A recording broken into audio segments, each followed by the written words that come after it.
Take it easy.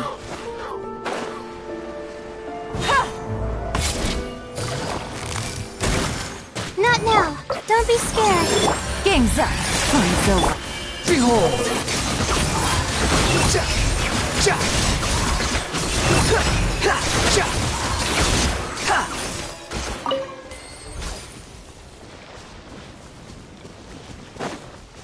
Squall Fury!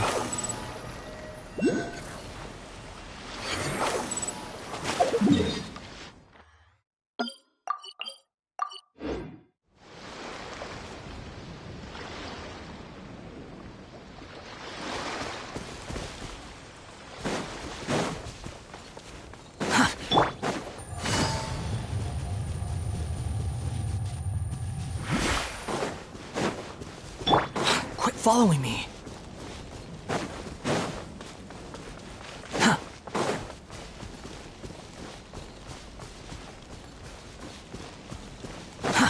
Too slow.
Take it easy.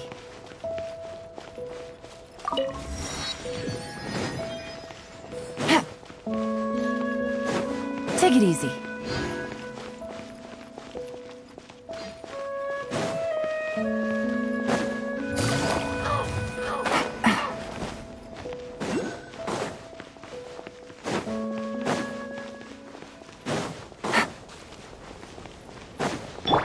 The wind rises.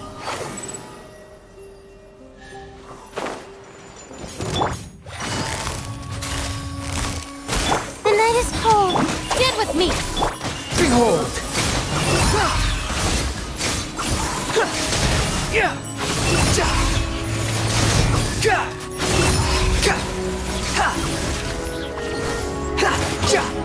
Quick! Gotcha!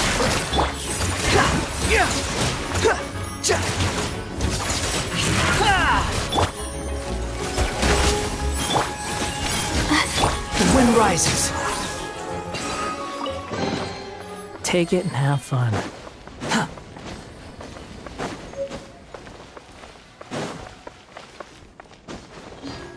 Squall and fury.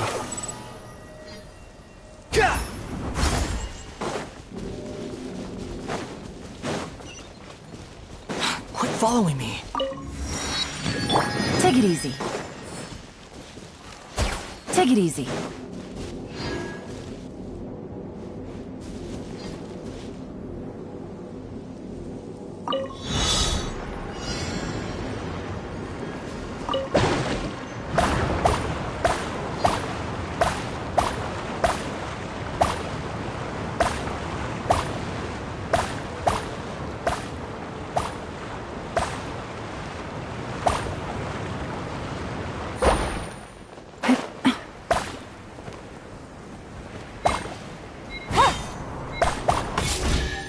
Take it easy.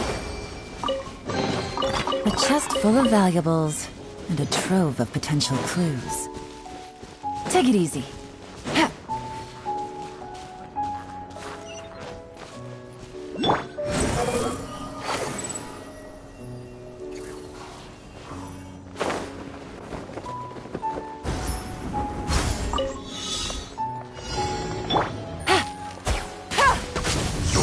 Frostbite. I'll put you on. Let's move, Chris.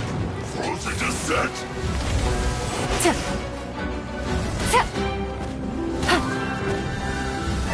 Have a load of this. Now you're not going anywhere.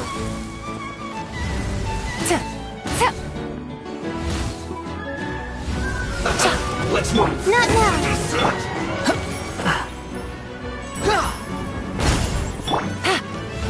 Have a load of this. Now you're not going anywhere. Freshness preserved. Frozen. Busted. Here comes the catch. My You need to guiding hurry up. stars. Stars. The wind rises.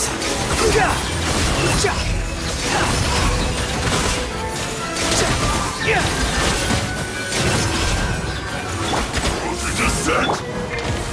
Our bond is strong. Lightning terrified. Behold!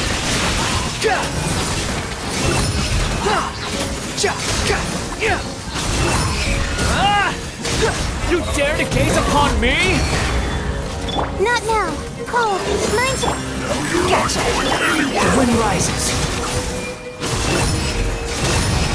The night is cold.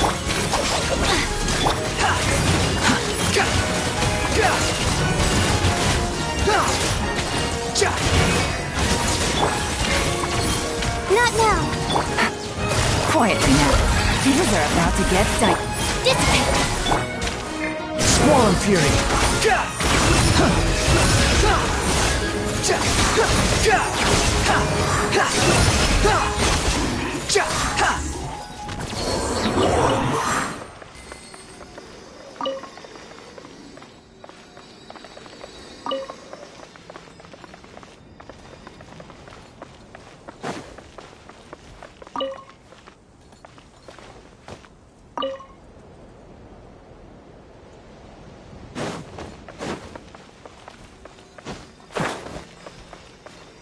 The wind rises.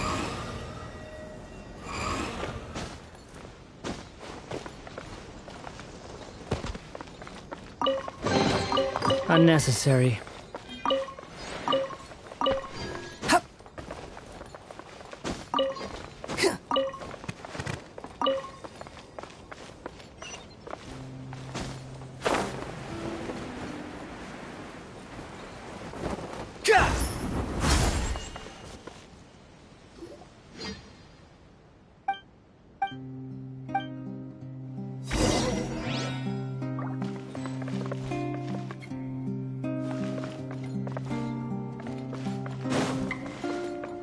Quit following me.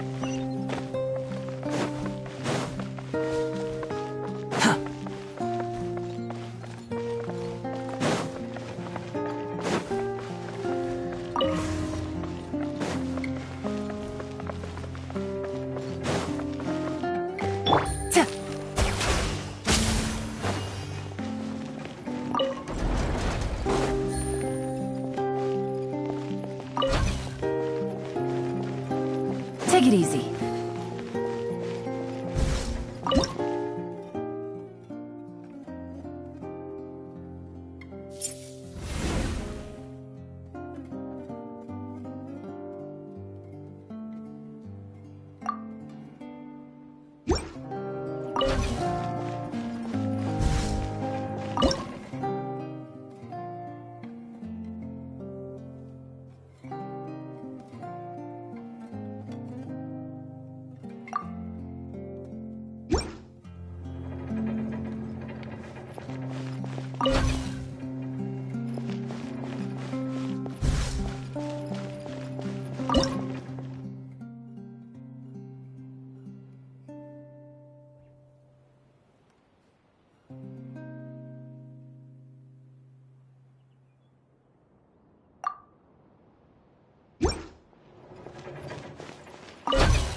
A chest full of valuables and a trove of potential clues.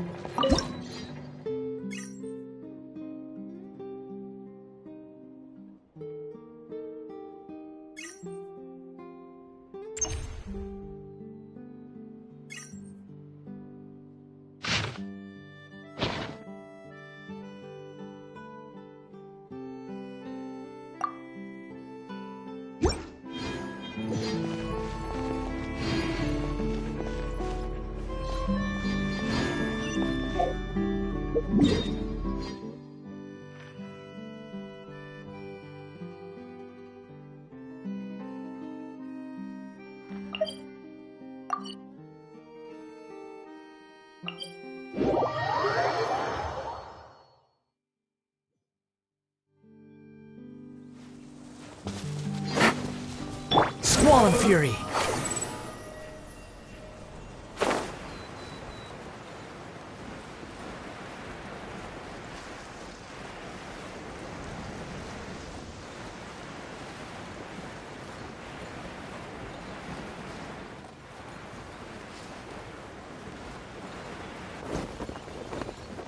Please appreciate the gout. I'll put you out with this!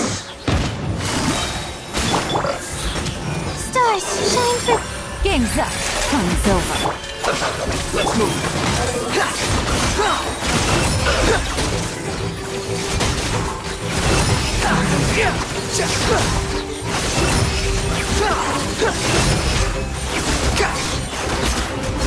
My guiding star.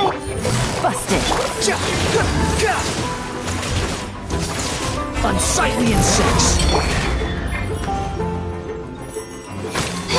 Not now. The wind rises. Quietly now.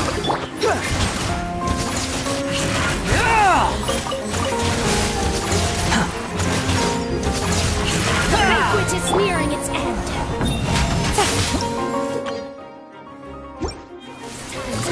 Gotcha. My guiding stars.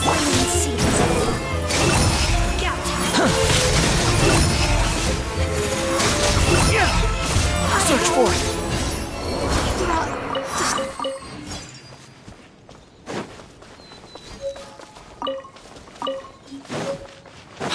following me. Take it and have fun.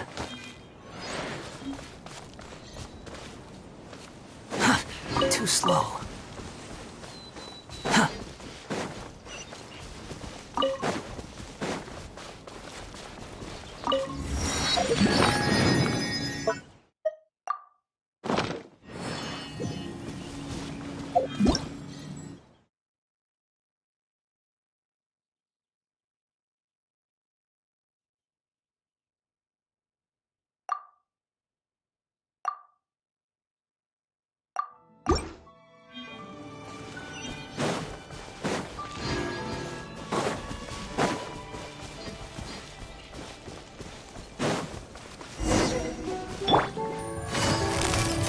Quietly. The night is cold. Don't be scared. Behold!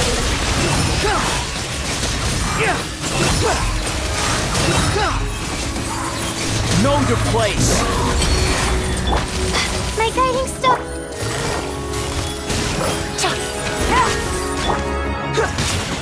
Squall Fury!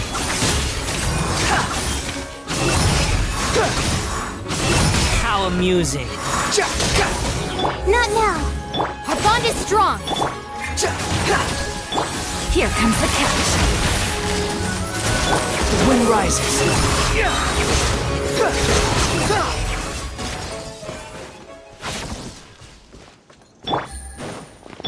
Dissipate. The night is cold. Busted.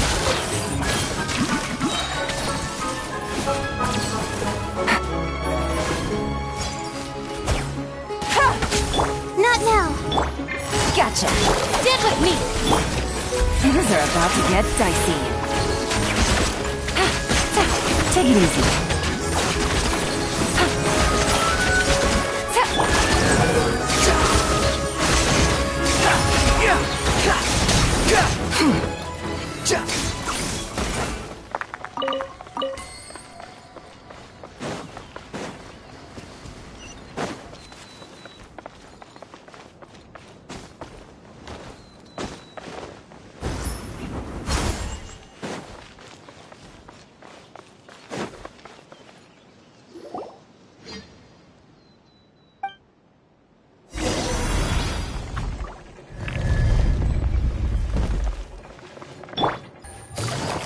Quietly now.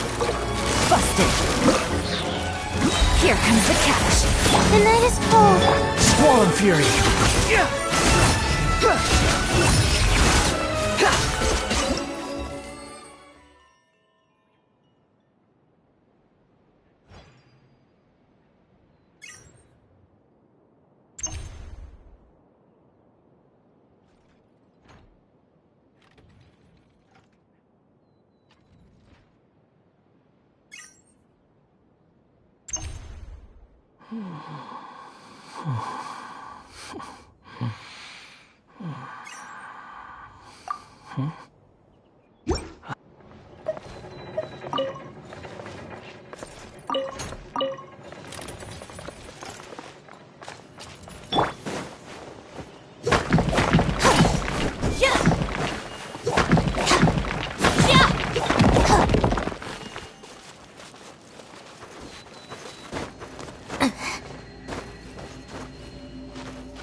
My guiding star!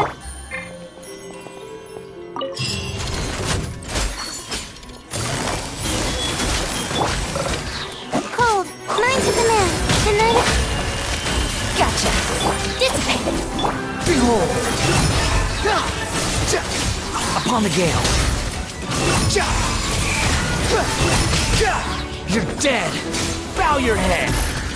How amusing! My guiding stars! Busted! The wind rises.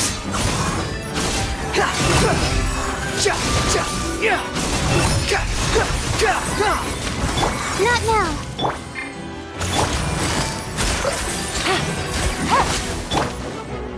Behold!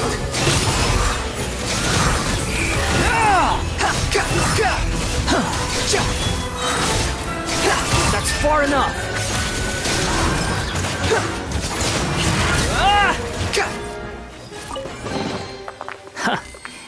You even want this?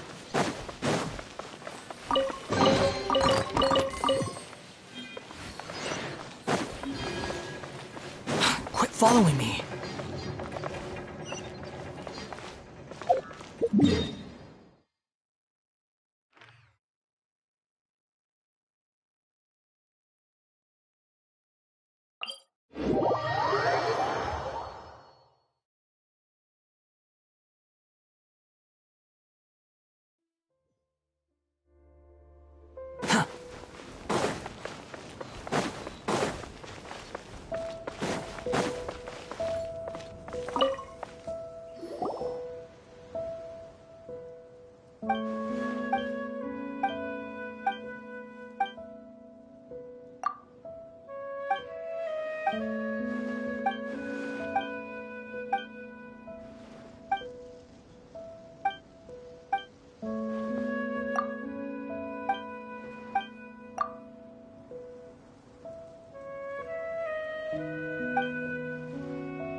Too slow.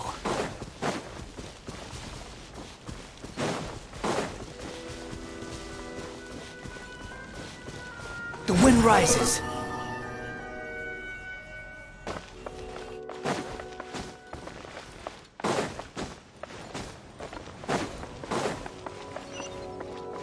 Quit following me.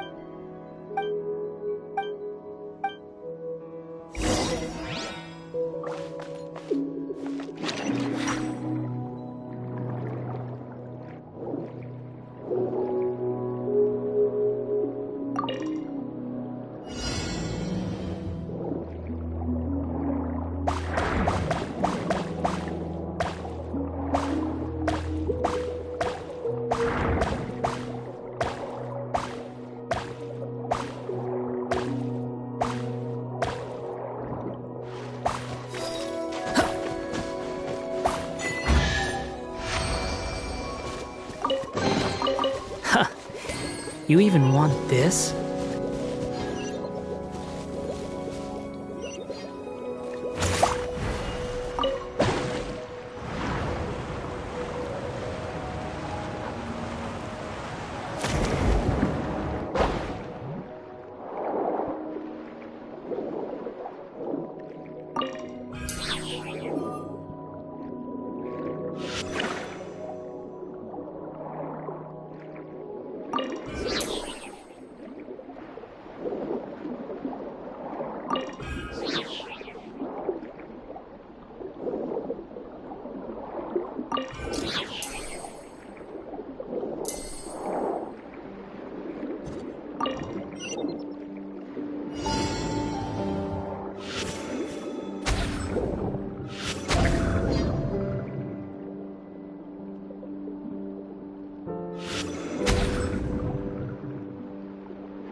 The night is cold.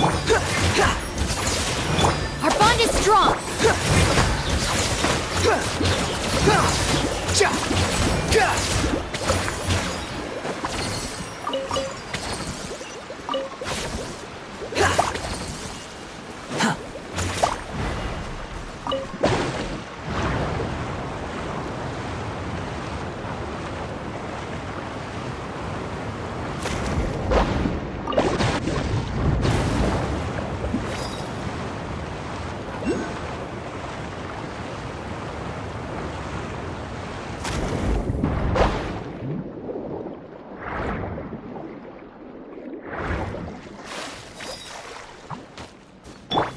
Stand with me.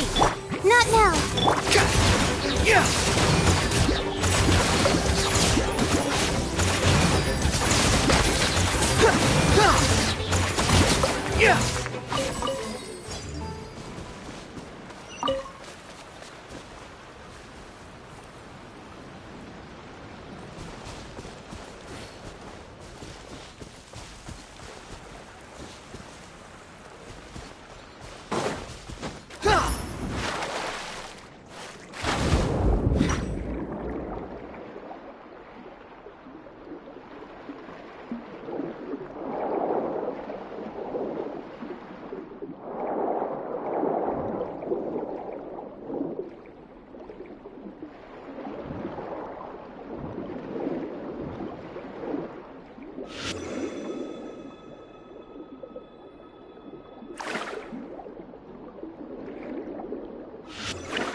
How amusing. My guiding star!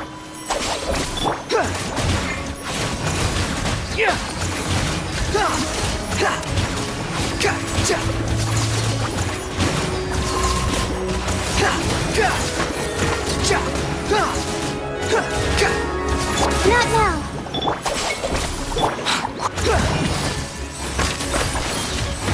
Behold!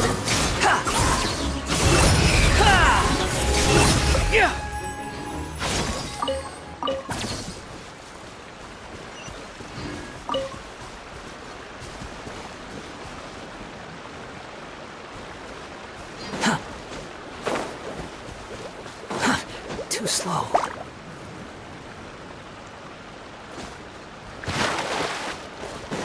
Squall and Fury.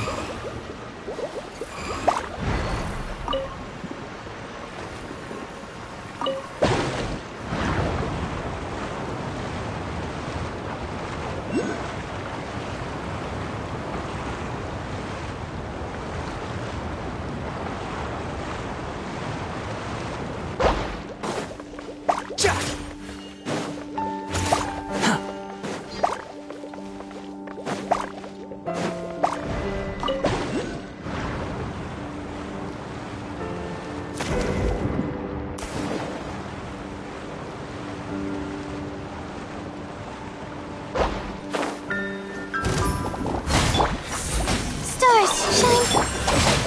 Lightning, here I come! Quietly now. The wind rises.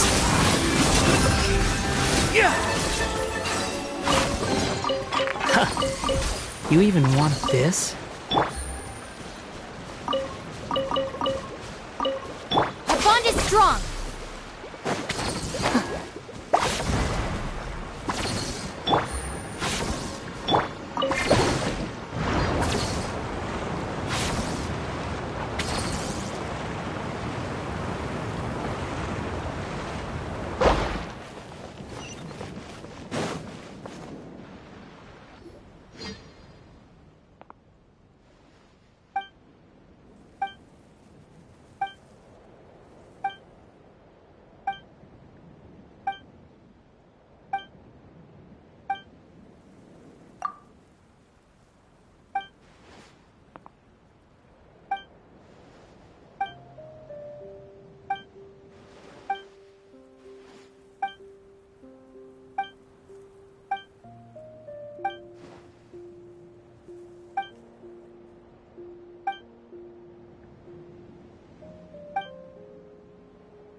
Behold!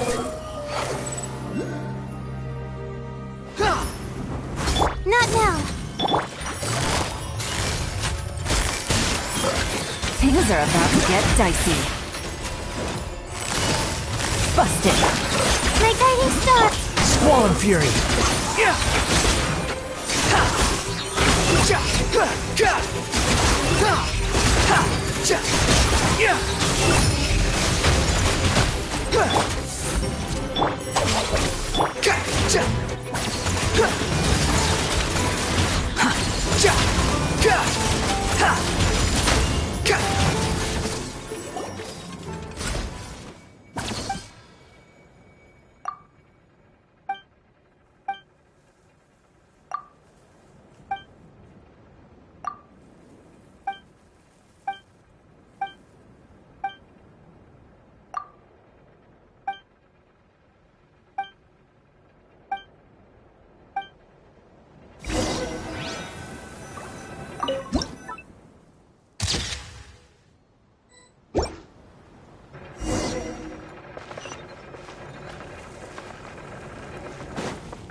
Quit following me.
Not now.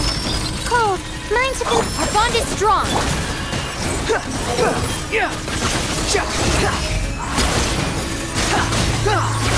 Upon the gale. You dare to gaze upon me? My guiding star. Gotcha.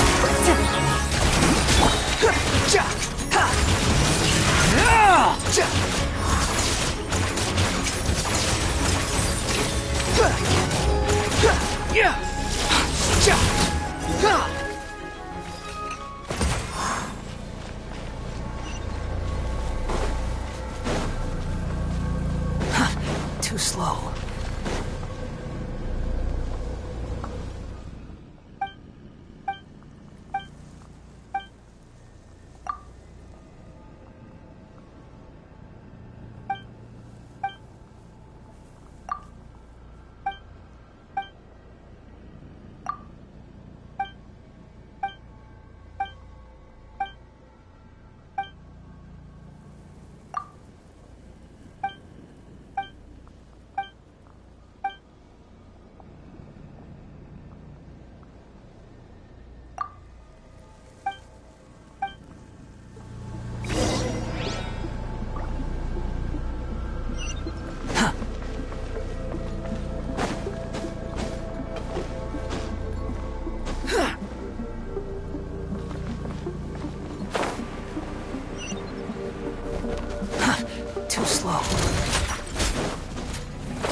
The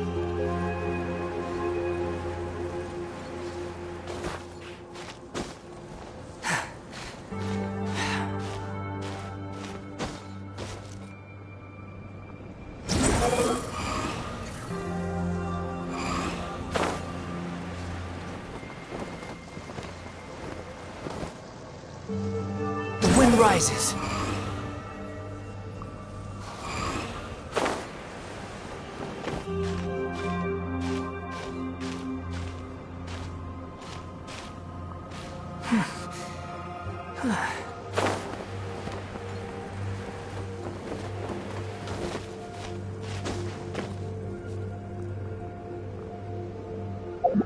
Squall and fury.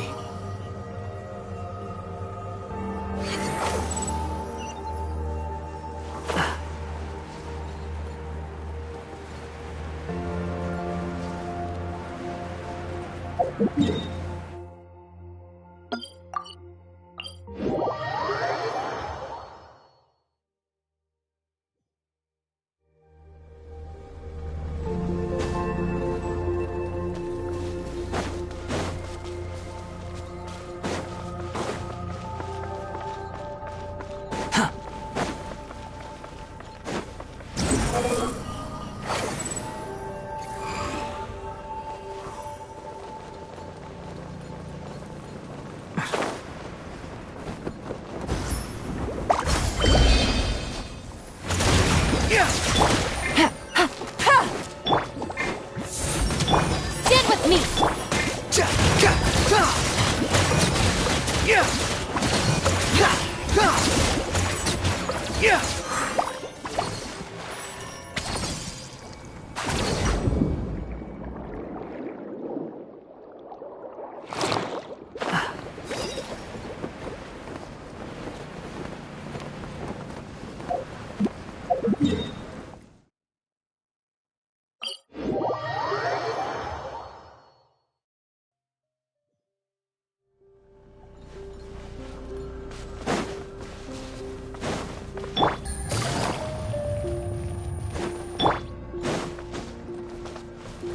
The wind rises.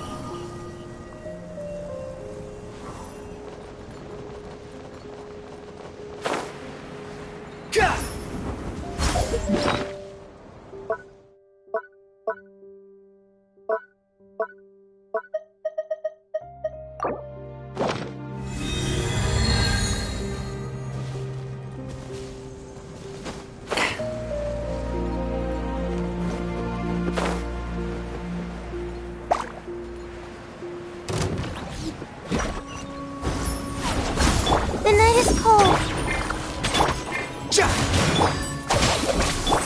Not now. Stars, shine. Behold!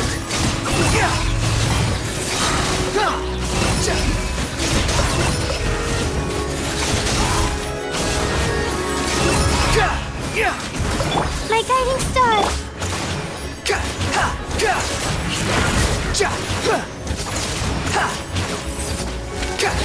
Not now.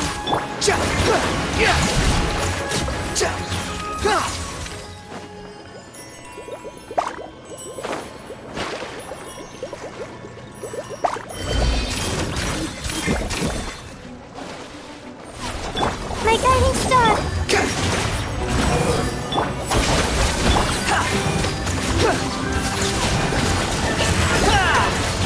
Not now.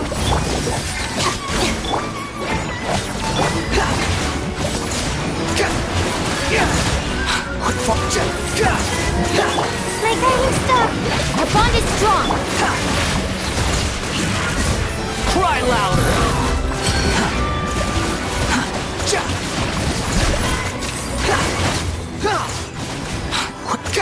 Not now.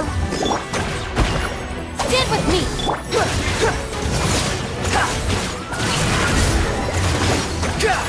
The wind rises.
Swollen Fury!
wind rises.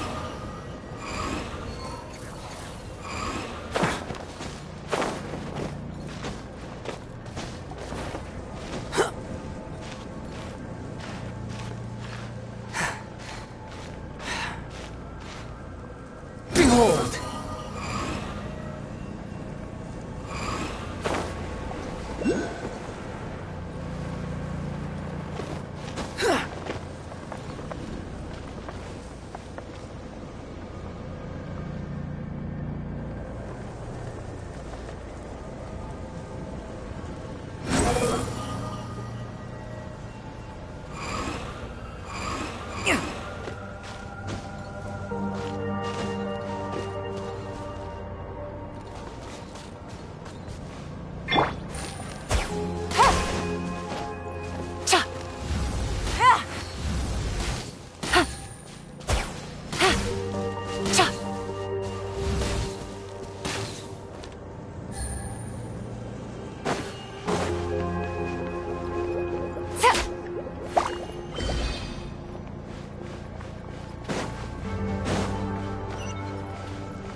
Wind rises.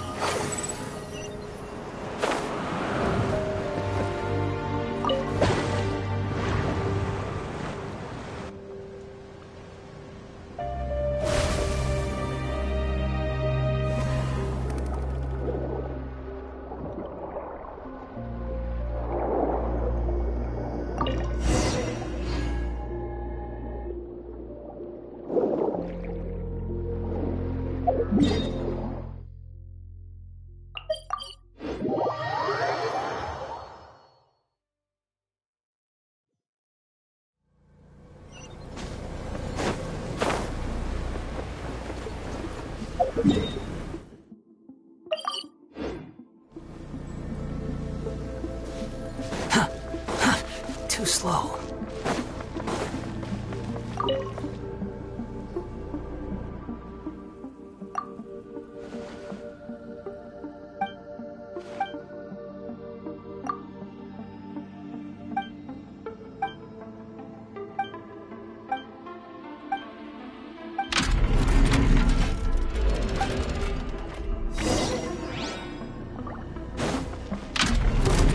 The night is cold. Cold. Mine to... I'll settle this. Our bond is strong. Things are about to get dicey. Behold!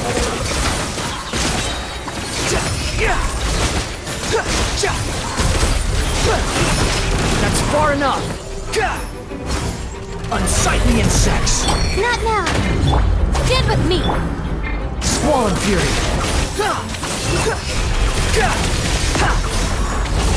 Search for it! Upon the gale! My guiding stars. Don't be scared. Our bond is strong. Busted. Game's up. Time's over.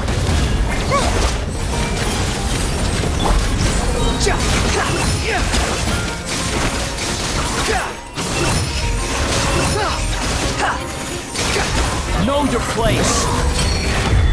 Not now. Here comes the catch. My guiding stars. Stars. Lightning terrified! Stand with me. Behold! Upon the gale!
The wind rises.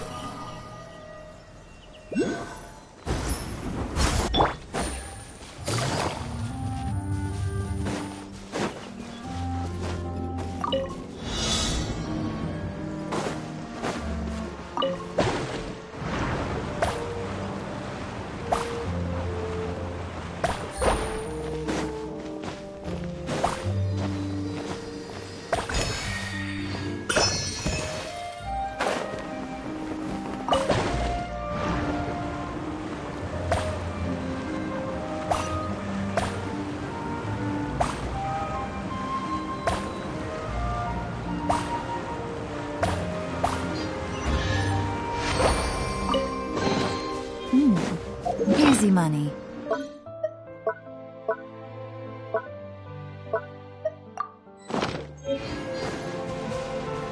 Take it easy. Behold!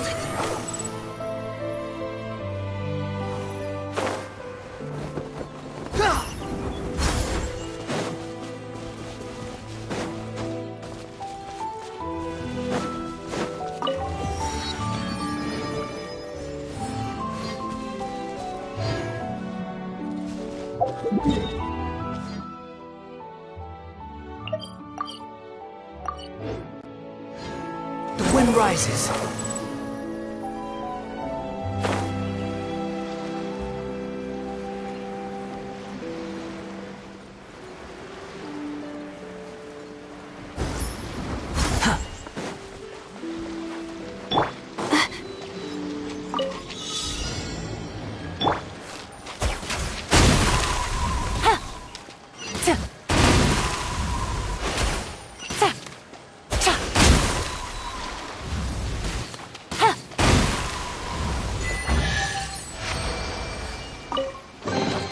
Treasure. One way to draw your target out of hiding.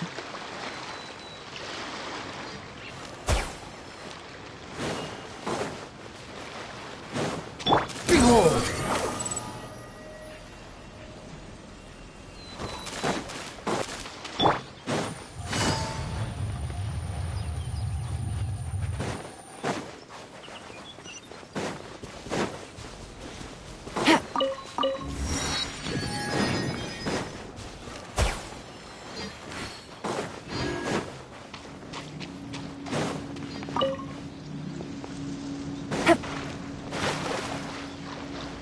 Take it easy.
Take it easy.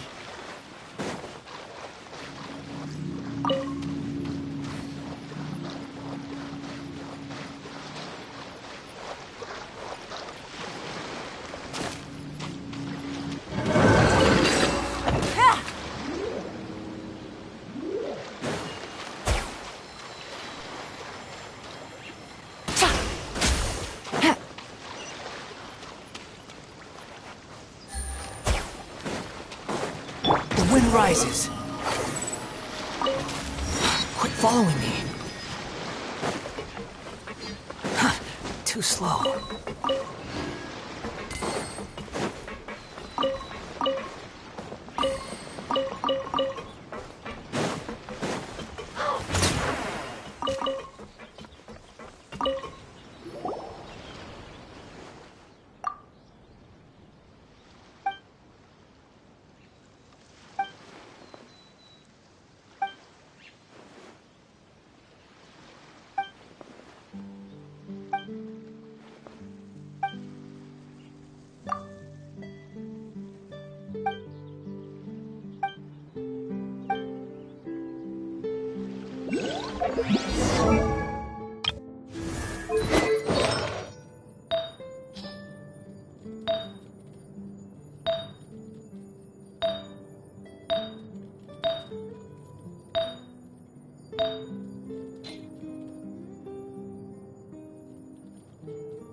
Yep, here's the room, and it's empty and waiting for us as promised. Navia is such a good person. Now that the serial disappearances case has been solved, no one's going to come after us for anything. Even without Silver standing guard, we can just completely relax. Why don't we stay and rest up here for a while? Even machines in Fontaine need to stop and recharge now and then. Oh, come on! This place isn't that bad. Besides, how often do we get to stay in an actual base? Oh, fine. Remember that detective story Paimon read before?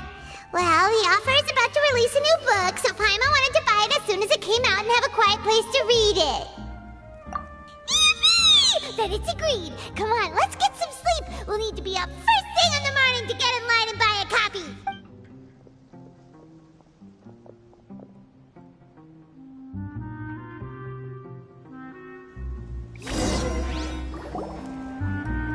Paimon didn't expect that style at all.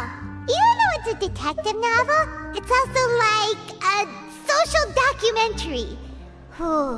It's actually pretty good. No!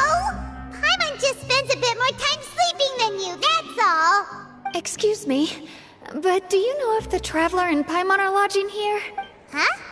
Who are you? Paimon doesn't recall seeing you before. Wait, you're not here to give us trouble, are you? A blonde traveler and a chatty little fairy. Whew, looks like I found the place. Good thing I asked the Spina di Rosula. Seems they sent me the right way. Hey, what do you mean by chatty? Paimon's always careful not to talk too much. Most of the time, anyway. It's an honor to meet you both. I was sent from the Palais Mermonia. Monsieur Nourilette wishes to see you. It seems he has something important to discuss in person. Nourilette? He wants to see us again already? Huh. We talked so much the last time we met. Has something happened since then? I am not privy to the details. It would be best if you came to the Palais Mermonia and asked Monsieur Nourilette in person. If you say so, but Paimon has a bad feeling about this. Now that I've delivered the message, I'll take my leave. Thanks! We haven't left the room for a few days, so we'll head over once we've freshened up a bit.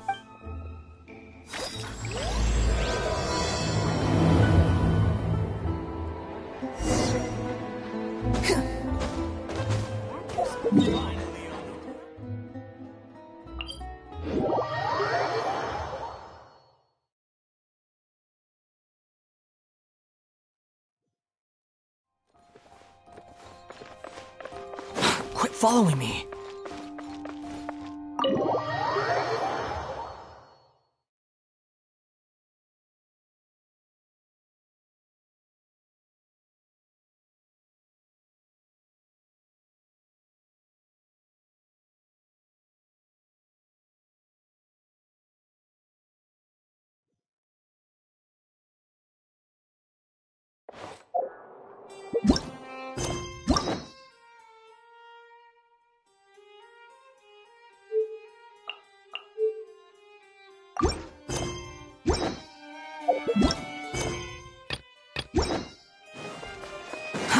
Too slow.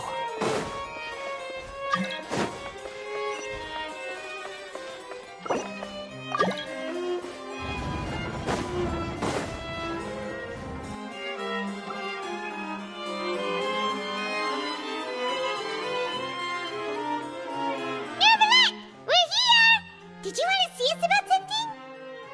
Huh? Why were you just standing there? You daydreaming or thinking something over? Yes, I did send someone to fetch you. But as for what I'd like to discuss next... well, I still have some reservations. Given that we've already made the trip here, you should just tell us. Bet you need us to help you with something, right?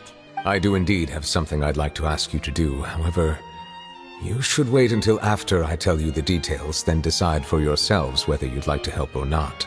The situation is this. It has come to my attention that the Snezhnayan Harbinger known as the Knave wants a diplomatic meeting with you, correct? I heard that she was originally from Fontaine, but for her to suddenly arrive here and abruptly request such a meeting like this, I sincerely advise you to refuse her invitation outright.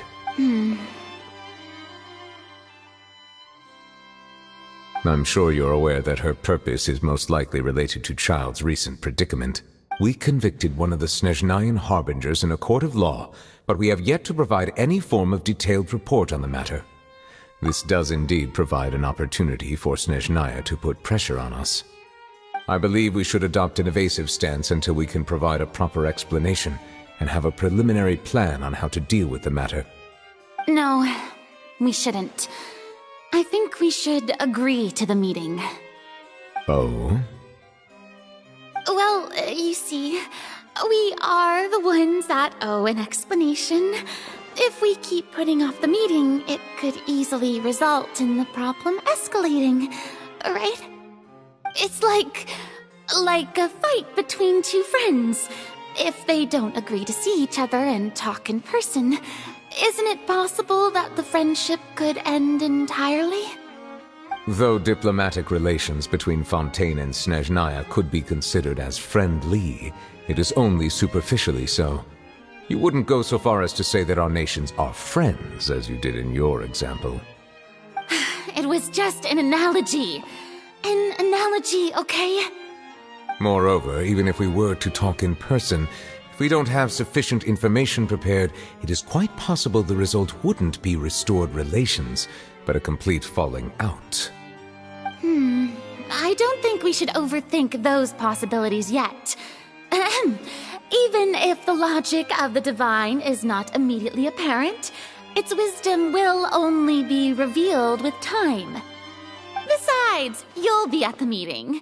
If any problems do pop up, you'll have no problem navigating them. I must clarify that interacting and communicating with people outside of court is not my cup of tea. It seems you think too much of me. But more importantly, when did I agree to join the meeting with you? You mean you won't come? No, that won't do. I can't go to the meeting alone. You have to accompany me. I must take you with me.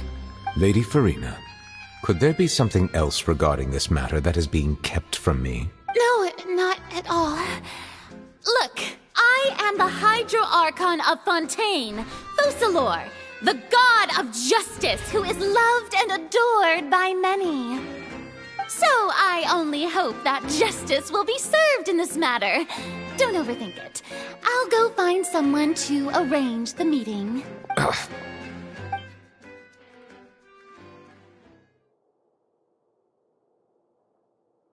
Though it could officially be considered a diplomatic conference, I prefer to see our meeting today as an ordinary tea party. I assume you see it the same way, Miss Farina?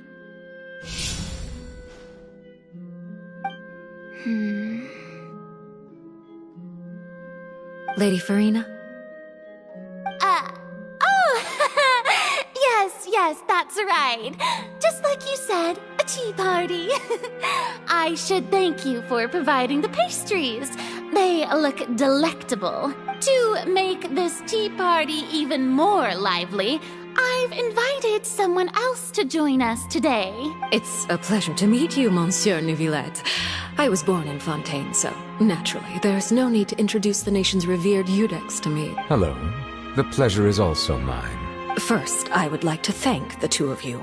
I'm often away on business outside of Fontaine, and I'm told that the children of the House of the Hearth have been well taken care of by you. Oh, I'm not referring to when my children, Linny and Lynette, were falsely accused by you. Please don't misunderstand. The children of the House of the Hearth are often misunderstood. Perhaps due to the reputation of the Fatui.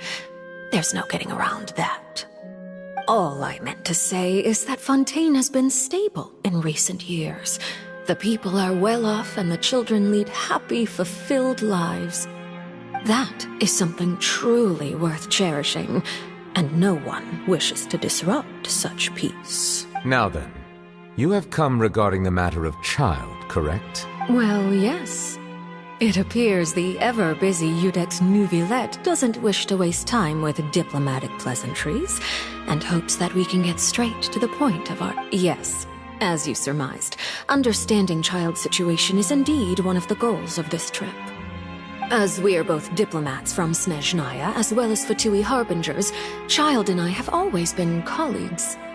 Were anything to happen in Fontaine, each of us would serve as the other's attorney to resolve the issue. So now, in my capacity as his attorney, I request that Child be turned over to Snezhnaya. We have a responsibility to cooperate with Fontaine and resolve what has happened to him together. The rules governing attorneys only apply before a trial has concluded. Since a verdict has already been rendered, we see the case as settled. I apologize for being unable to grant your request. An outright refusal. Very well. I respect all the rules of Fontaine's courts, just as I respect you as Chief Justice. Okay, why don't we back up a step? You don't need to transfer Child to us. I only request to enter the Fortress of Meripede to see Child and confirm his condition. It's not like you couldn't even manage to fulfill a simple request like that. Right, Miss Farina? About that. The Fortress of Meripede has always been completely autonomous. Even we have no authority to interfere there, and diplomatic issues do not suffice as an excuse. However, if you absolutely must confirm the situation of the Harbinger, I have a proposal. The knave showed up already? Well, Lenny did say that Father will be returning soon. We didn't even know that Lenny was from the House of the Hearth at the time, so we kinda overlooked that information.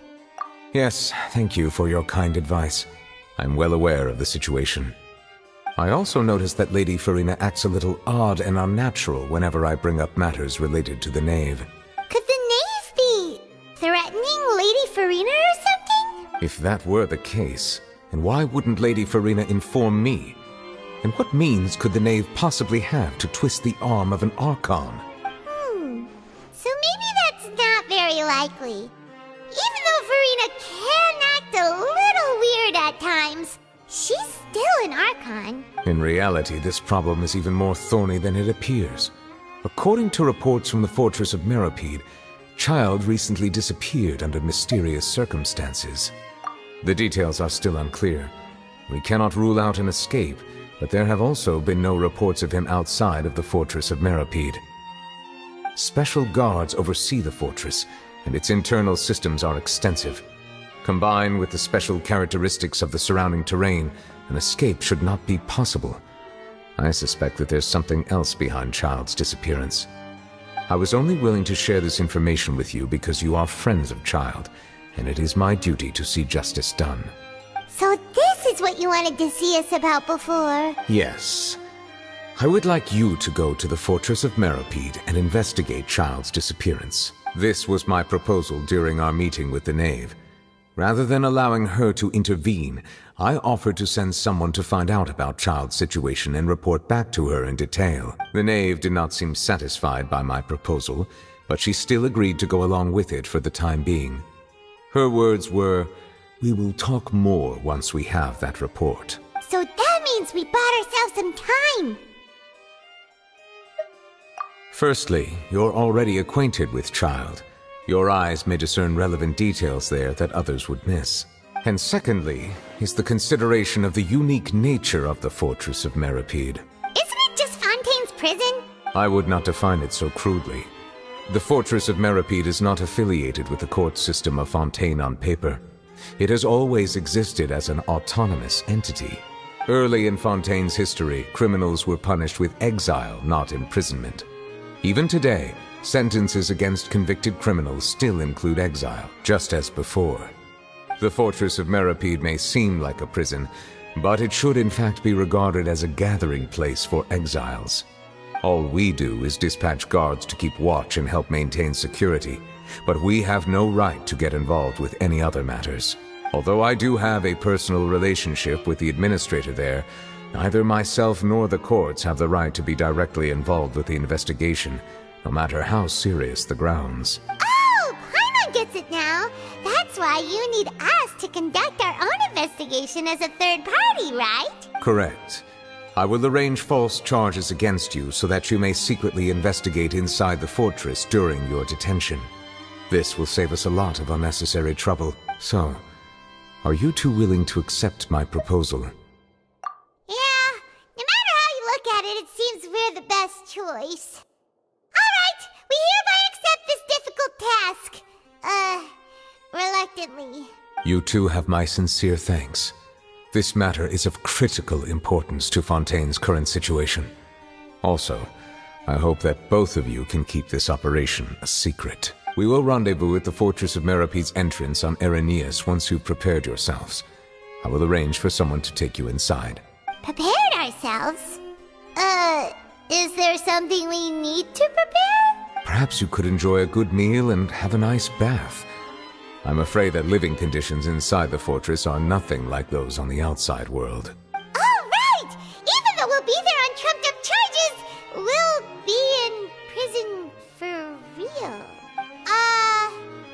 On second thought, is it too late to back out? Please do not worry. Since you are sacrificing both your time and quality of life for the sake of delivering this report, you will be compensated according to the highest standards permitted to legal staff, regardless of the outcome. Now that's more like it! Come on, Traveler, let's go eat the best meal we can find! We'll eat so much that we won't need to eat another meal for a whole month! You're a treat. Are you leaving now? In that case, please take this cake as a token of my personal gratitude.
Too slow. Squall Fury!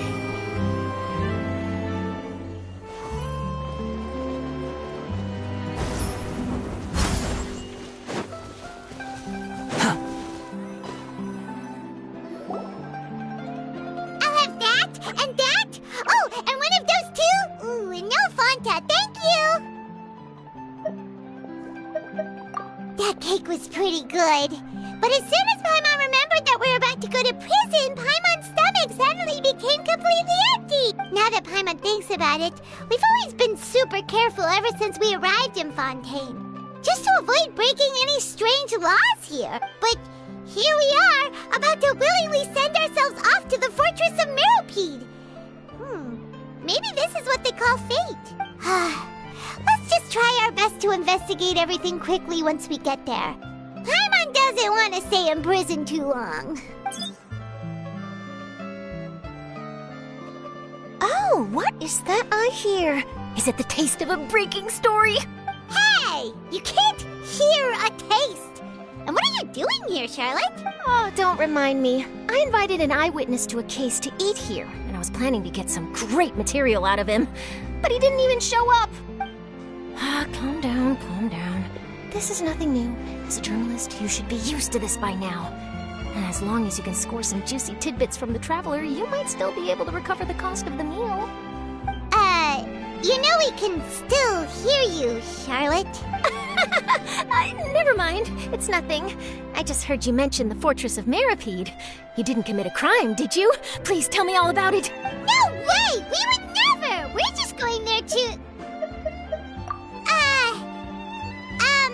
Oh no, Paimon almost forgot that Neuvillette told us to keep it a secret!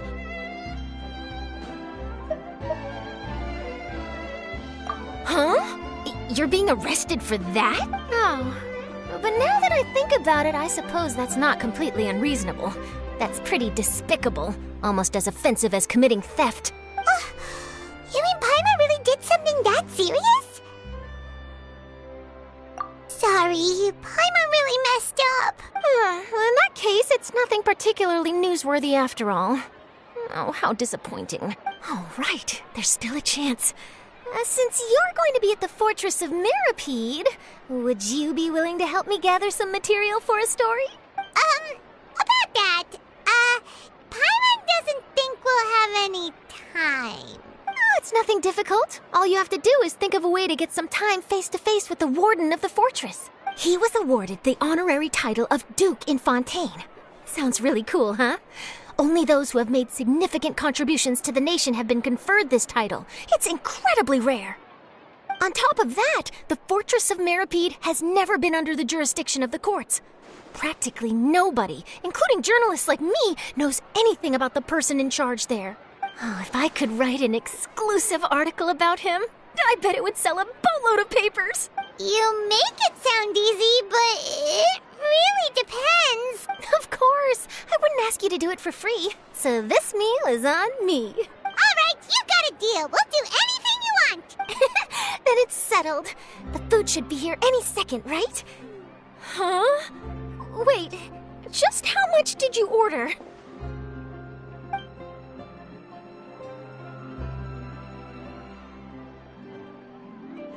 Oh, Paimon's so full. I had no idea you could eat so much.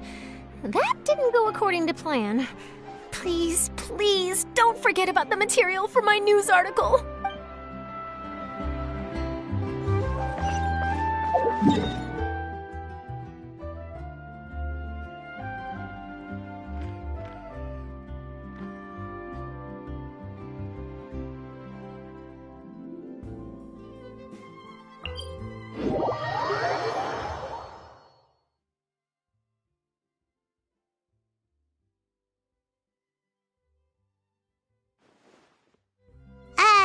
Wait.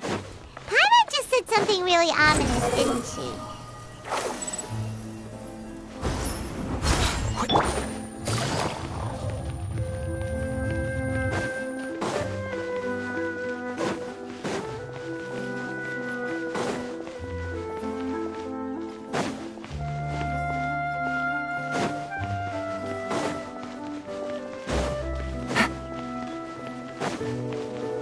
Take it easy.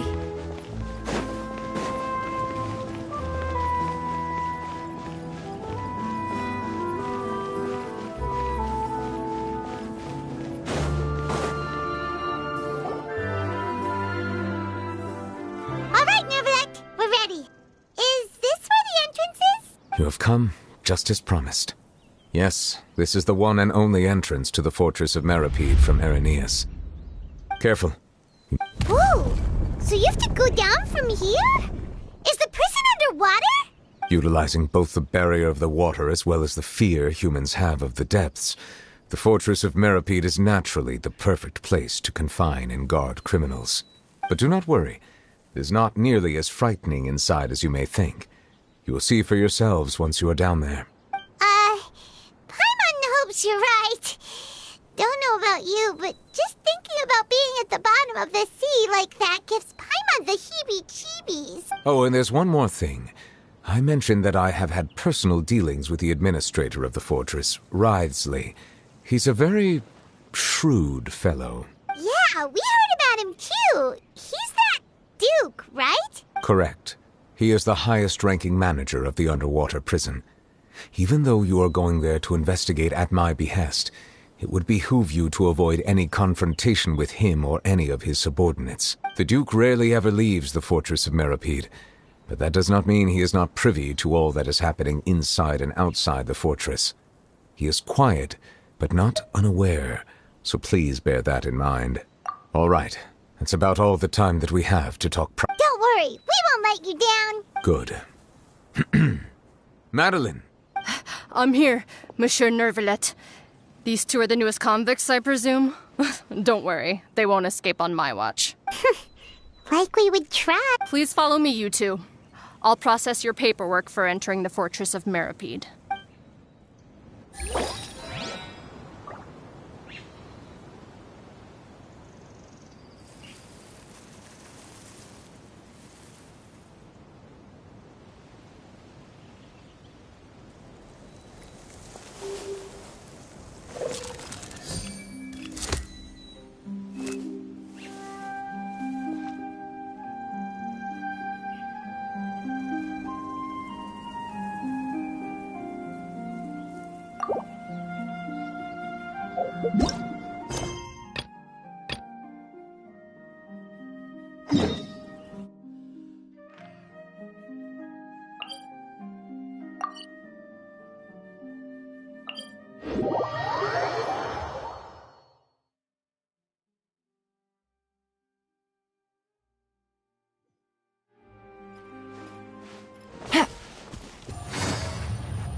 Take it easy.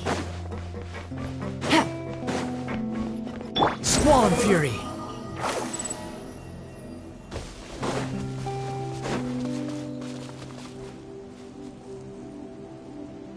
Behold!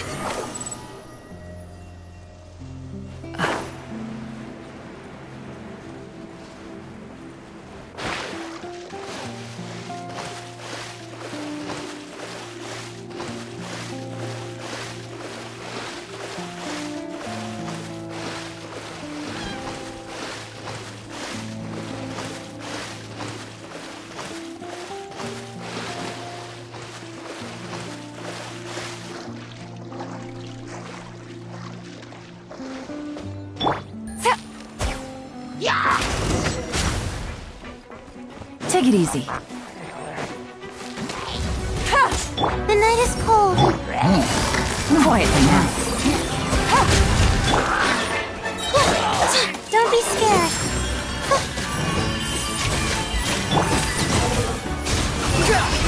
Upon the gale.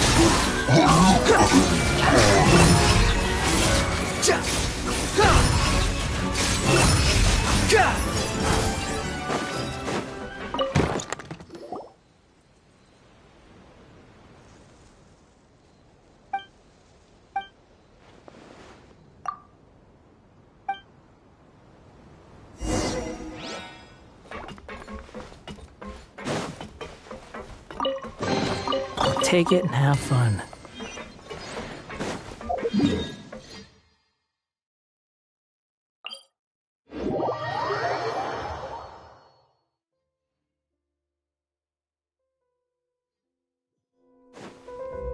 The wind rises.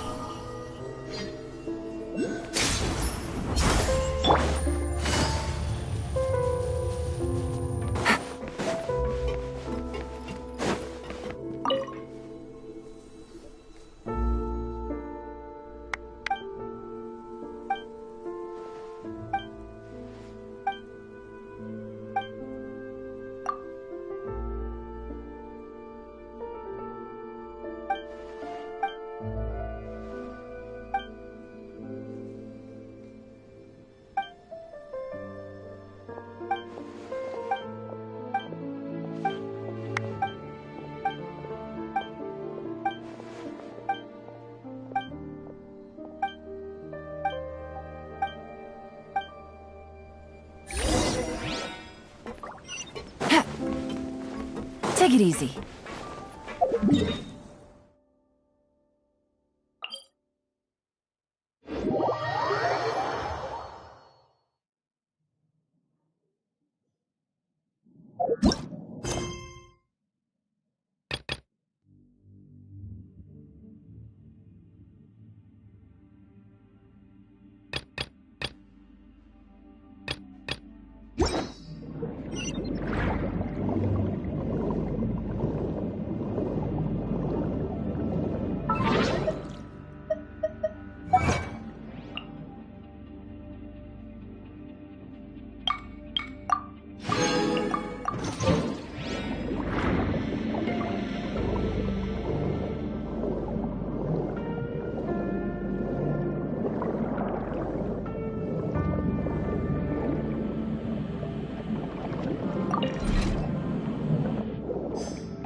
Take it easy. Squall and Fury.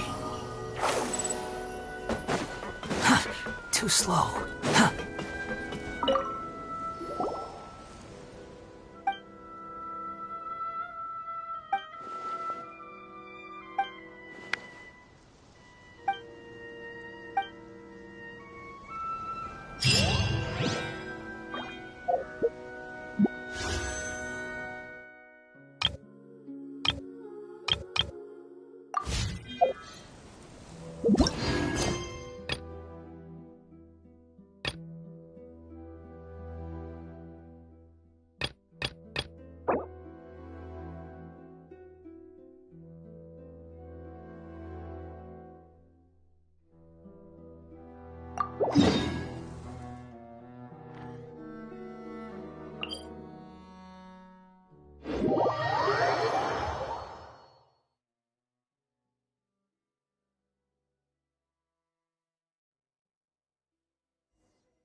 Behold!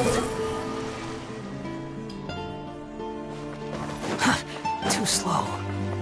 Huh.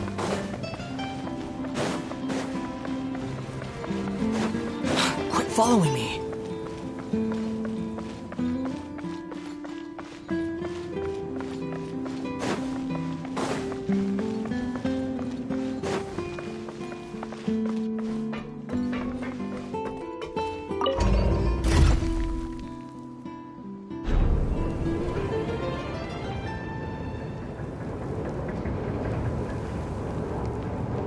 Are we already underwater now?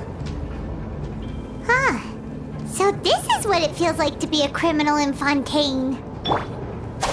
You two seem to be taking this pretty well. It's rare to see convicts in such a good mood.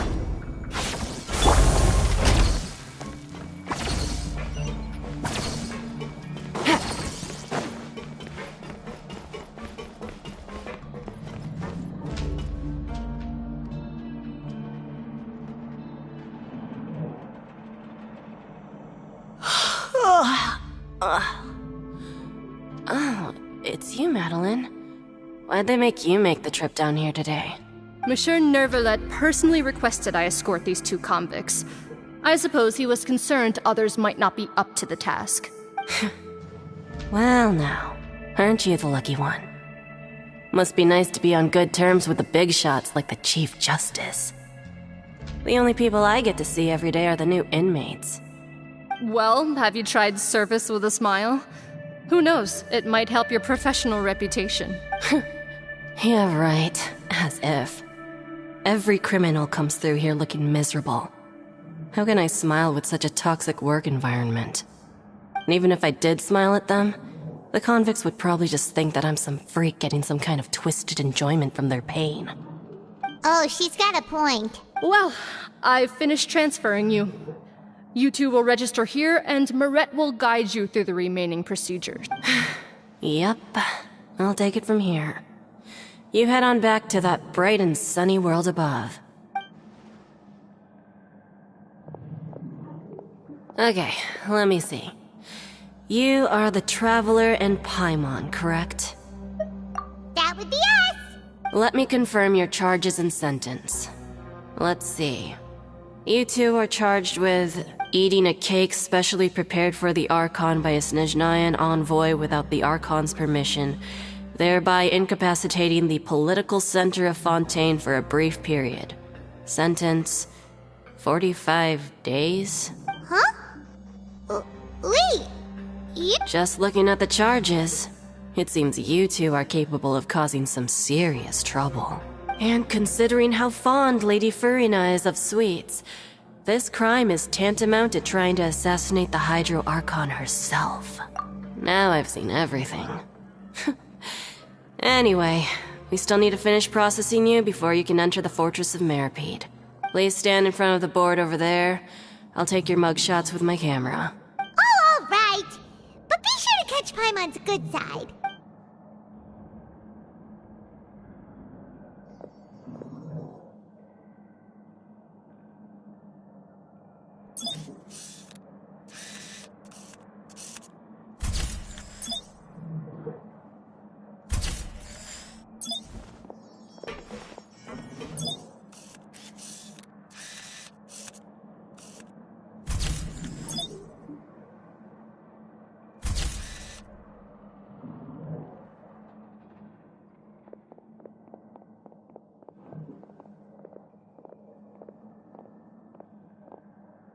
And we're done. Thank you for your cooperation. Next, someone will be along to guide you inside the fortress. Please be sure to cherish this opportunity for rebirth. Huh?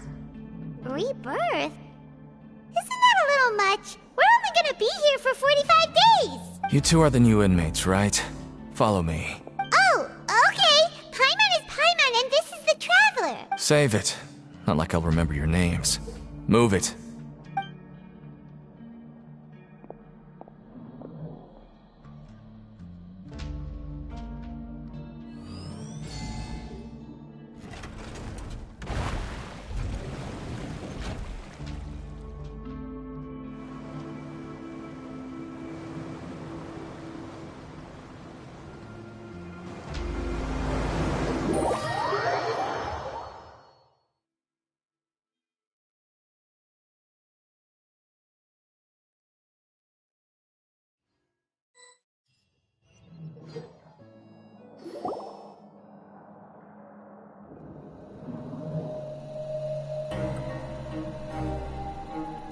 So, are you one of the guards here?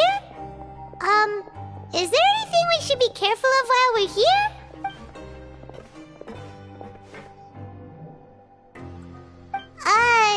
Did Paimon already ask something she wasn't supposed to? Why should I tell you anything? What's in it for me? This is exactly why I can't stand you fish. I wouldn't even be doing this if it weren't for the credit coupons. Credit coupons? Alright, seeing as you're not the annoying kind that's getting dragged in here crying and blubbering, I guess I can tell you a few things. But next time, it'll cost you some coupons. Mora means nothing here. Here, we use credit coupons.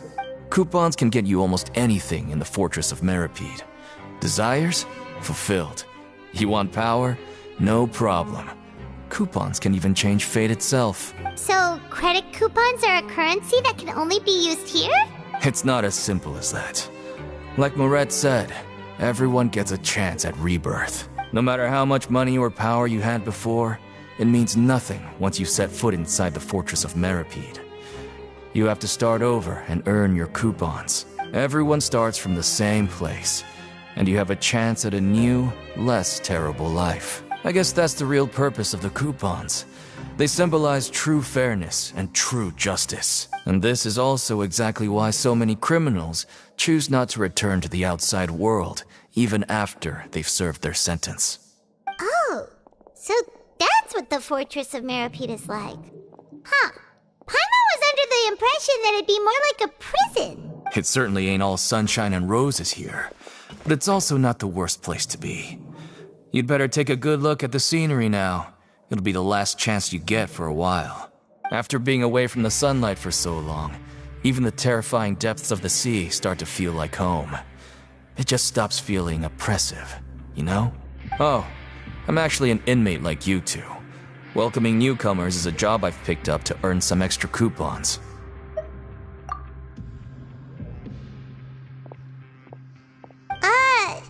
Why aren't you answering us again? I've told you enough for free. Any more info is gonna cost you. So all you care about is Mora! Wait, no. Coupons? Almost there. It's down through here. Your turn to give it a try.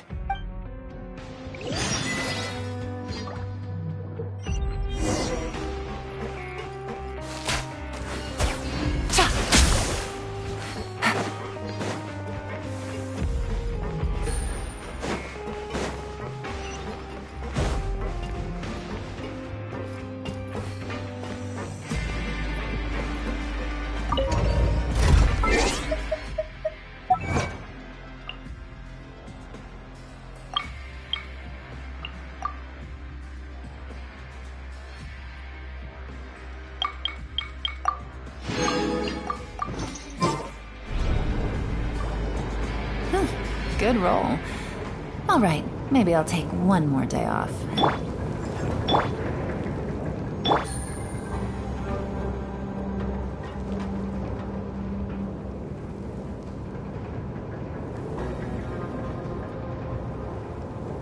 So, we're going... It's like a metaphor for your previous life, isn't it? Our lives weren't that bad.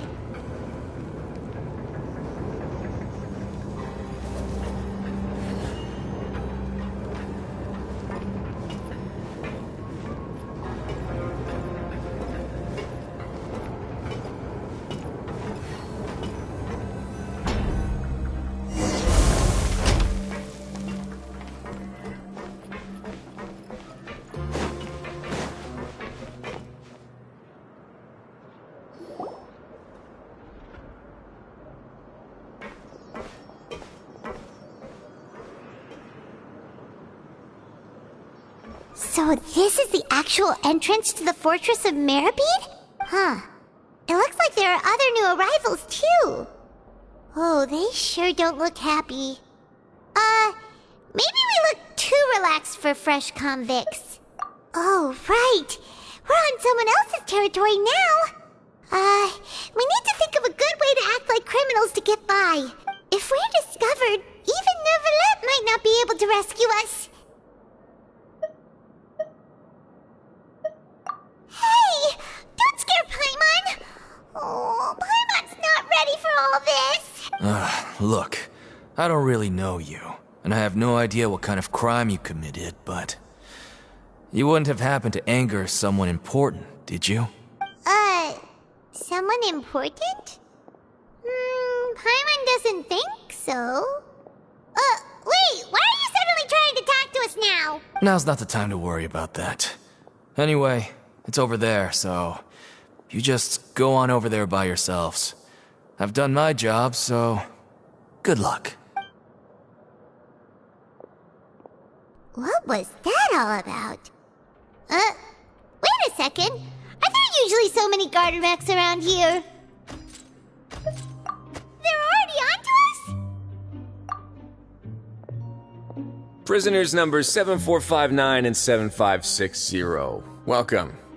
Oh, no need to be anxious. These Gardamex aren't here to attack you. In fact, they're here as your honor guard. When I heard that you were friends of Monsieur Neuvillette, I had the Gardamex come and wait in formation. Wait, you know about our connection with Neuvillette? The seafloor isn't as cut off from the world as you might imagine. However, I'm afraid that I know nothing more than that you are friends of the Udex. And as you can see, committing a crime means being sentenced here, even if you're friends with the Chief Justice. Quite fair. The Duke! Greetings, Your Grace. Lovely weather today, isn't it? Oh, greetings, my good fellow. Well, I'm willing to imagine that the weather is as good outside the sea as you say it is. How great it would have been if only the Fortress of Meripede had been built on the coast, huh? It would have been so convenient to enjoy a nice chat in the sunshine. My profuse apologies. I just got so nervous when I saw you, So this is the Duke. He sure looks a lot younger than Paimon imagined. The Traveler and Paimon, correct? Mr. Deacon here was responsible for your welcome. I trust you were satisfied with his guidance?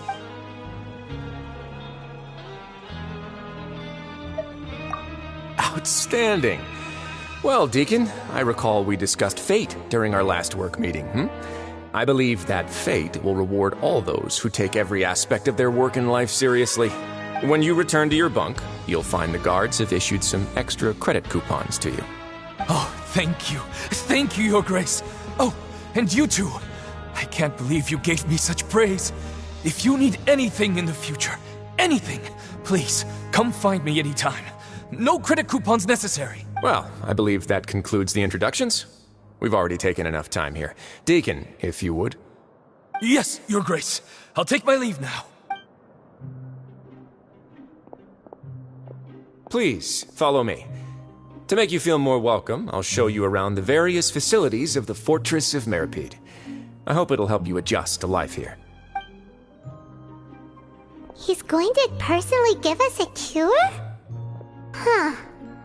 Paimon can't figure out what this guy's thinking at all. No wonder Charlotte's so interested in him. He's one of those mysterious types. Alright, let's keep up with him.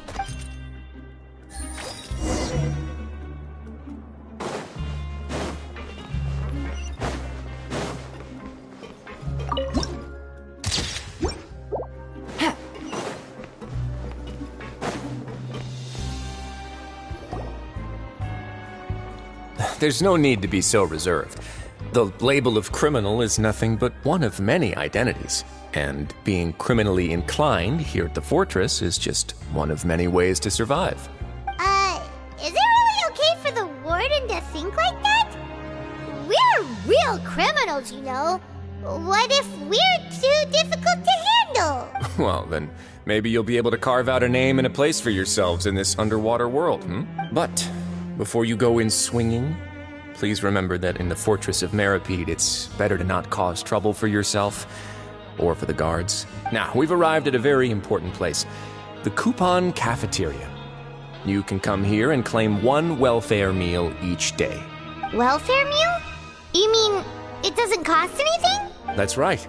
Criminals are essential to Fortress operations, so we must guarantee that they at least have the basic means to survive. But that's not how it was. Back in the day, it cost your reward coupons just to get a cup of water here. For fish like you who just arrived with nothing, you'd have to go to work hungry until you earned enough coupons to eat. It was only after His Grace became the administrator that we got the free meal rule. Now everyone gets a square meal every day, even no-good slackers who've never picked up a wrench in their whole lives. Nobody starves to death here. In the Fortress of Meripede, credit coupons are the only currency, and everything must be purchased. In some sense, you could say using the coupons is a form of trade. But trade is always conducted by people. So if we want trade here to prosper, we need everyone to work hard and live their lives. If nobody could even afford a meal, then the whole fortress would be up in arms. And that would only make things more difficult for me. So, rather than saying that we're giving everyone a free meal here, you should say that everyone's hard work has improved the living conditions in the Fortress of Meripede. Your Grace's reasoning is correct, but what I said is also true. Whatever the case, hard work is rewarded here. You'd be hard-pressed to find anywhere else as fair and reasonable. Right! Paimon sees your point. By that logic, this place doesn't seem so bad after... Oh, wait, no. We shouldn't drop our guard so quickly. But it seems the inmates really respect the Duke because of his attitude, right? We should still try to verify the truth with our own eyes.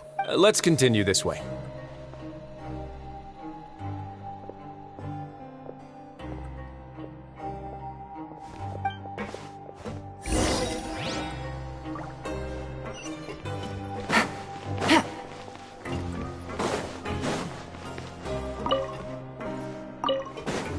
Take it easy.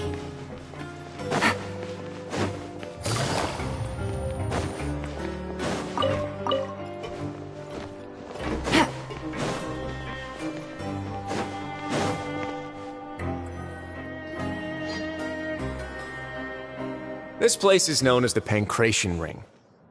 Sometimes we have criminals who have more energy than they know what to do with. Their daily work alone isn't enough of an outlet for them.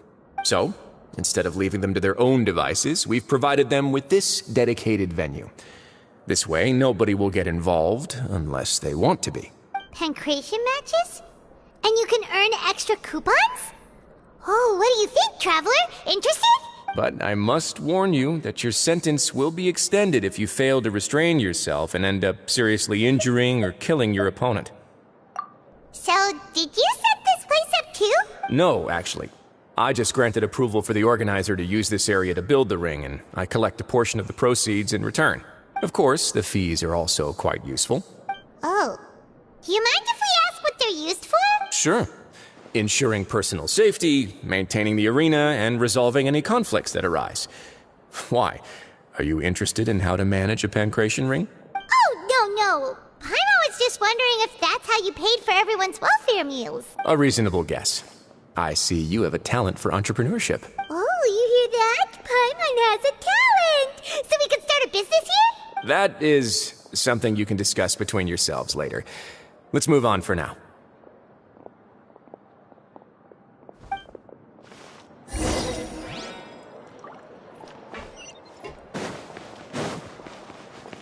Take it easy.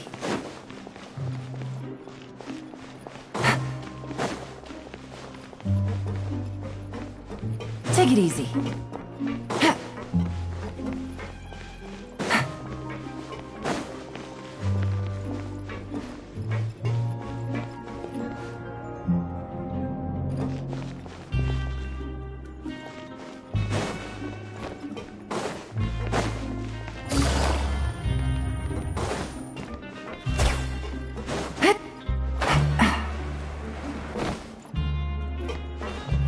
Take it easy.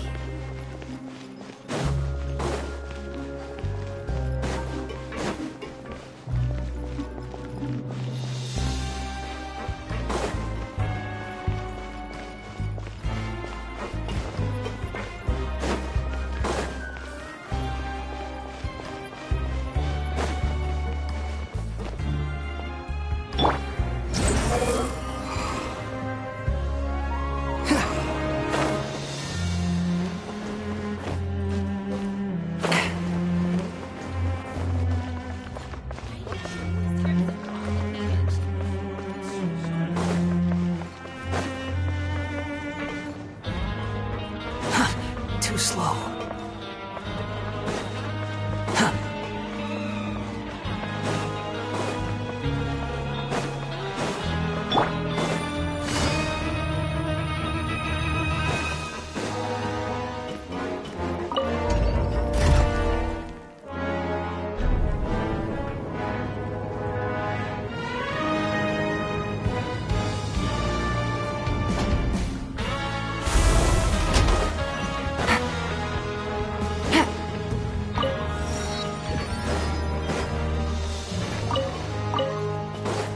Take it easy.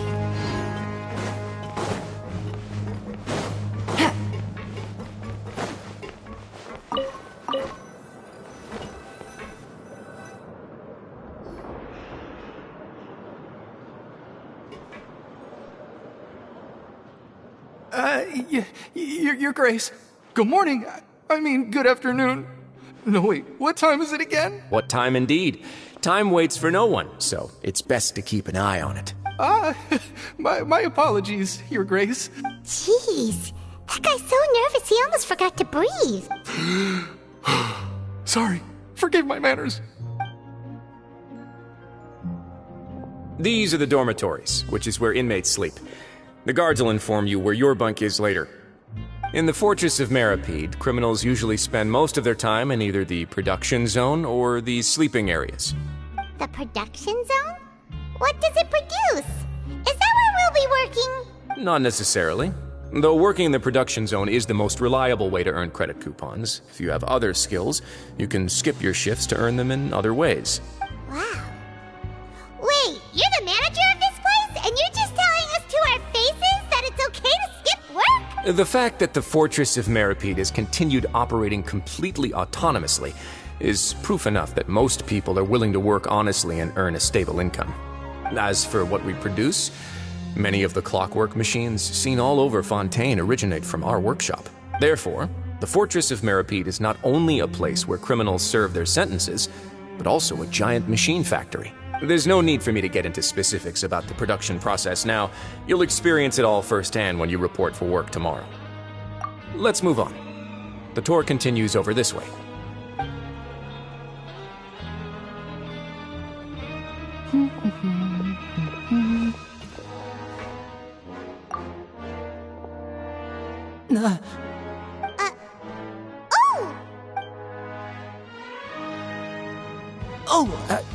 You really scared me there. I didn't expect to see you here, Your Grace. I thought maybe I was so tired from work that I was starting to see things. The only thing you should be seeing is the work in front of you. Stay focused and keep up the pace. Oh? Is something the matter? It's nothing. Paimon's just worried about how hard we'll have to work tomorrow.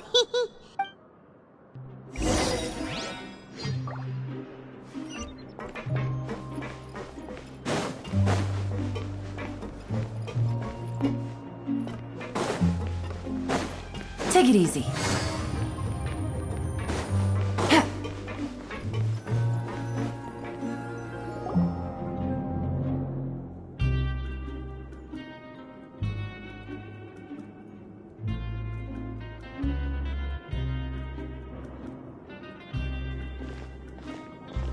Your Grace?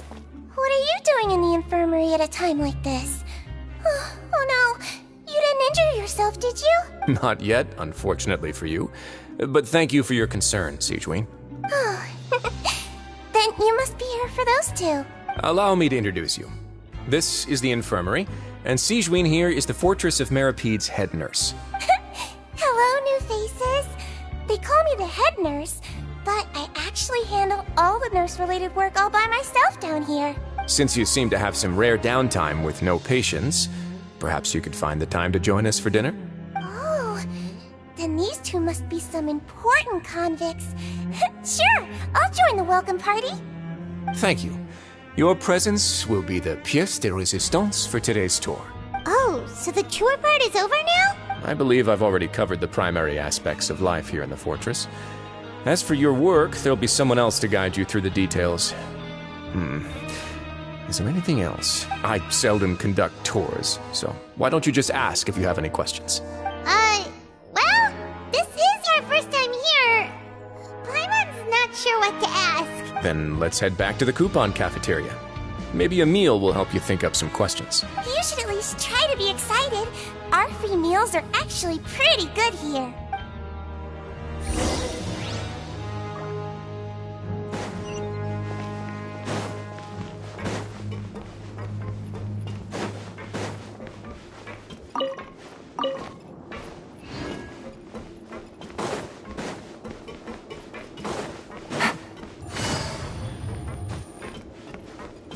Take it easy.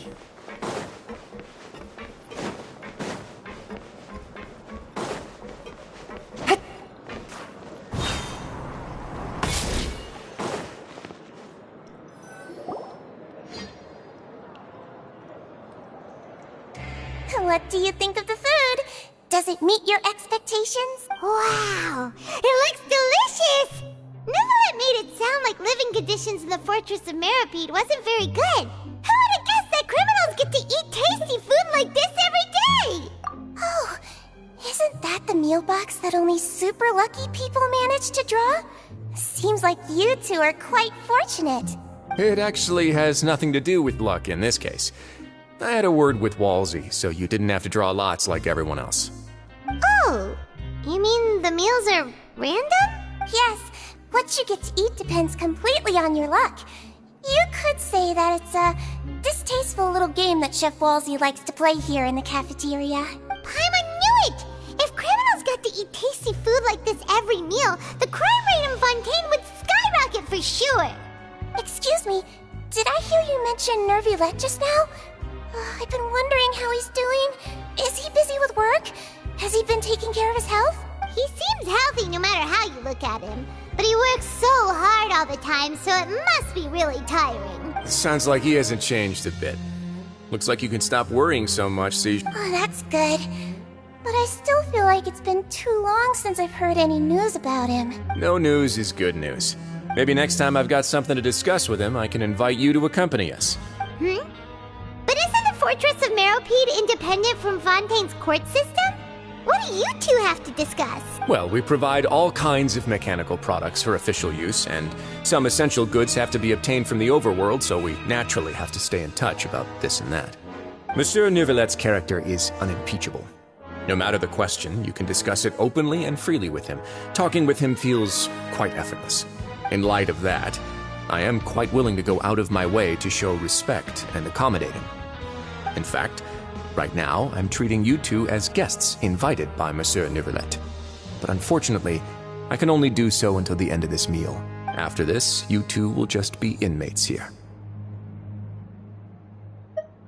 You're very welcome. Well, your new life awaits.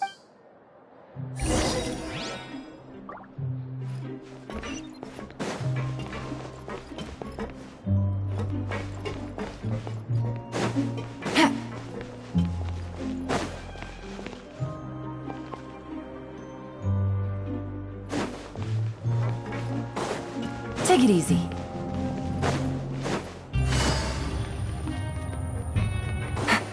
Take it easy.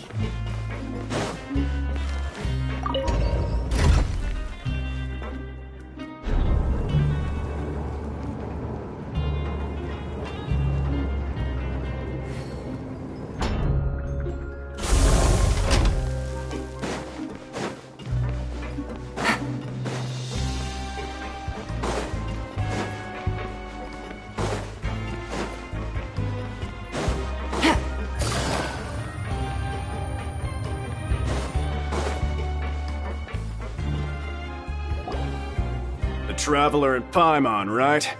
Listen up. As new inmates, the only thing you need to worry about is what to do and when to do it. Don't make any extra trouble for yourself. Your bunks are right over there. Follow me.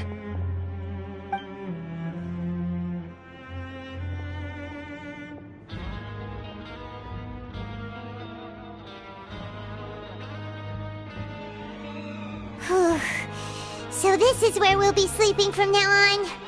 Oh, Paimon can't believe this! The days of staying home and reading detective stories are like a dream now. By the way, Traveler, we saw a lot of things worth investigating just now. Even though the Duke didn't say it too directly, judging from what he said at the end, it seems that he was only welcoming because we know Neuvillette. We are criminals, and Paimon did eat that cake. But we're actually here to help Neuvillette. Is it possible that he knows we're here on a mission? Or is Paimon overthinking things? Yeah, Paimon thinks so too. He probably knew why we came here from the very beginning and intentionally wanted to send us a message. Maybe something like, "Hey, I have my eyes on you, so don't try anything funny." Yeah, you're right. It's not like we can go back to Neuvillette empty-handed and say, "The Duke looks scary, so we gave up." And besides, the Duke said that he was willing to go out of his way to show respect for Neuvillette, right? So, we at least need to try. But Paimon hasn't gotten a clue where we should start our investigation. You mean... Yeah, that's what Paimon was thinking too. Paimon almost spilled the beans when we ran into him. Fortunately, based on his attitude, it looks like the Duke sees Linny as just another inmate. We worked so hard to help clear Linny and Lynette's names, and yet we turn around and bam! He's in prison anyway! Oh, right! Linny and Lynette are from the House of the Hearth. They work for the Knave, so they could be here to investigate too! Huh? Oh, it's a card! Paimon didn't notice it earlier. It looks like a magician's prop. Lenny must have left it here. He's in prison and still doing his little tricks, huh? Let Paimon have a look. It was nice to bump into you again. Let's catch up in the production zone tomorrow. What in the world? It's written like he's greeting a buddy on the street. Paimon thought he'd write something important. If you say so, we can ask him what's going on tomorrow. Let's get some rest now.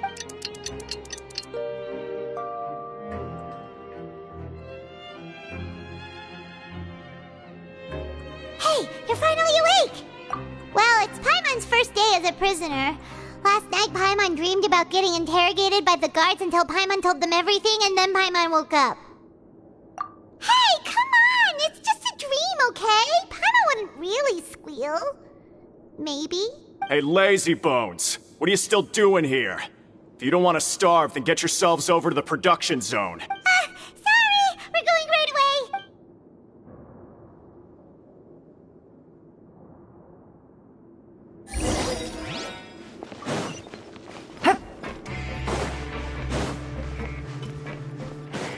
Take it easy.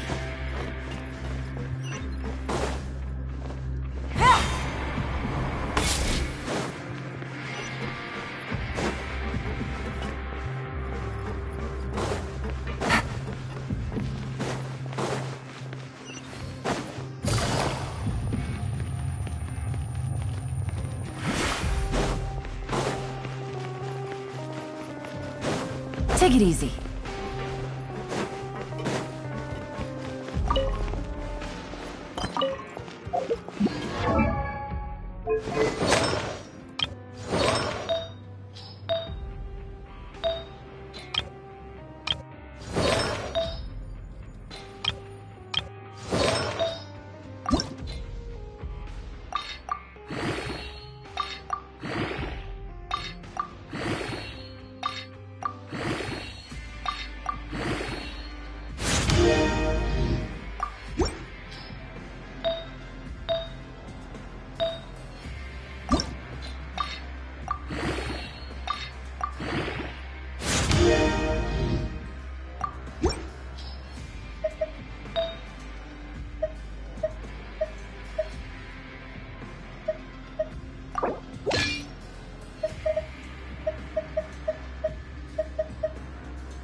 Ah, you must be the catch of the day.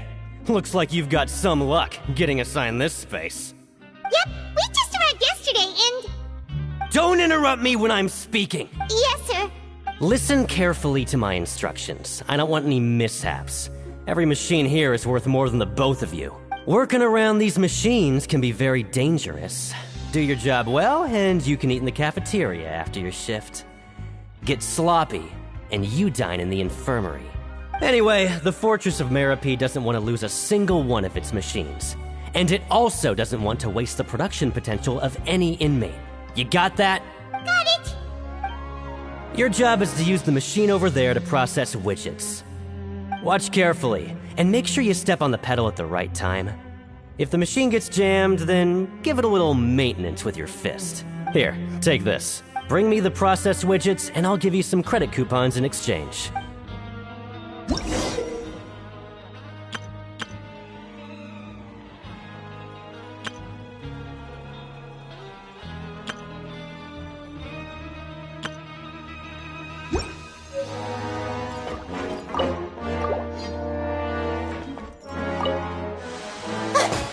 Once the widget is hot enough to glow, jump to step on the pedal and hit the widget with the hit.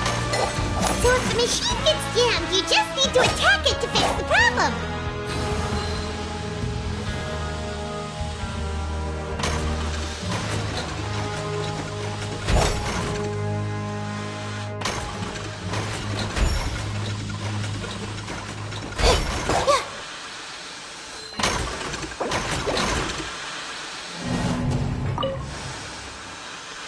Once the widget is hot enough to glow, jump to step on the pedal and hit the widget with the hit.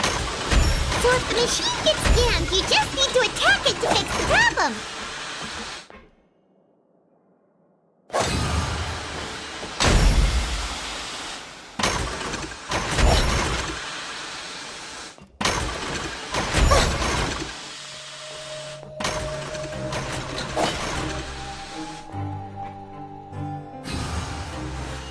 Okay, you got this! Great! Now we can report back to the foreman and give him... Huh. This one is tolerable. Though since the processing is done by machine, the product is all pretty much the same anyway. Alright, I'll pass you for now. And we'll count up how many credit coupons you've earned. Paimon's exhausted. We're done now, right? Oh, that foreman. He's so scary that Paimon couldn't even speak. Ugh. Even though Paimon's starving and wants to head straight to the coupon cafeteria, he probably just finished up his work too. He should be around here somewhere.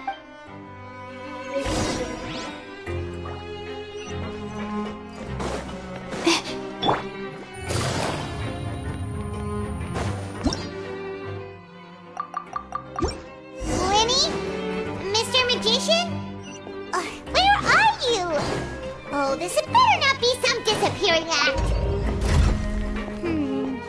Doesn't seem to be around here. Let's try looking somewhere else.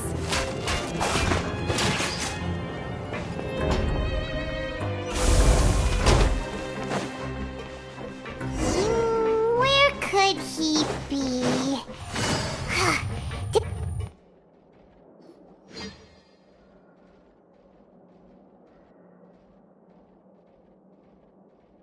Hey, over here.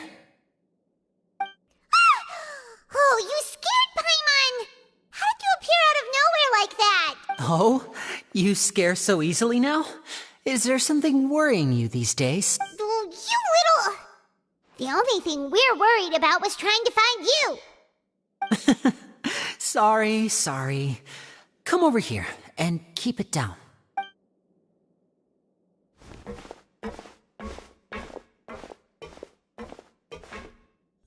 Oh, Lynette! You're here too! You two really are inseparable. That's right. My brother simply can't stand to be away from me. It's not just Lynette. Fremine is also here. Do you still remember him? Oh, you mean that diver from the House of the Hearth, right? Pyro remembers seeing him in the Court of Fontaine before. Now hurry up and tell us, how did you end up as criminals this time? We fought so hard at court to prove you were innocent, but now it looks like our incredible Sadly, even the teeniest of things can land you in prison these days. I put together a street performance and used the popularity we gained from the Opera House incident to attract a big crowd. And then? Next, I invited several audience members to participate in the show. And then, with the entire audience watching, their wallet suddenly disappeared. My brother was charged with theft, and I was charged as his accomplice, having assisted him in his crime. It really isn't that bad. The missing wallets are all in the leftmost drawer of the Maison Gardiennage's big filing cabinet. We just need to see how long it takes to discover them. Yep, we should be released then. In terms of the magic trick itself, I think the performance went perfectly. Leave it to Lenny to magic himself into prison. Indeed. Last time I hid my identity from you, I promised that I'd tell you absolutely everything if you were angry about it. No more secrets. So I don't plan on keeping anything from you this time either. At the moment, the House of the Hearth's interests don't conflict with yours at all. We were instructed by the father of our house, the Knave, to come here and conduct an investigation. Told you so! See? Paimon guessed right. As for what we're investigating, perhaps you haven't heard, but the fortress of Meropide hides a secret. Some even say that the entire fortress exists just to protect it. The House of the Hearth has been investigating this for a very long time, trying to uncover its mysteries. But recently, all of our informants, including the ones that had infiltrated the guards, suddenly vanished and have not been heard from since. We believe that this is a direct provocation, and it's the reason why we came here.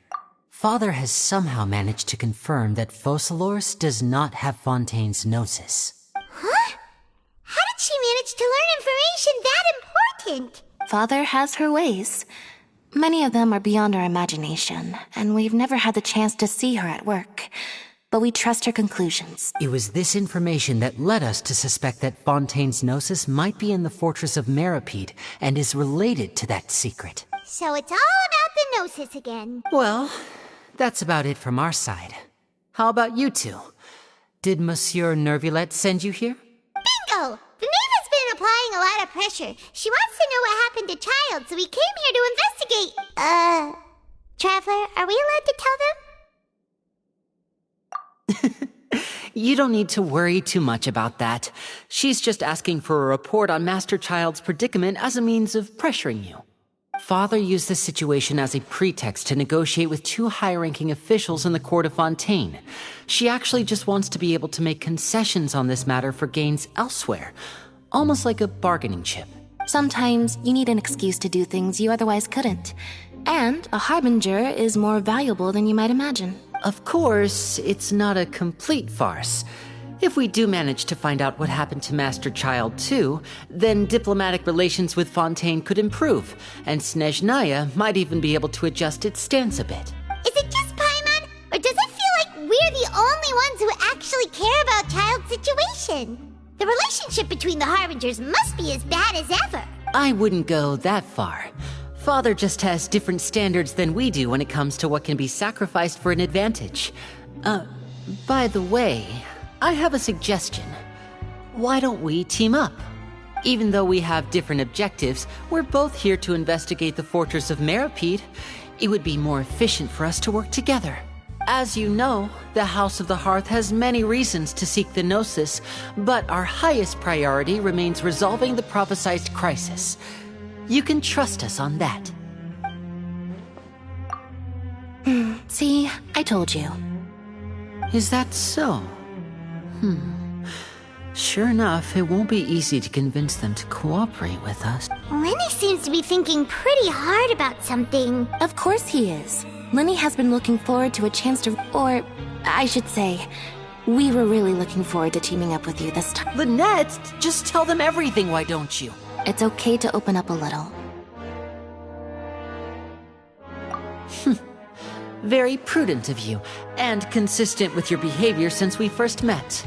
That's reasonable enough, and I agreed to cooperate on these terms as well. I was prepared for the worst, but you were actually more agreeable than I anticipated. All right then, there's no time to lose. I have some information to share, so listen carefully. Since Lynette and I arrived here, our investigation uncovered the fact that the Fortress of Meripede has a forbidden zone. Most people just clammed up and wouldn't talk, but after asking the right questions, we were able to confirm the existence of the forbidden zone from the guards. You should be aware of that while you're investigating. A forbidden zone? Oh, could that be where Child disappeared to? You're right, we'll definitely keep that in mind. Good. That's the most suspicious thing about the fortress that we know of so far. We have a few other unanswered questions, and we'll be investigating those as quickly as we can. Anyway, I hope you find our information useful at least. Oh, look at the time. You two must be hungry. You should go to the coupon cafeteria and get something to eat. I'll use my cards to get in touch with you again in the future. Oh, that's just what Paimon wanted to hear! Paimon's starving after all that work today. We can talk more about the investigation later. Let's go get some grub!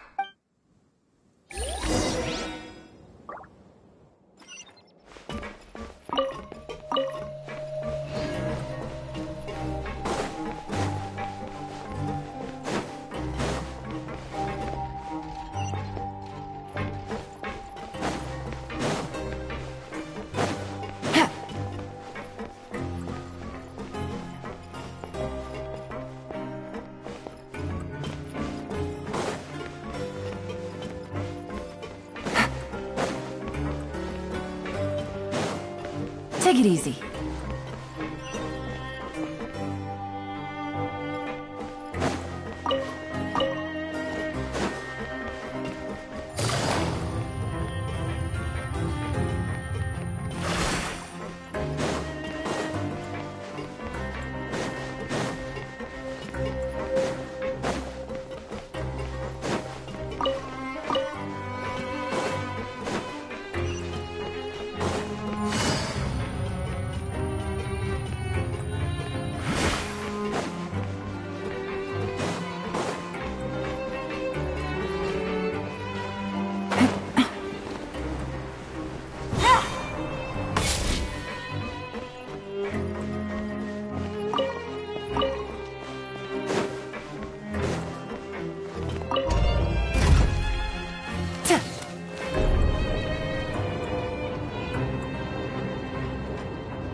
Oh, he wasn't kidding. Today's meal is nowhere near as good as last time. Oh, who knows how long it'll be until we're lucky enough to get that super tasty meal again.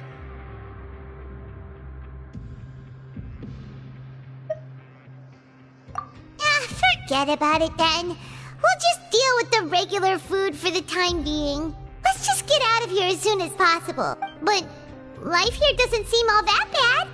Other than the foreman being kinda mean and the work being pretty tiring. You think so, mate? If I had a coupon for every fish who said that. Seems you fishies still haven't learned your lessons from your life up on the surface. If you take things at face value, then by the time you reach a dead end, you won't even know how you ended up on that road in the first place. Everyone's been telling you to just follow the rules and not cause any trouble for yourself. Am I right? But what they don't tell you is that the rules aren't exactly what they pretend to be. The rules for being a prisoner. The truth is, this place has a lot of hidden rules. Huh? Hidden rules? What do you mean? Not everyone knows about those rules, but whether you know them or not, once you break one, you might encounter something even worse than death. Really? Oh, now you're really scaring poor Paimon. Don't joke around like that! Of course. And I'd say that just disappearing would be one of the better outcomes. Oh, you mean that if there really are hidden rules, then Child's disappearance might have something to do with that? In that case, would you tell us some hidden rules? We definitely want to avoid breaking them. Come on, mate. This is valuable information. The difference between life and death. Do you really think you can just ask and I would tell you? Paimon understands, but we don't have many credit coupons yet. Yeah, I know. Not like I'm going anywhere. Just come talk to me after you've saved enough. Moreover, you're new fish, freshly caught, and completely out of your element. What'd be the point in even telling you anything before you've gotten a handle on your new lives? Come and find me once you've been here longer. I'm usually around the rag and bone shop. Just call me Vidoc. Bye-bye now. He left. Just like that. Huh.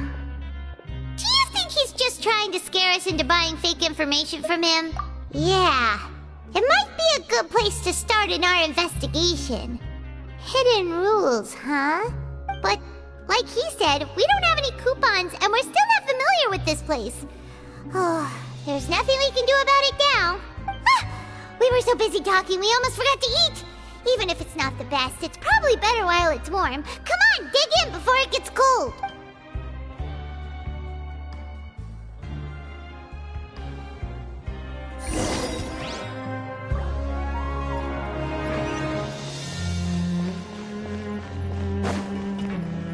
Take it easy.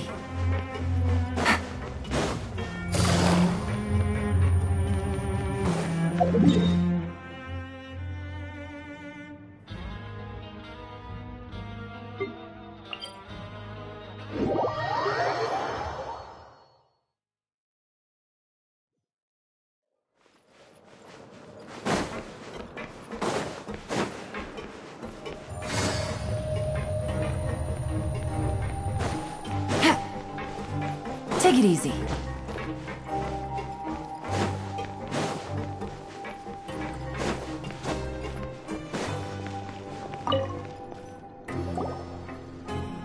So Paimon just confirmed with the guards that our shift is set for every morning, and we're free to do whatever we want all afternoon. But it seems like most of the other inmates choose to continue working through the afternoon to earn more credit coupons. Oh, and they also said that you can use coupons to skip work in the morning and free up your time.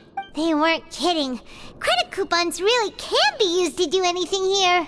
Ah, Paimon's so tired. And we'll need to wake up and go to work in the morning. Without any credit coupons, it's not like we can really do anything else. Nighty-night, Traveler. Paimon hopes we can keep making progress on our investigation tomorrow.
What's wrong?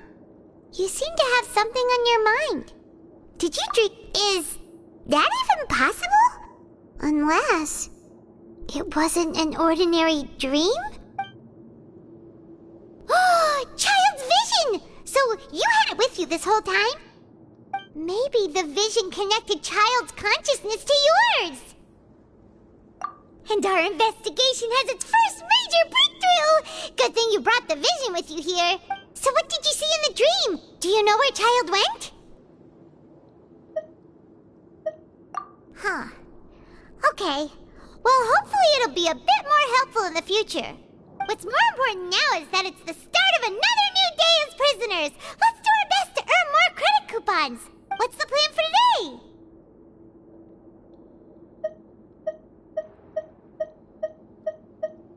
Let's go! It's time to start working. If that guard Fielding catches us skulking about, he's sure to give us an earful.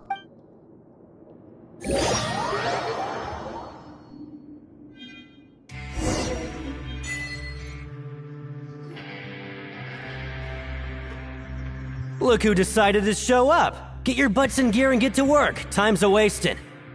Good, here you go. Remember to give me the widget once you've finished processing it.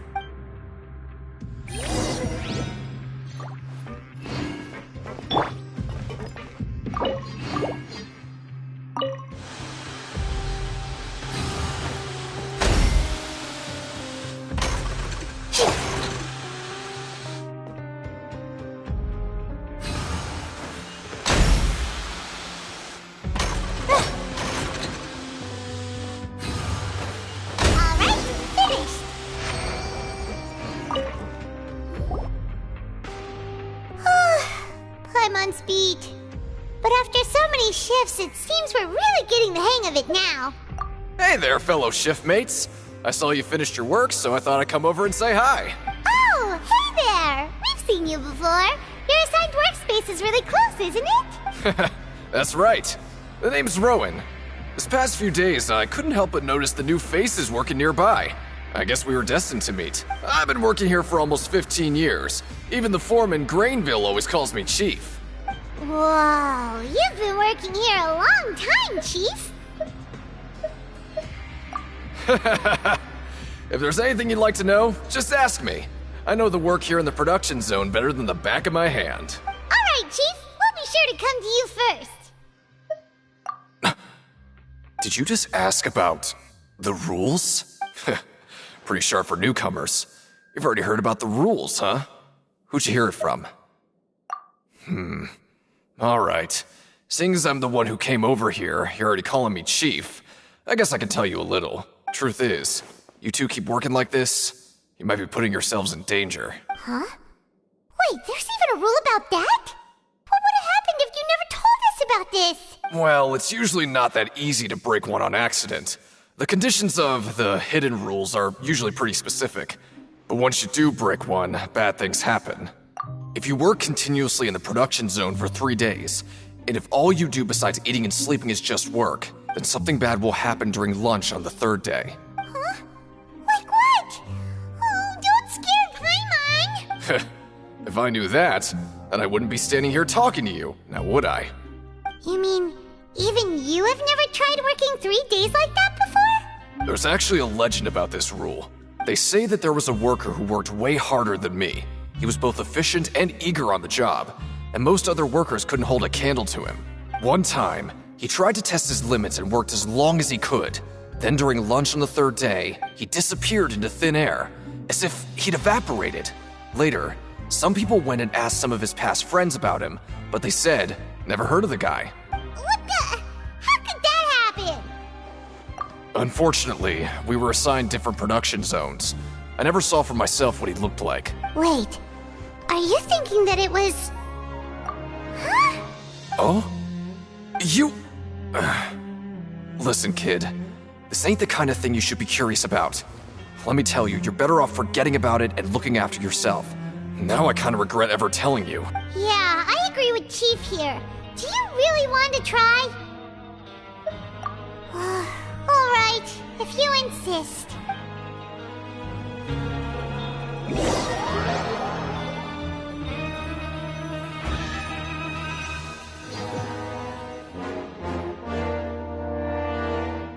What is this garbage? Ooh, it looks disgusting! Oh, Paimon misses your cooking now. What would you like to do this afternoon?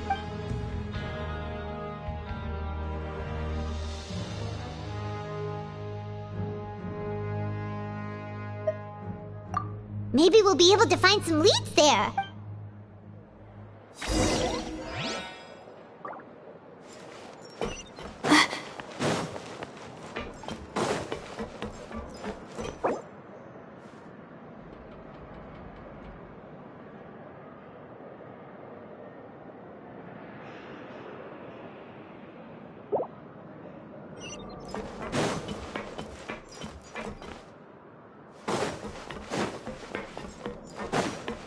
The wind rises.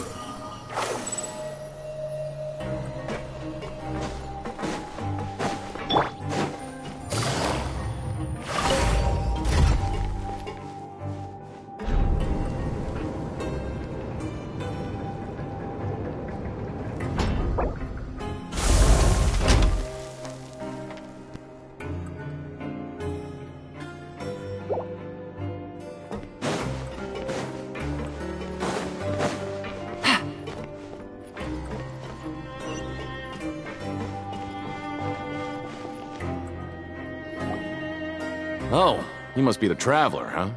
Sorry, mate, but competitors as strong as you are prohibited from participating. I don't make the rules, mind you, but I was given very specific instructions. Even convicts value their lives, don't they? I hope you can understand. But we have a game here that'll let you show off your strength, and you'll even earn some credit coupons in the process. What do you think? Interested? And if we lose the game, will it cost us credit coupons? Of course. That's the cruel reality facing every competitor in a place like the Pancration Ring. Okay, great. Let me walk you through the rules. The targets in front of you will pop up one after another. You'll need to hit the targets in the same order that they popped up. If you can complete a few rounds in a row with no mistakes, then you'll win credit coupon. But the second you mess up the order, you'll lose. Game over.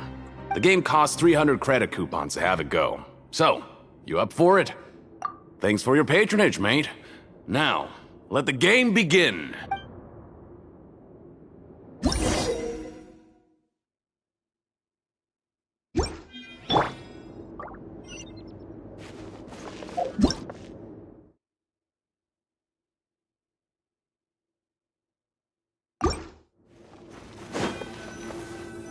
Okay, do your best to hit the targets, just like Colin said!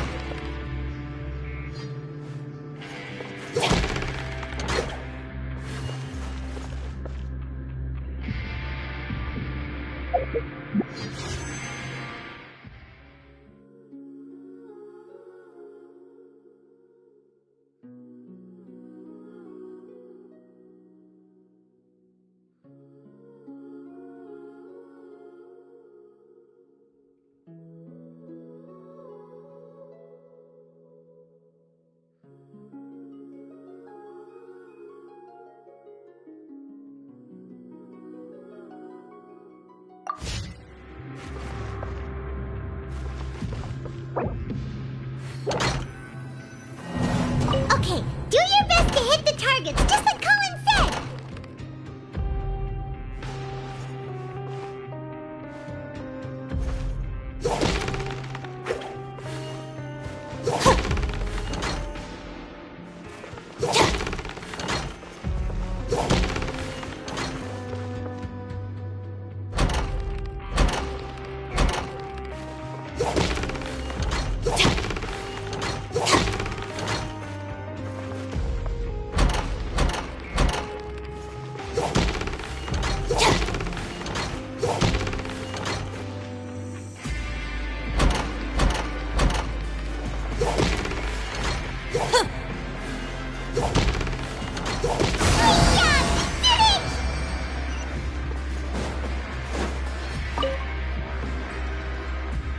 I'll be.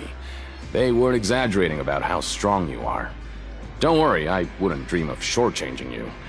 Here's the credit coupons you won. Put them somewhere safe.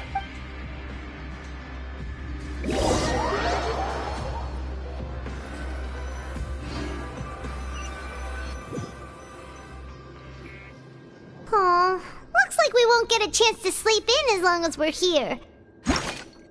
Let's get...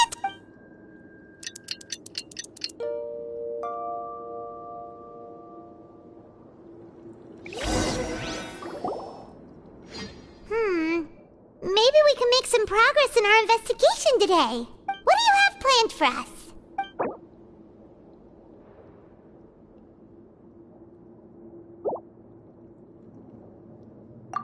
Right, we just need to keep at it.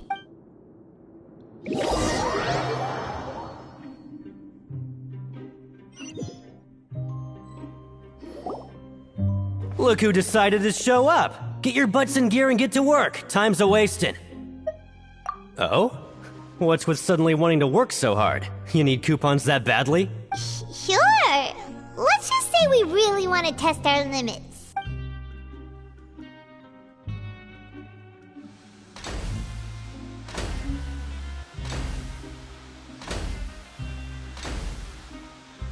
Nice! We did well today. Let's keep it up!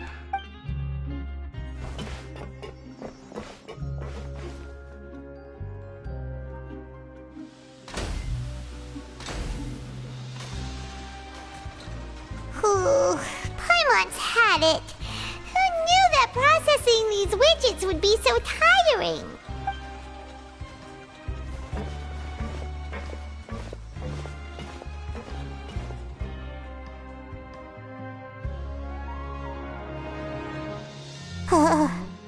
That's it. Paimon doesn't even have the energy to talk anymore.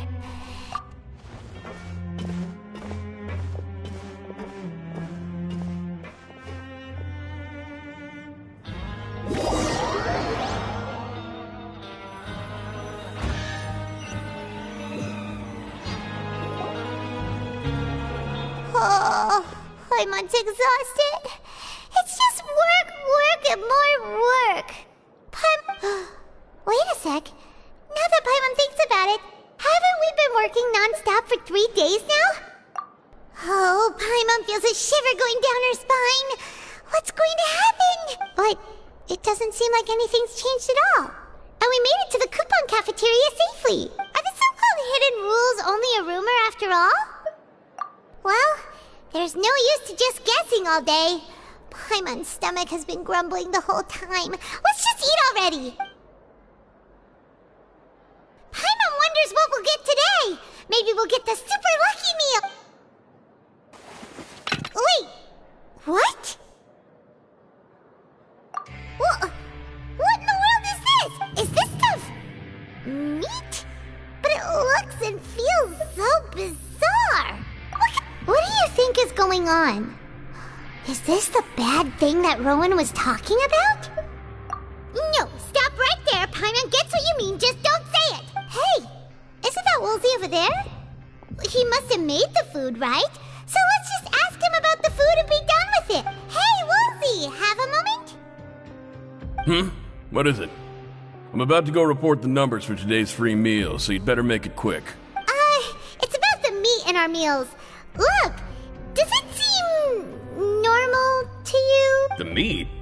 Oh, that. Looks perfectly fine to me. Totally normal. You better hurry up and shout out. How could this be fun? Hey, don't leave! You barely even looked at it! Ugh, what should we do now? Woolsey wouldn't even give us the time of day. Yeah, looks like we have no other choice. Paimon was positively famished a minute ago, but now she's lost her appetite. What would you like to do this afternoon? Since we have time now, let's focus on investigating some more.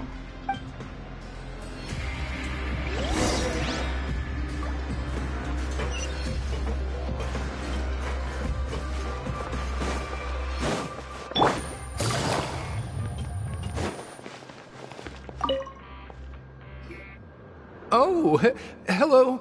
You two are the ones who were with His Grace. No need to be so nervous. Sorry. I couldn't help but think of His Grace once I saw you, and well, it's hard to say. Maybe I am. He's got a very overwhelming presence. Wait. Oh, I'm always indecisive, and I tend to make a mess of things. It's like a reflex. I just What? Please, don't say anything like that out loud.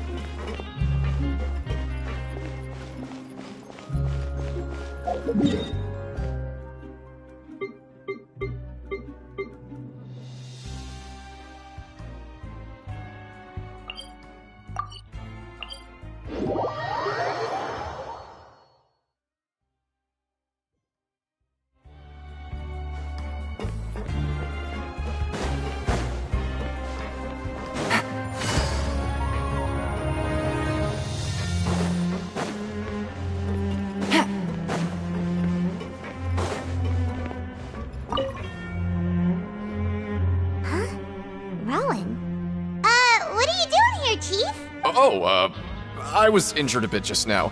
Nothing major, I think I just pulled something. A little mishap. Huh. Paimon wouldn't have thought someone as experienced as the Chief would still get hurt on the job. Shh. I just knew you would say that. This is pretty embarrassing.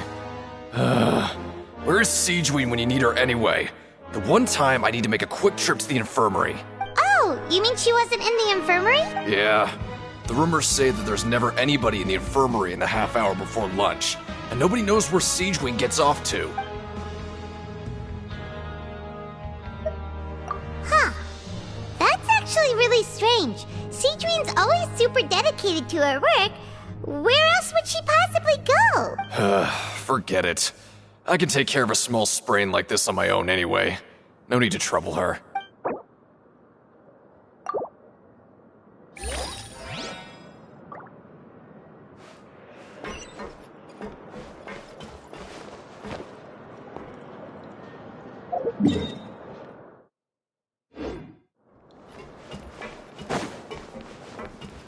Take it easy.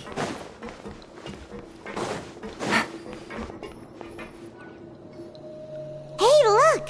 There's something here! Looks like a research notebook. That suspicious guy peeking into the infirmary just now. Are they a fan of Sigewinne? He must have dropped this. Let Paimon read it real quick! The Melusine perceive the world very differently from humans. There are significant deviations. As a result, their sense of aesthetics and beauty is also very different from that of humans. This must be taken into consideration when giving gifts. Ooh, this all sounds pretty serious. He sure did his homework. And as for the notebook, let's take it.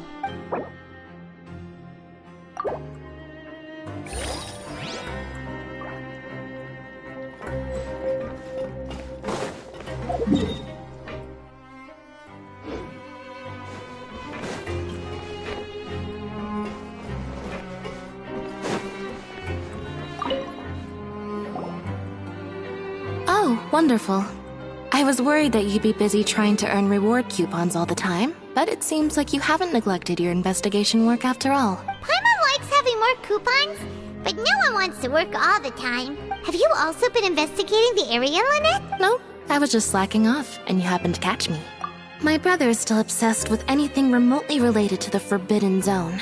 But knowing him, it won't be long before we get more leads. Oh, before I forget, this is for you. Huh? Credit coupons? Why are you giving us these? I've been here longer than you. Coupons aren't a resource in particularly short supply.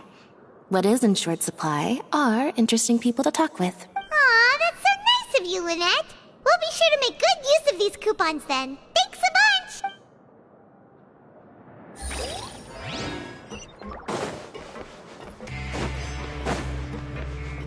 Take it easy.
infirmary? What are you doing in the production zone? Hello, Traveler. Paimon. Everyone's usually busy around now, and we don't have any patients to look after in the infirmary. I thought I'd come here and enjoy the sight of everyone. Enjoy? What's there to enjoy here? It's really worth watching. I often stand here and observe everyone. Humans are just so interesting and adorable. I like to watch your expressions while you work. Are you talking about pets or people? Oh, I can see why you think that, but you shouldn't jump to conclusions. See, we Melazines are a different species, and we see the world very differently from humans. It's very easy for me to observe everyone's condition. All it takes is one look, and I can tell which workers are exhausted. Wait, Melazines can see that? Huh. That does sound useful for being a nurse. Yes, running around tending to everyone's health is very fulfilling. But I'd much prefer it if you're all happy and free from exhaustion and pain in the first place. Take care of your body, and make sure you eat well. Always rest when you're tired from work, and don't push yourself too hard. We'll definitely take care of ourselves. Thanks for the reminder.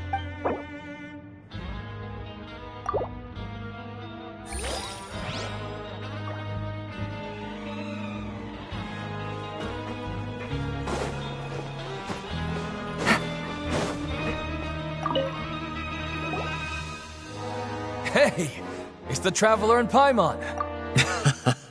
No need to tease me, okay? I won't trip on the same step twice. Listen, I feel ashamed about last time. Thank you for praising me in front of His Grace. Here are the extra credit coupons he gave me. I'd like you to have them. Huh? No, we couldn't take them. They're your reward after all. But when I was welcoming you, I didn't do anything but give you the stink eye. Come on, I insist. These coupons are nothing compared to getting the attention of His Grace. I won't take no for an answer.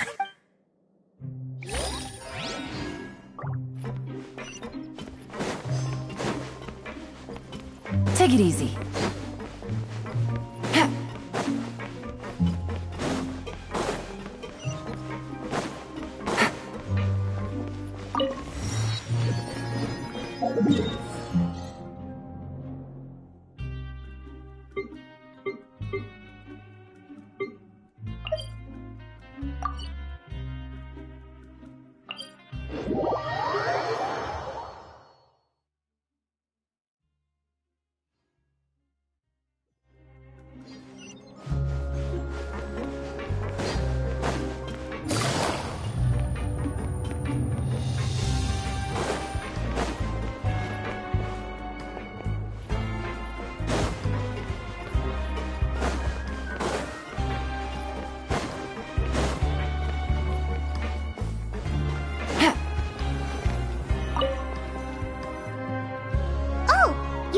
Investigating and go rest? Okay, you should rest up. We'll be back at it tomorrow. So after working a few days straight, we got some strange meat in our lunch. What was that all about? Has our investigation turned up anything useful recently? Really? And it looks like that part of the investigation has hit a dead end. Well, we'll keep searching for more clues tomorrow. Good night, Traveler.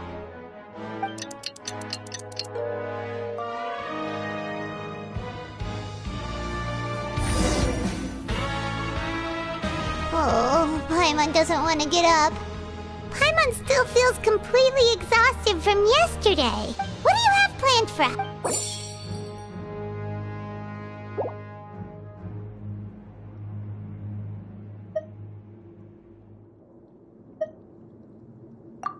After working here so long, we're really starting to get the hang of it. But doing the same thing all the time can get old pretty quickly. How are you holding up? Yeah, it's good to kick back and relax once in a while.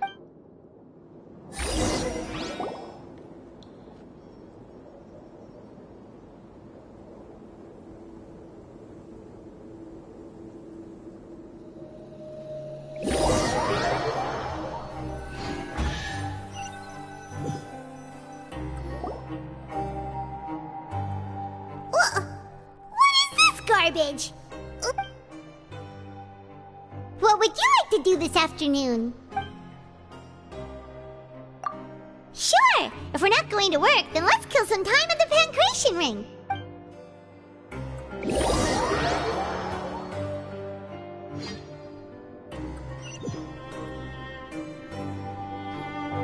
Oh, back for another try? I hope you brought enough credit coupons this time. All right, then get ready to play.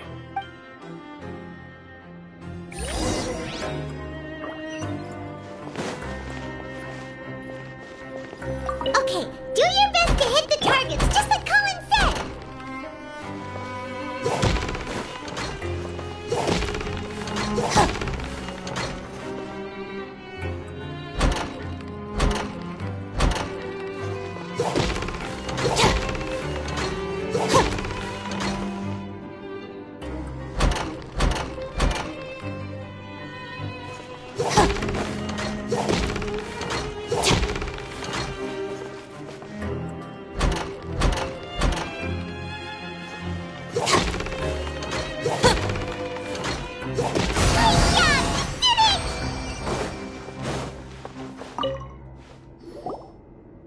Your strength really shouldn't be underestimated.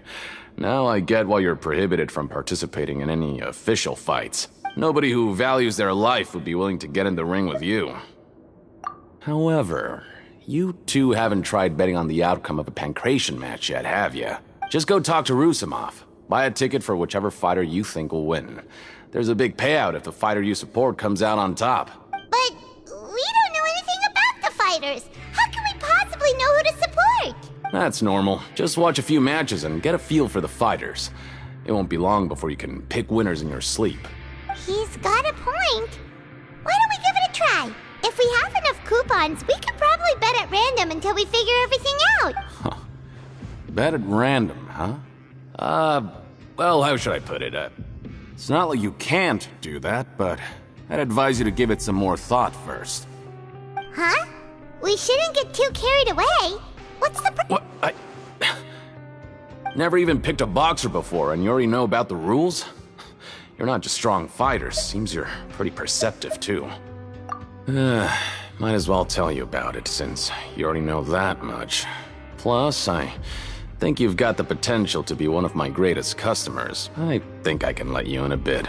Besides, I don't want to risk ever losing a customer like you. Is it that serious? Okay. The hidden rule here is, if you buy both boxers' tickets and support them both, something bad will happen the next morning. So the rule is that we shouldn't pick both boxers in the same fight. But if anyone actually did that, wouldn't they be guaranteed to lose coupons? Who would do that anyway? And what do you mean by something bad will happen? How would I know? Not like I'm stupid enough to do that. But I've heard a story about the rule. According to the rumor, there was a masked boxer who possessed incredible skill and power. None of his opponents even stood a chance against him. However, in the final match, the organizers told him to take off his mask. He refused and never showed up to the fight. And after that, he was never seen again. Some say he died, or that he was taken care of by the event's organizers. But everyone remembers that he was someone who cherished honor above all else. In his eyes, supporting both boxers in a match would dishonor the competition itself. So you mean it's like a curse? He'll take vengeance on anyone who does that? No, he was always wearing a mask, like he was intentionally trying to hide his identity. I don't even know anything about his past. Traveler, do you think that boxer was... Huh? We will? You're not serious, are you? Look, here I was just trying to be nice and warn you, yet here you are trying to break it on purpose? Yeah, it sounds pretty scary to Paimon.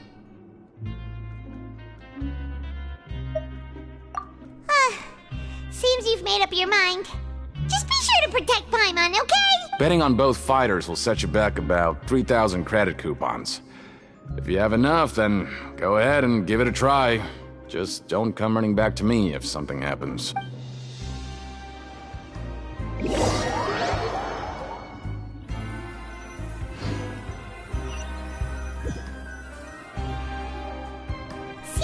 productive day. Hope we...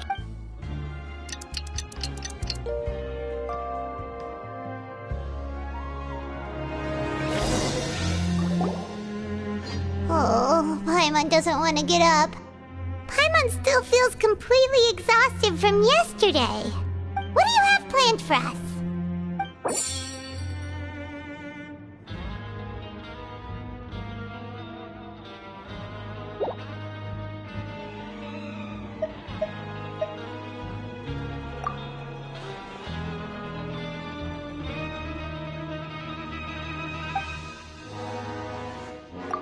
After working here so long, we're really starting to get the hang of it. But doing the same thing all the...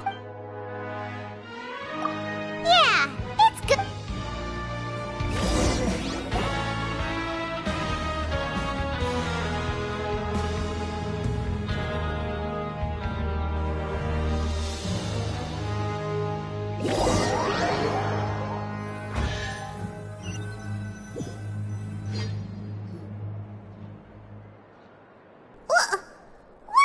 Garbage. What would you like to do the... Knowing child, he must have been there all the time.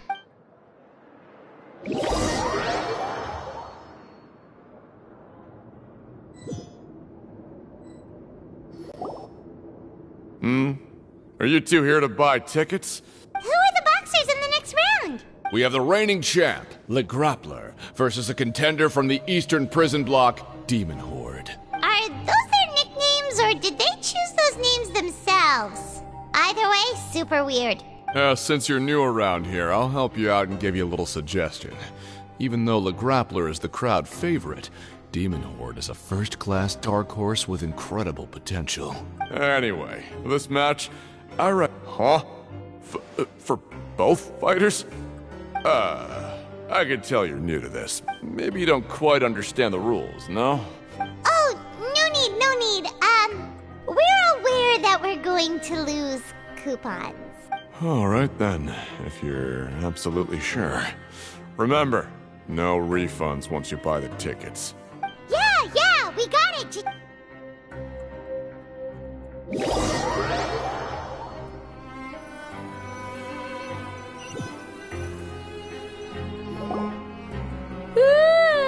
We woke up so early today that...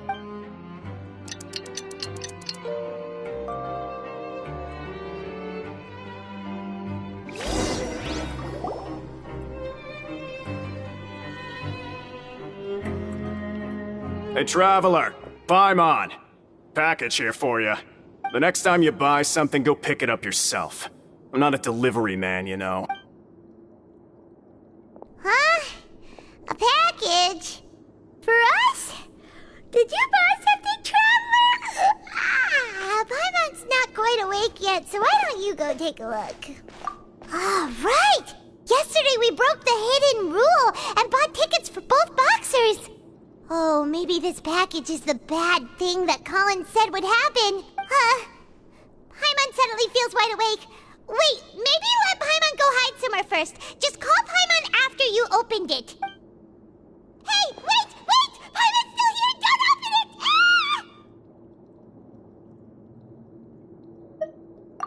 Huh? What is it? Are you okay?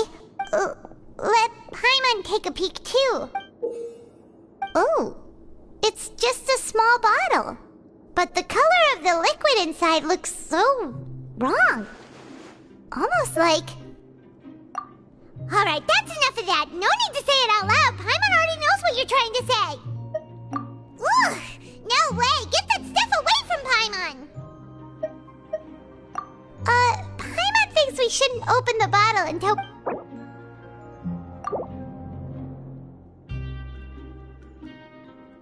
What do you have planned?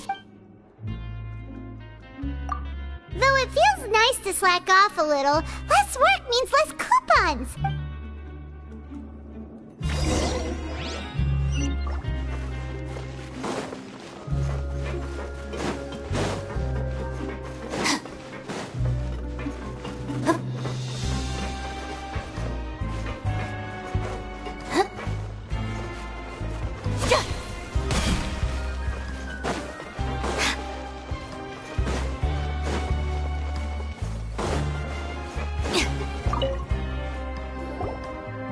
If there's no way... Who are you? We've never seen you before, and you don't look like a fellow convict. I'm not! Of course I'm not. Please, don't mistake me for a criminal. I'm a good, law-abiding citizen. Then what are you doing here? You sure seem anxious about something. I'm a promoter for Fontico, and I'm usually responsible for promoting our drink products. I thought I could complete my task here quickly and return to headquarters, but I've been here way longer than I anticipated. Oh, a promoter from Fontico? So what kind of problem did...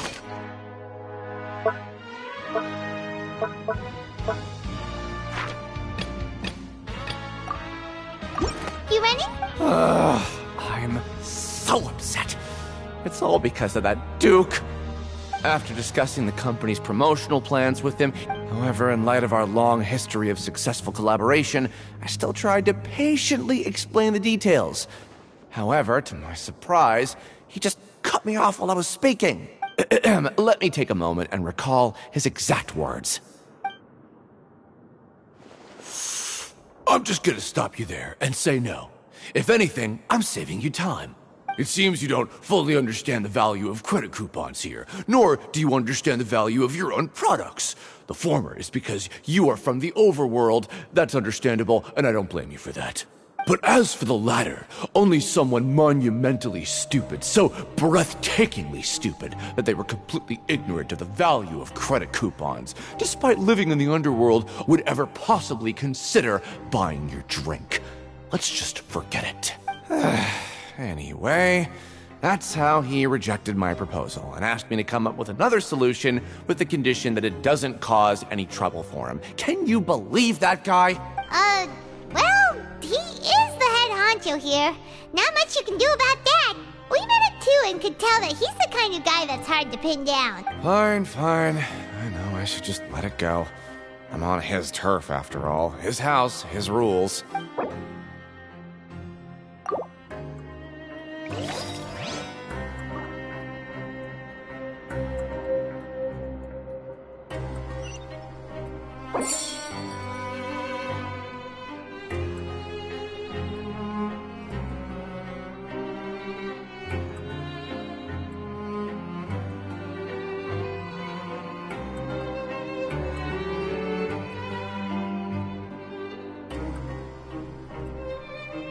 The criteria for certificate exams are straightforward enough.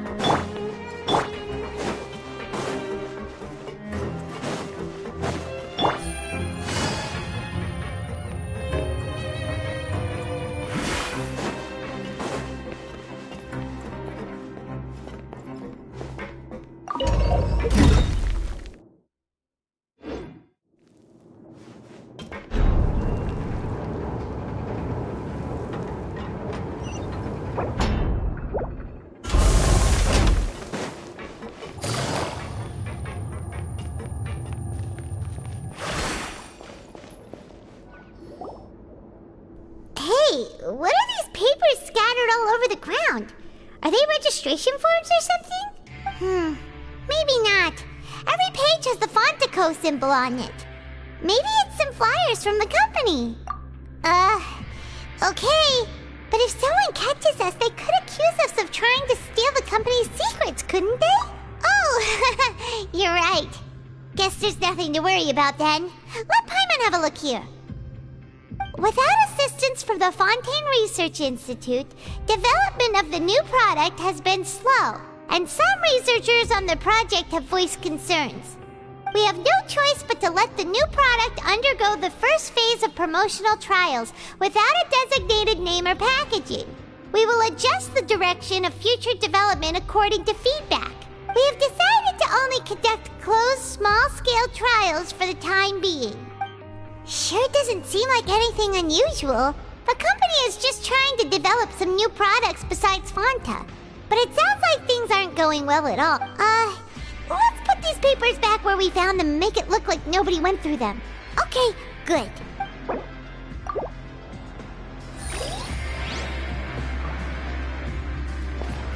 Take it easy.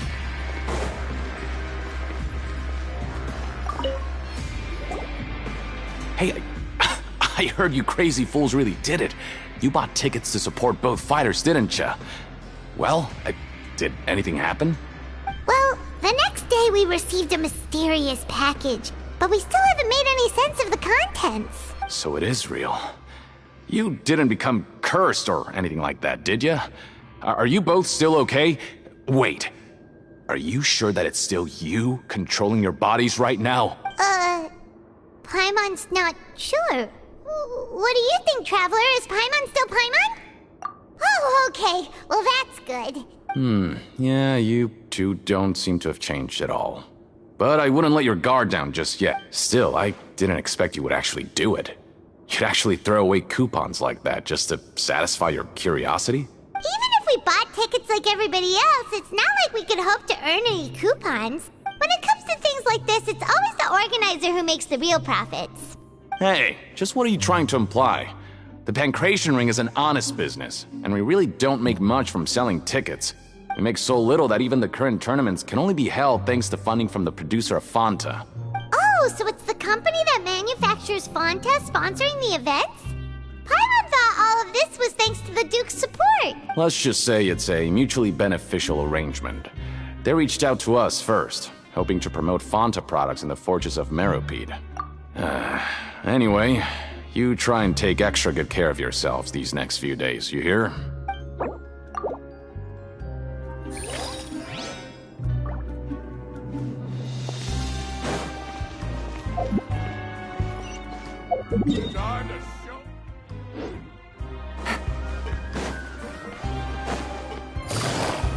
Take it easy.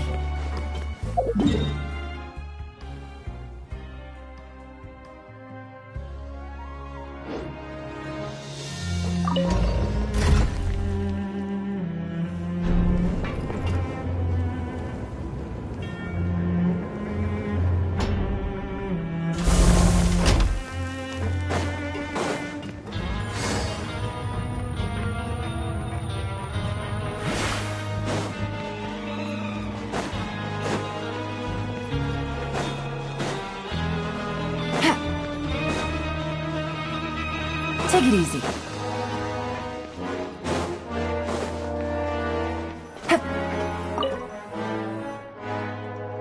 Huh. We ended up here without even thinking about it. Wanna grab something to eat? Alright. But remember that we bought this time with coupons, so let's make better use of it next time.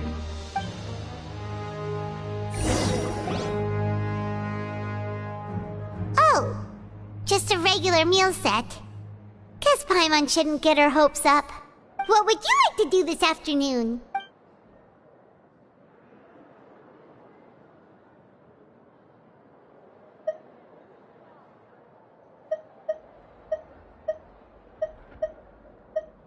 After working here so long, but doing the same thing all... Yeah, it's good.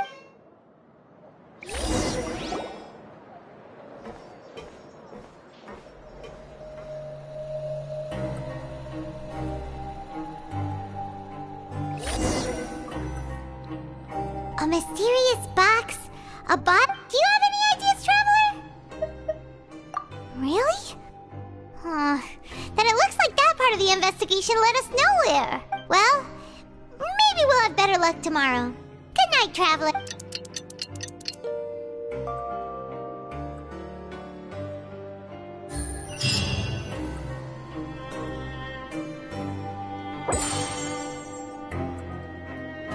Okay, so we've investigated 2 of the hidden rules.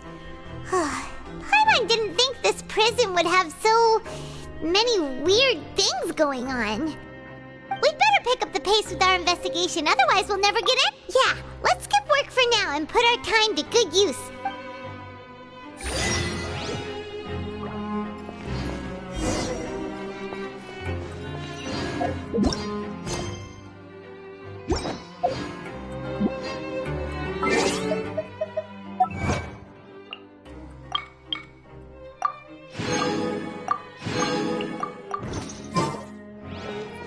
Take it easy.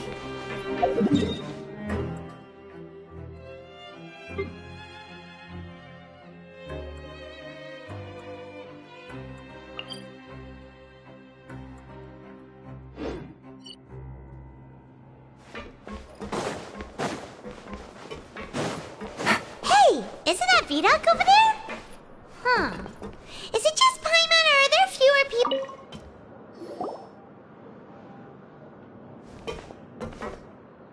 Ah.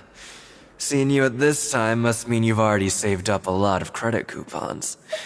Or at least enough to skip work. Seems you're getting into the swing of things around here. Impressed. So, now can you tell us about the hidden rules you know? If that's what you want to know, I guess you couldn't have come at a better time. Huh? What do you mean it's a good time? Leonid and those other pesky broke urchins have all gone to work in the production zone. I wouldn't want them listening in without paying up. We get it! Just tell us already! So, you know those pipes that make strange sounds? Don't ever, ever go near them at night. Even if you manage to avoid the guards, you might find something even more terrible there. Something even more terrible? Like what? A group of cannibals. Cannibals? In the Fortress of Meripede? Every month, they meet a few times in the dead of night. Rumor has it they might be connected to the people that have disappeared here. But what's even scarier is that they have a special proclivity. Since they have no way to dispose of the leftover remains, they have ways to transform them into other forms and keep them in the fortress forever. Paimon might already know what you mean by other forms. So that's what's going on here. Oh, Paimon's stomach doesn't feel so good. You two look pretty skeptical. No matter. Learning the truth behind dark secrets isn't necessarily a good thing. I've got things to do too. I suggest you just act like I never told you anything. Traveler, can we just trust him on this one? Oh, Paimon doesn't want her blood and flesh entombed here for all eternity? Oh, so that's how you see the situation. Huh. You know, Paimon does feel a little better about it now. When will all the secrets end?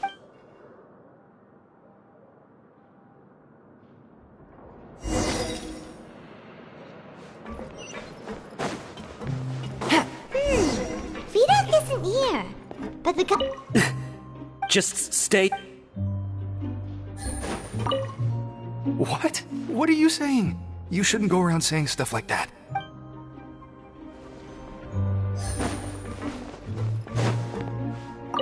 What are you talking about?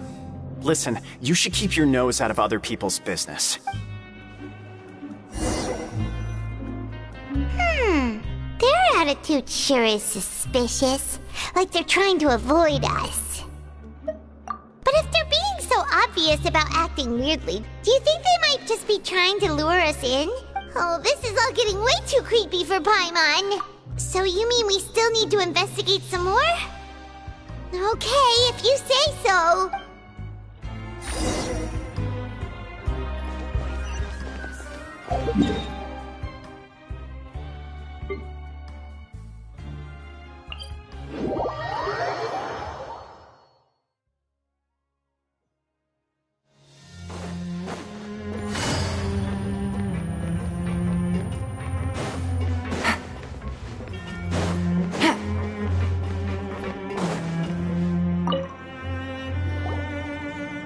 Fielding?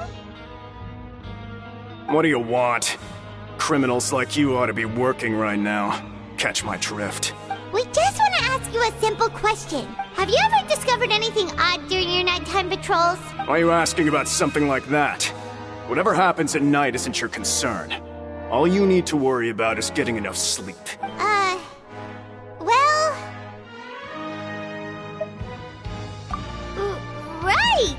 We've heard it happens a few times every month. Paimon has sensitive ears, so it makes it hard to sleep. Really? I see. But it's not like I'm on duty every night. And now that you mention it, I recall my colleagues talking about something like that before. They say that strange things tend to happen at night on pipe cleaning days. Lots of us don't willingly take those shifts. So, what happens at night on pipe cleaning days? They just conduct regular cleaning of the fortress's drainage facilities. There are 3 pipe cleaning days per month, and it just so happens that today is one of the scheduled days. You can try to confirm the sounds tonight if you want, and if they're real, then I can report the issue to my superiors for you. Oh, okay. Then we'll keep both ears out tonight. If that's all, then I'll be leaving now. I advise you not to try anything funny, though. Even if I'm not on duty tonight, someone will still be watching you. Don't worry, we don't want any time added to our sentences. Oh, he left. So what do you think about the pipe cleaning days he mentioned? Right, both are a possibility. But Fielding did say that tonight is a cleaning night. Paimon knew you would say that. Alright, sounds like we'll be up all night tonight then. Paimon just hopes the guards don't catch us.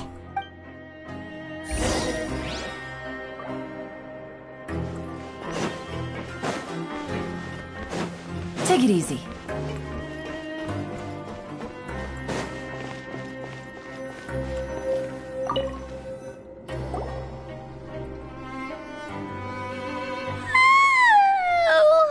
I'm so tired. But we can't sleep yet. They'll be cleaning the pipes tonight, so it's the perfect chance for us to investigate. Whatever. Just be sure to wake Paimon if Huh? Traveler? Did you fall asleep already?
Traveler, come on, wake up! Oh, it looked like you were just peacefully sleeping to Paimon. Well, what did you see this time? Really? So we're finally starting to figure out what actually happened! But what about the cannibals? How do you explain them? Okay, well it's about time for us to get moving. Just be careful to avoid the patrolling guards.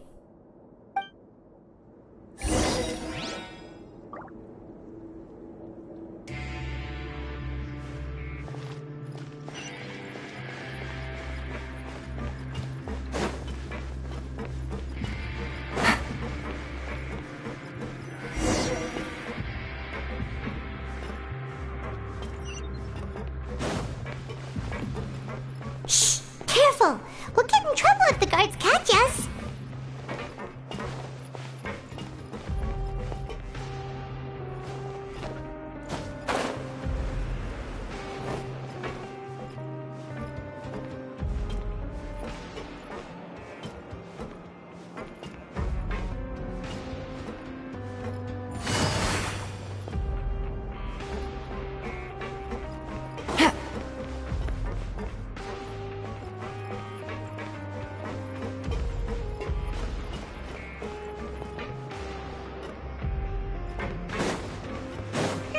This should be the place.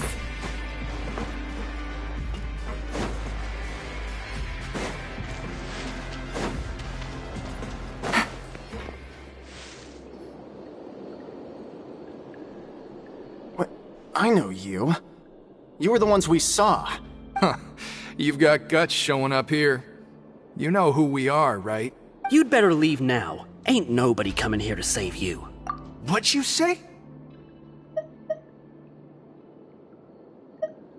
Yeah, so what if they were? If you push us, we can make those rumors a reality at any time. Hey, what's the point of all those rumors anyway? What exactly are you trying to do? I don't have to tell you anything. If you turn around, go back to the door. Yeah, scram. Nothing worth seeing here. Huh? What did you say? Isn't that exactly what Boss said when he left? Hey, do you know our boss? Whoa. We had no idea our boss was such a big deal. He always kept his identity a secret. So, did he have you come here to find us? Oh, so your child's crew here? Seems like he had no problem fitting in.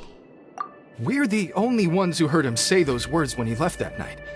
So, unless he somehow told you those exact same words after that... All right. I guess that's proof enough for me. I believe you. Wow, those dreams of yours sure come in handy. We gave him the business for a while and would always give him a hard time when he first came to the fortress of Meripede. But here in the fortress, the strong will always earn respect. He was working the longest hours and racking up wins in the Pancration Ring. You could always see how amazing he was, even when he was teaching us a lesson. So eventually, we all decided to follow him. But one day, he suddenly told us that he had to find a way to escape this place, no matter the cost. He said it was because he heard that call again. And as his crew, if the boss wants something, then it's our job to get it done. So, we got to work, and used the hidden rules that were here to make up and spread the rumor about the cannibal rule. We just wanted to give him a better chance of escaping on a night after the pipes had been cleaned. Oh, thanks to your rumor, nobody would want to come anywhere near here, prisoner or guard. Wow, it sure is easy to exploit people's fear of the unknown. But hasn't Child already escaped? Why are you all still coming here after pipe cleaning day? Because as far as we know, the pipe he went into isn't actually an exit. It should be a dead end. It leads to an abandoned factory area, and even if there were a way to escape from there into the sea, we're still way too deep. No one could ever reach the surface alive. But Boss still insisted on going in. It's like he was obsessed about it. So we told him that we'd pretend as if he never existed while he was gone, and that if he wanted to come back, he should wait for nighttime on a pipe cleaning day. That way, we could meet him here and help cover the whole thing up. So you come and wait here through the night a few times a month just because of that promise? Yeah, but it's been so long now. We already know in our hearts that he must have managed to escape somehow. Is it also possible that something unfortunate happened to him? Nothing could ever defeat Boss or slow him down. It's one thing we know for sure. Okay. Paimon was just brainstorming possibilities. All right. Keep quiet and follow us.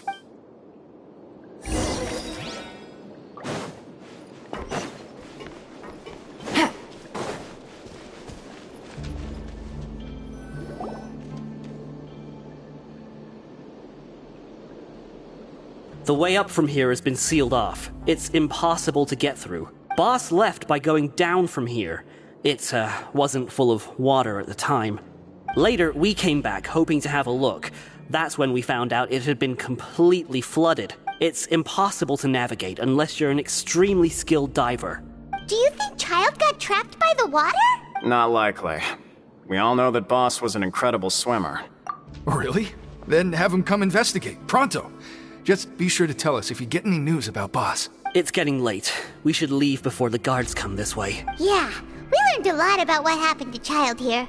Let's get going!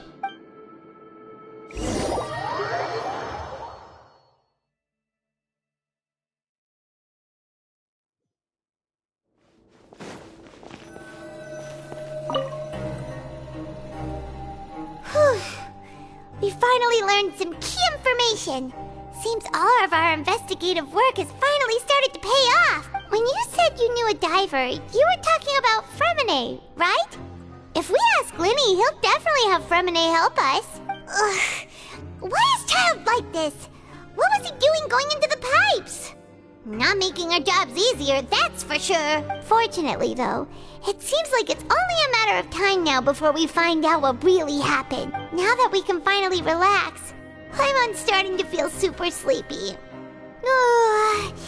Let's try to get some rest while we still can. Nighty-night, traveler!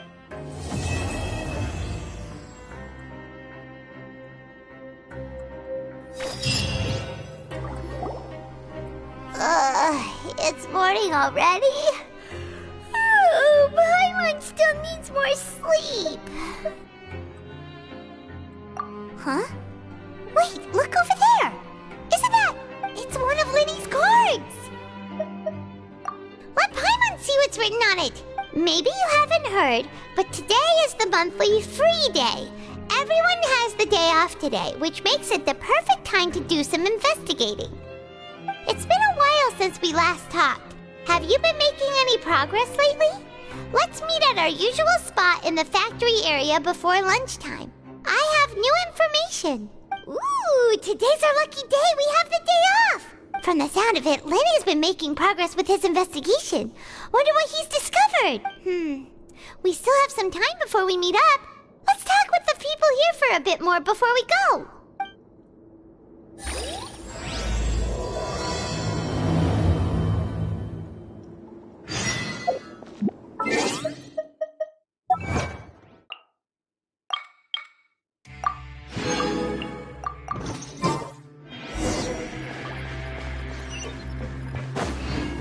Take it easy.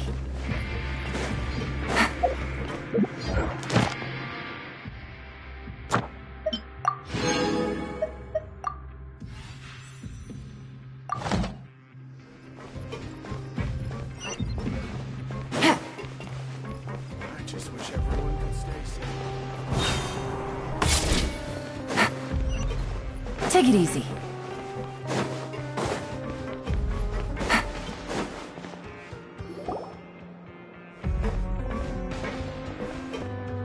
There's a group of people over there.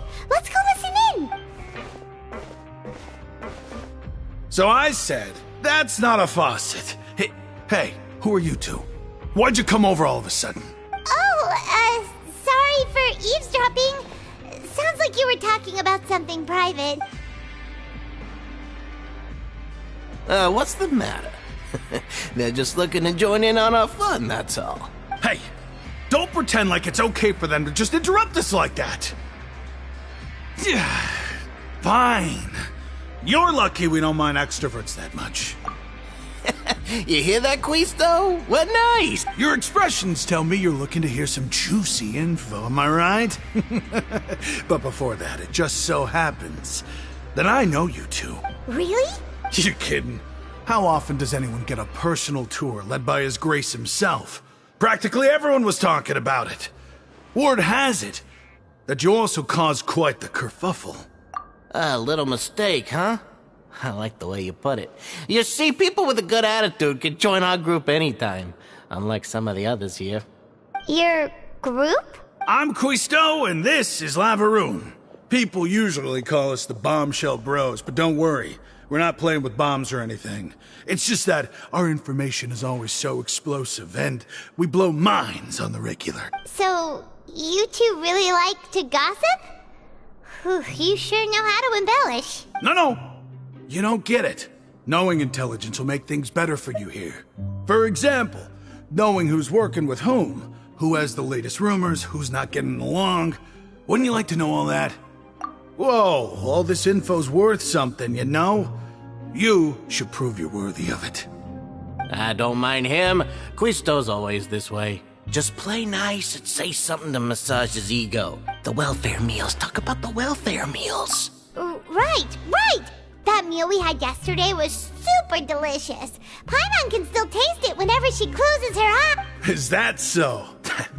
To tell you the truth, I've been helping out with making those welfare meals. I've been working as a kitchen assistant for about a month and a half now. Oh, so you're the one who made those delicious steaks. Amazing. You could be a professional chef. You are correct. I am a true professional. In fact, I even went to culinary school. Since you like my cooking, I guess that means we share similar tastes. Listen carefully. This little bombshell will help you learn what's really going on here in the fortress. Listen, kids. The power structure within the fortress is quite complicated. The Overworlders couldn't care less about us down here. We're basically dogs to them. You've already met the one person here you should never cross, the Duke, Risley. He knows more than you think. And if he doesn't care about something, then he often doesn't bother dealing with it. Those who have the Duke's attention get all kinds of special perks, even better treatment in the infirmary. I know who you mean. It's that Jurier character, right? I don't think there's anything useful about him at all. Why does he visit the infirmary practically every day? Is it normal for anyone to be going in and out of there so often? If you ask me, he's just faking it to get out of work. But did you know that Jurier was a talented researcher from the Fontaine Research Institute before he came here? I don't care if he was a researcher that could turn dirt into Mora. Once you're in the Fortress of Meripede, you're just another inmate like everybody else. Speaking of which, the last time I saw him, he was passing by the corridor with Lorvine. I also heard they started arguing in the library and got into a fight, right? Guess that's just how terrible of a guy he is. You mean he hit a woman? Wow, I never imagined he was that bad. But that Lorvine's also quite the odd one, you know?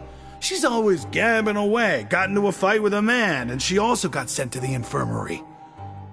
Come to think of it, I always see her going to the sick bay every couple of days, too. Huh. Wait a second. You don't think... Do you think could it be that they're secretly meeting there to go on dates? But it's really hard to imagine. After all, I do remember seeing Lorvine beat Jurier to a pulp that one time. And we might be overthinking things.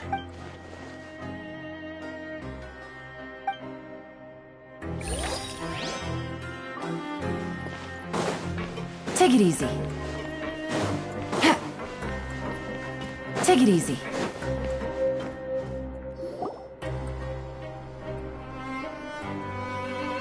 Look!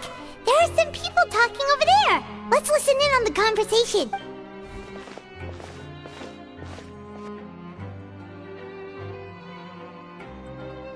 If you ask me, those pompous parasites on the surface act like they're all a bunch of aristocrats.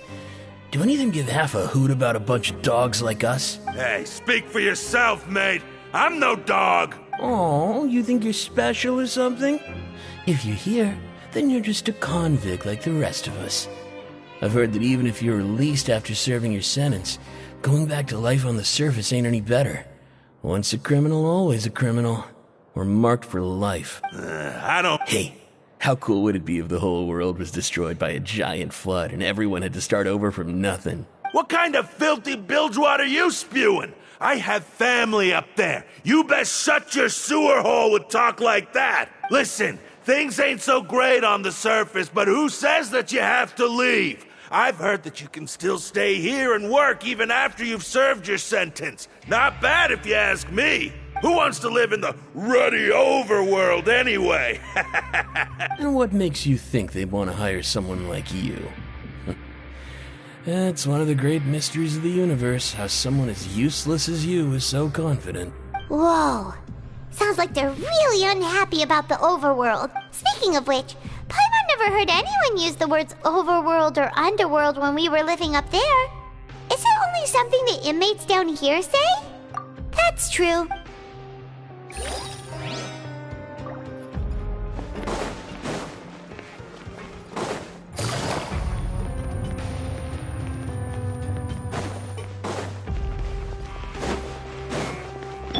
Squall and Fury!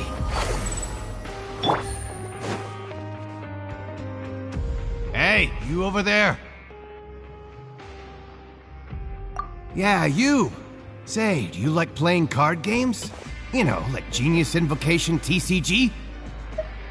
You TCG players are like mint in the wild, literally sprouting up everywhere. Hey, come on now. What's wrong with finding fellow Invocation aficionados? Anyway, care to join me for a game? Alright. No pressure.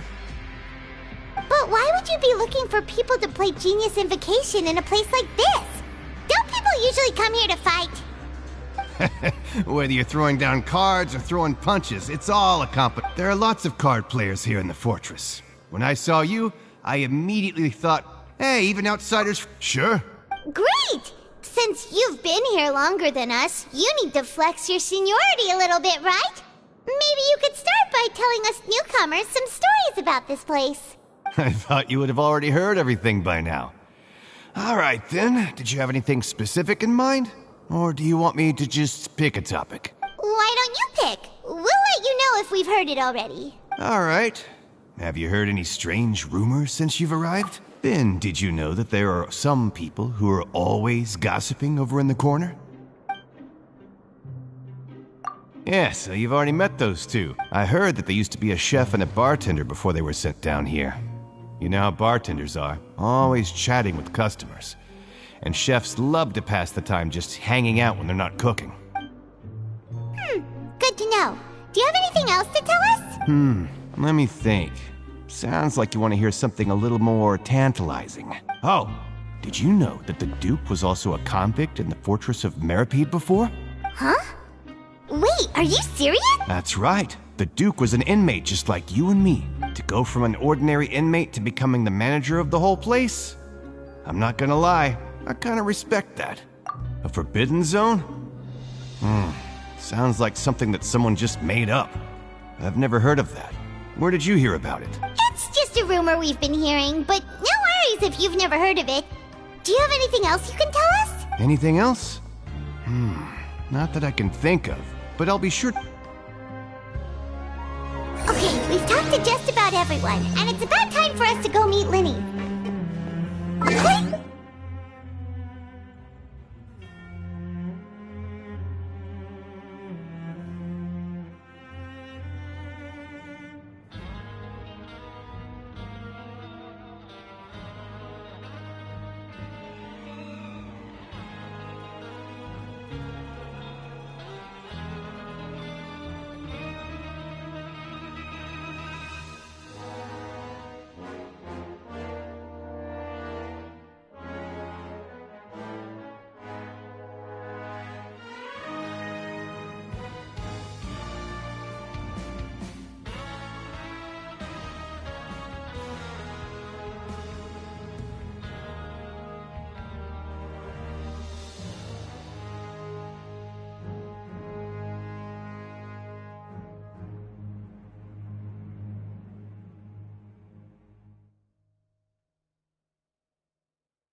Take it easy.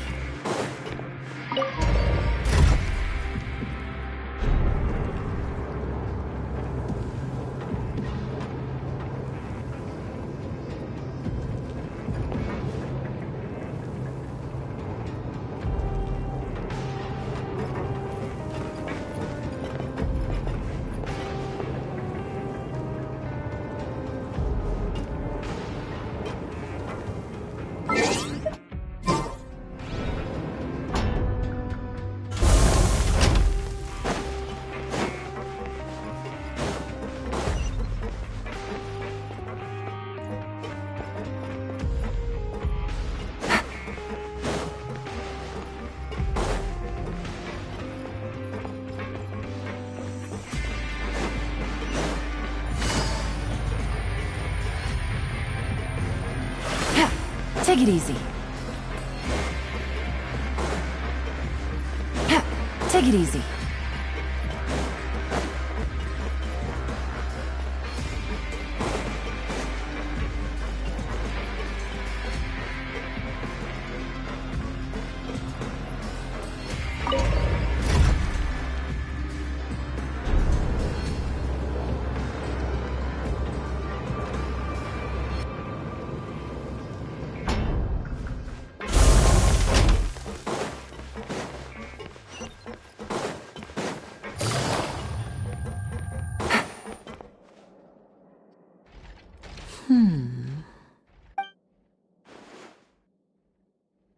Huh?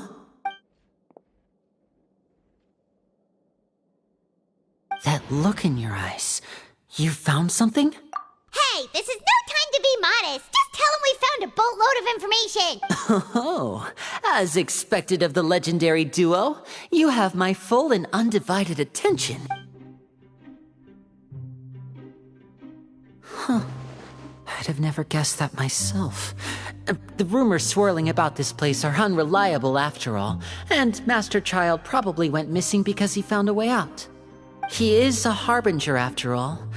I suppose he's much more resourceful than I initially gave him credit for. Unfortunately, this isn't enough for our final report to Father. We need to find out Master Child's exact whereabouts. Father told me that even though Master Child said he was just coming to Fontaine for a vacation, he actually had some personal reasons. His agenda might be linked to his disappearance. His escape route is already flooded, so we'll have to task someone with professional diving skills to chase after him. Well, when you put it that way, it's obvious that only Fremine... Bingo! He's working today. Coming here as a group would have attracted too much attention. I'll talk to him about it later.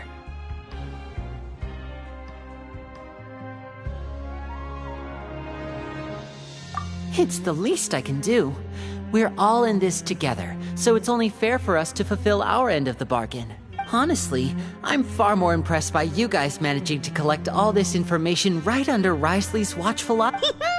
Collecting information has always been our strong point. Now, let me think. To find out more information, Fremine will have to retrace Master Child's original route. And if he's to do that, he'll have to set out on the next pipe cleaning day at the earliest. That's 6 days from now. You can even estimate how long it'll take for him to get back? We've been working together for a long time. We know each other's capabilities like the backs of our hands. Traveler, what say you to meeting here 9 days from now? We'll be able to pick up Fremine while we're at it, too. Oh, and there's just one last thing we'd like your help with. Though we can just sit back and wait for Fremine's report on Master Child's whereabouts, we still need to make more progress on the investigation of the Forbidden Zone. Fremine's no master of disguise. Lynette's still working on getting intel from the other areas, and I'll need to spend some time helping Fremine prepare for his diving mission. So, you are the only ones we can count on. What do you want us to do? Will it be hard? Well, I won't call it easy per se, but I think you'll be able to pull it off. Listen carefully. You'll need to find an excuse to get into the infirmary and investigate the room and environs. You've mentioned several sketchy-looking people always meeting at the infirmary earlier, so it probably has something to do with the secret we're hoping to uncover. You've already met the head nurse, so she'll be less suspicious of you. Investigate the internal structure of the infirmary and any active dealings within, and pass those on to me alongside anything else you're able to discover. But also, there's no need to take risks. Don't forget, safety always comes first. My apologies, I just started rambling out of habit. It was almost as if I was talking to my younger brother. But that's not a bad thing, right? All right, then we'll head out as soon as we finish our prep. Let's go our separate ways for now then. Don't forget, we meet here again in 9 days. Stay safe.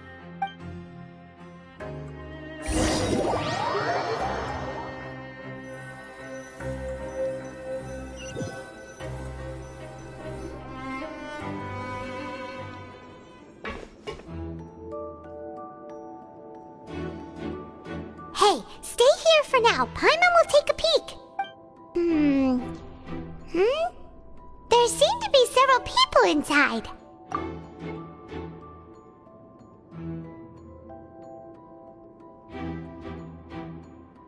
Right. I feel like this... It's not impossible. It's a bit hard to understand them from here.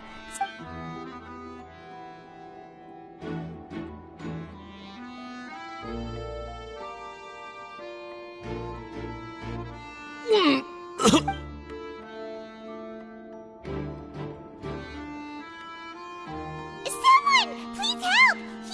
He's sick! Whoa, are you okay? Oh my! What's wrong, little one? There's no need to panic. Take a deep breath before you begin. The traveler started complaining of a stomachache, and then nausea, and then collapsed onto the ground. Paimon doesn't know what to do! Freezing limbs, twitching fingers, and pale complexion? Could it be poison? Let me take a look. Please, lie down over here. Don't worry, I'll get you to the bed safely. Here, hold on to my shoulder and walk slowly.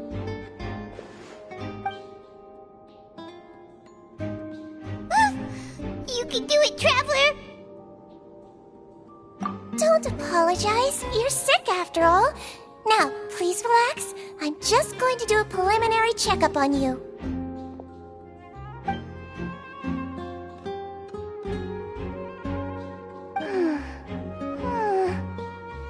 I see now. My checkup has confirmed that he's not in any mortal danger. That's our worst fear out of the way. Eh? Oh, that's good. But I'll continue my diagnosis of the patient now. Please, relax and take a deep breath.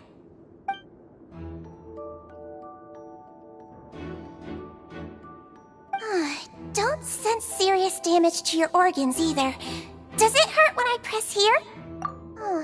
And here? Huh? But based on my initial checkup, there shouldn't be a problem here. How strange. What about here? Does it... I understand. So that's what it is. I think you just ate something that disagreed with you. That's all. Nothing too serious. Outside of a pretty bad stomachache when it decides to act up. So that's what it is. And there have been other inmates complaining about the food recently. I'll inform our head chef, Mr. Woolsey, of this problem as soon as possible. Congratulations! The health risk is incredibly low, so you should recover within a couple days. Why don't you take a rest here while I go get some medicine for you? Miss Levine, I'll have to trouble you to help me look after this new patient while I'm gone. Very well. And she hopped away, just like that.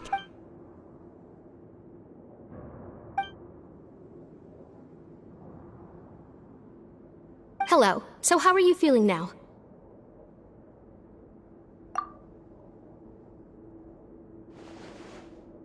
His stomach ache's really bad. He was stumbling about the whole way here, so Paimon's really worried. If Miss Sijuin says it's not a serious problem, then there's no need to worry. She's the best medic we've got down here. But it also looks like she's the only medic you've got down here. Well, that's true. What do you mean, that's true? That's really misrepresenting the situation. Of course I can't speak for the whole fortress, but it's not like everyone imprisoned here is useless, you know? Though they may have committed crimes and gotten locked up here as a result, they still know a thing or two about medicine, and they help Miss Sishuing take care of the sick and injured. Yeah, you're right. But did you have to lecture me about it in front of another patient? Aren't you a patient too? Where did all your energy come from? That's correct. Sorry, I got a bit ahead of myself. Are you two also sick? We've been sick a while. I come back every once in a while for checkups, and to pick up the medicines Miss Sijween prescribes for us. That's just the nature of chronic illnesses. As for her, you could say she fancies herself as Miss Sijween's capable helper because she learned a bit of medical knowledge ages ago. Please watch your mouth, Mr. Jurier. Don't forget that you are the primary reason I have frequent heart palpitation. Hey, don't start arguing now! Please, keep it civil at least!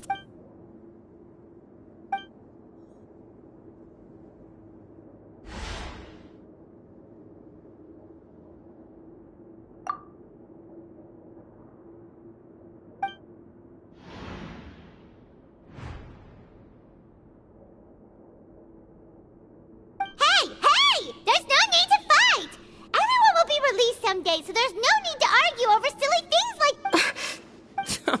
Release. It's way too early for us to even think about that.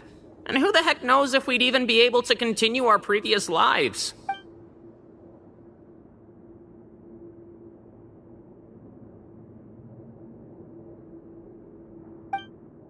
Please allow me to end this boring and useless conversation. Oh, and Mr. Jurier, I don't want to see your face here again anytime soon. And same to you, Miss Lorvine. Anyway, that was more than enough rest for me, so I'm going to get out of this excessively noisy place. See you later, everyone.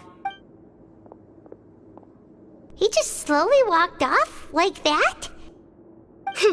That's just what he's like. I'm sorry you had to see all of that.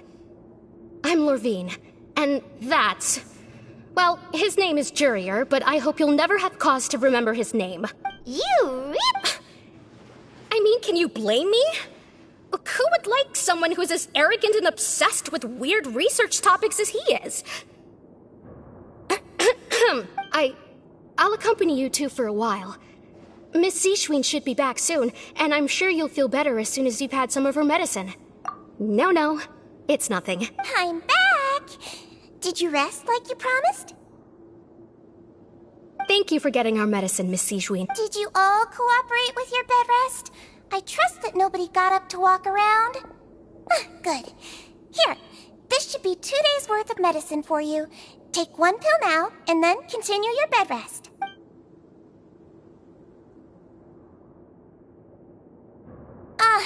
Miss Levine, I left in a bit of a hurry just now.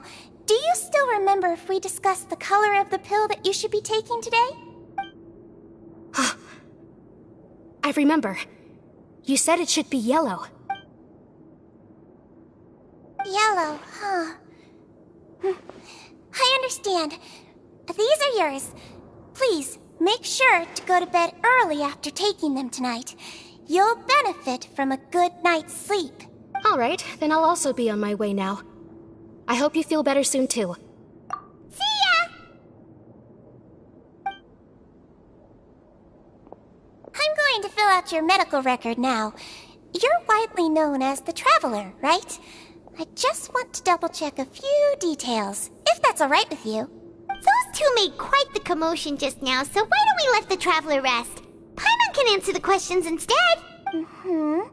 So his primary symptoms are abdominal pain, with secondary symptoms of nausea. Is there anything else? That's it. All right then. Is there anything we should know besides to take the meds? No, his base constitution is quite good, so I'm sure he'll recover quite quickly after taking the medicine. Please make sure to stick to bland or less stimulating foods, and don't stay up too late at night. Got it. Paimon will hold the Traveler to that for sure. Oh, you're going to take a nap already? Okay then, you get some rest.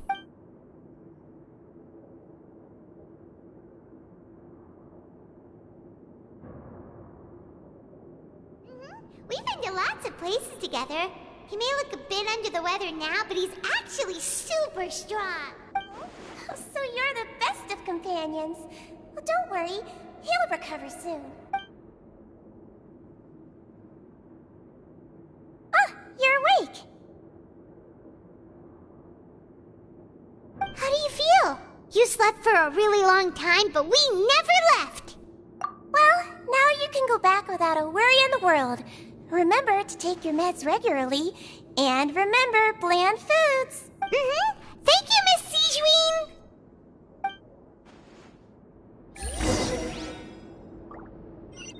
Take it easy.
The wind rises.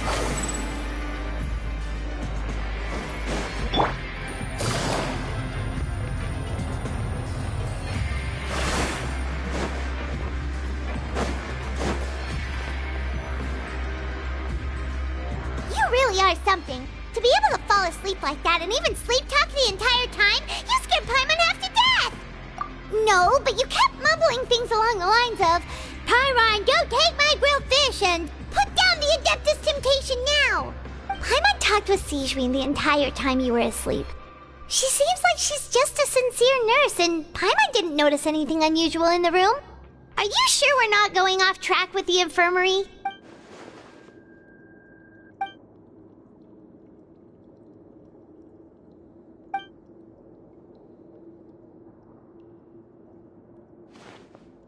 Whoa! You really are super thorough! All those tiny little suspicious things that Paimon didn't even pick up on! We've gotta get the info to Linny!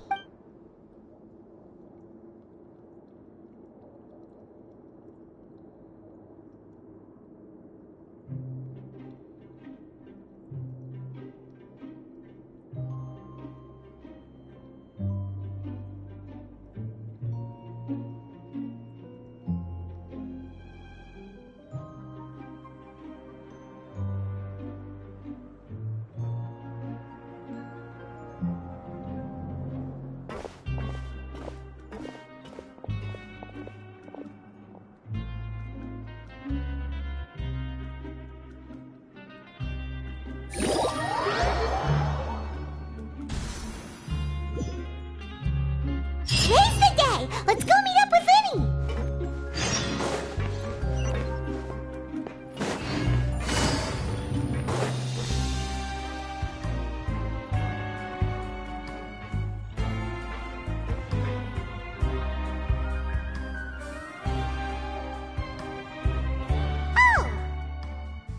Hmm?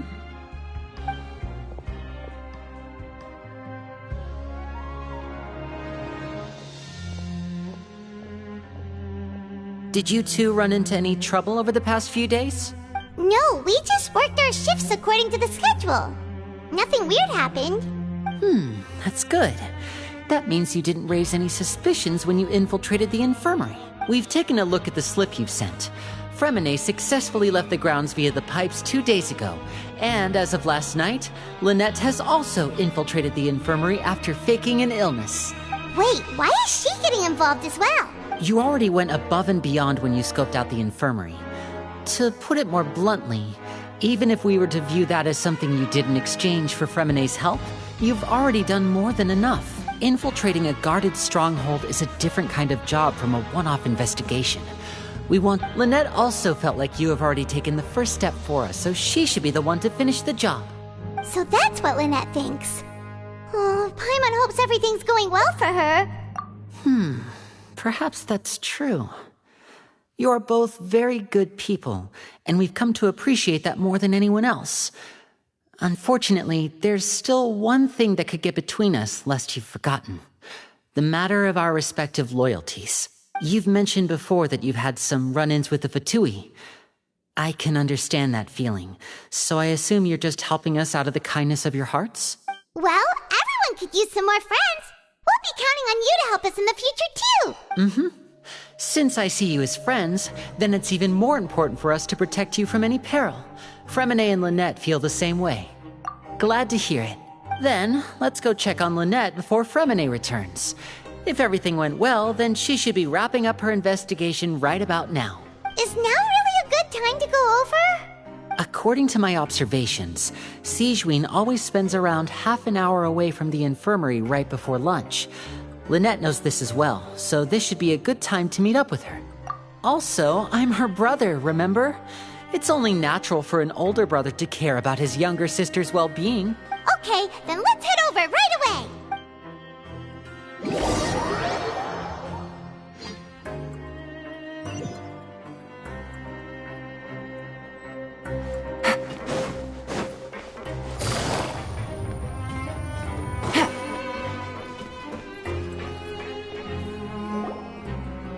Lynette should be here right now. Huh, strange. As expected, Sigewinne isn't here, but why isn't Lynette here? No, Lynette rarely deviates from the plan. We agreed that if she were to make changes on the fly, she'd find a way to let me know. Unless... Let's see if there are any clues around here. We can look while we wait for her. Okay.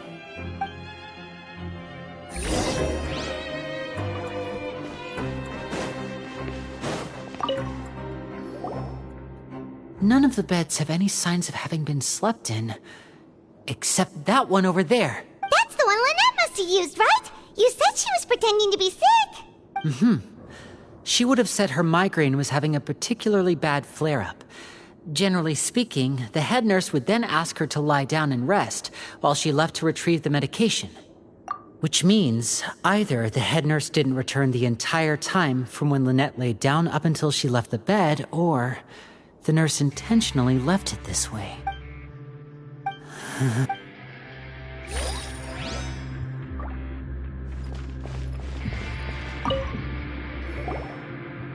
There are some books here and a few files. They all look like medical records. Advanced nursing, how to raise the spirit of your patients, a quick guide to the psychology of emotions, and the meaning of laughter. These sure are some interesting books. She even has books on understanding people's motivations and feelings. Is it because she's a Melusine? Or does she have a need to understand her patient's emotional state? Seems quite normal to me. These are skills that would come in handy for a nurse from time to time.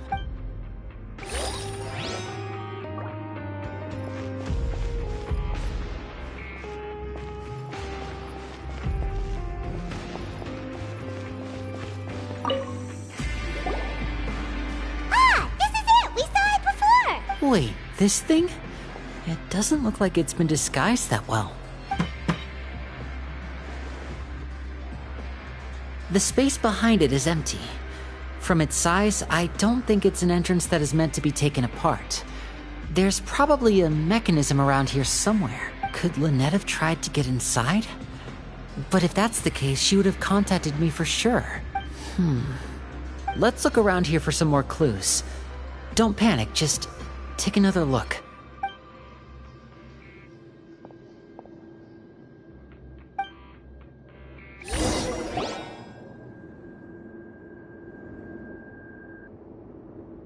Hey, you guys, there's a slip of paper over here! A slip of paper? It's right over here, and there's a bunch written on it too. It reads, out of respect for your usual practices, I'll use a piece of paper or card as the medium to pass on my message. You may consider this as me giving you my best regards. This is... Is that all? The back. This is... Show me! Now! That look on your face. Paimon's reading it now. Would you care to guess where Miss Lynette of the Fatui could be right now? No. Could she have... Is she already... Wriothesley. Did he deliberately leave the infirmary unguarded to use it as bait? Wait, you mean he was aware of our goals from the very beginning? But why? We didn't run into any trouble last time, and he also never reached out to us since. Yes, that is a crucial question. Wriothesley, he doesn't do anything without a clear goal or reason. So this means he had no concerns about your activities from the very beginning. You're not from the same camp as us. You were sent down here by Nervulet, so you have no conflict of interest with Wriothesley. We're a completely different story, though. I'd like to know that, too. Why did he only go after her? Don't panic, just think everything over. I have to stay calm. This is not like what happened last time. The situation's different now. Wait, you're right. Wait, but that means the fact that Fremine was able to leave the grounds. Could Wriothesley have let him go as well? But what does he gain by letting Fremine leave like that?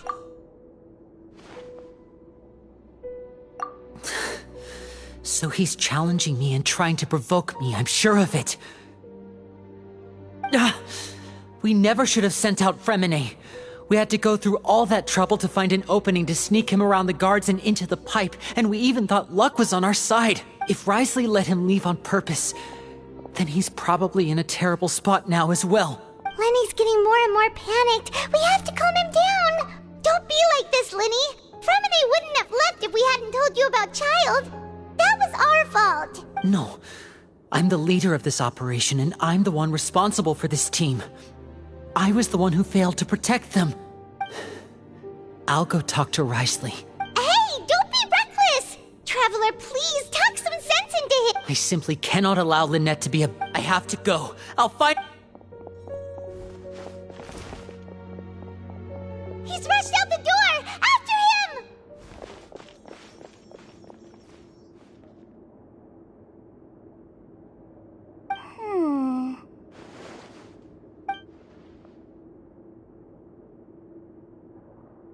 Right. I feel like we still have some room to make changes on these details. It's not impossible, but it'll require extensive testing. Is that so? Very well. Then please be mindful of the time. Huh? Is someone? Pack everything up. Whoever's outside is eavesdropping. They'll probably come in once we stop talking. Someone! Please help! He's sick! Whoa, are you okay? These two.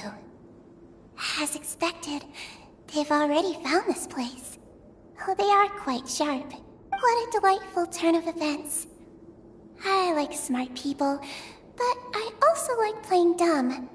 I like the feeling of being trusted. Oh my!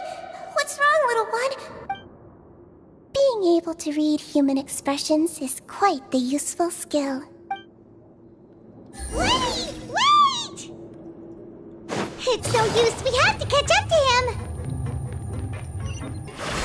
He's already out of sight. How is he so fast? Let's go head him off at Wriothesley's office.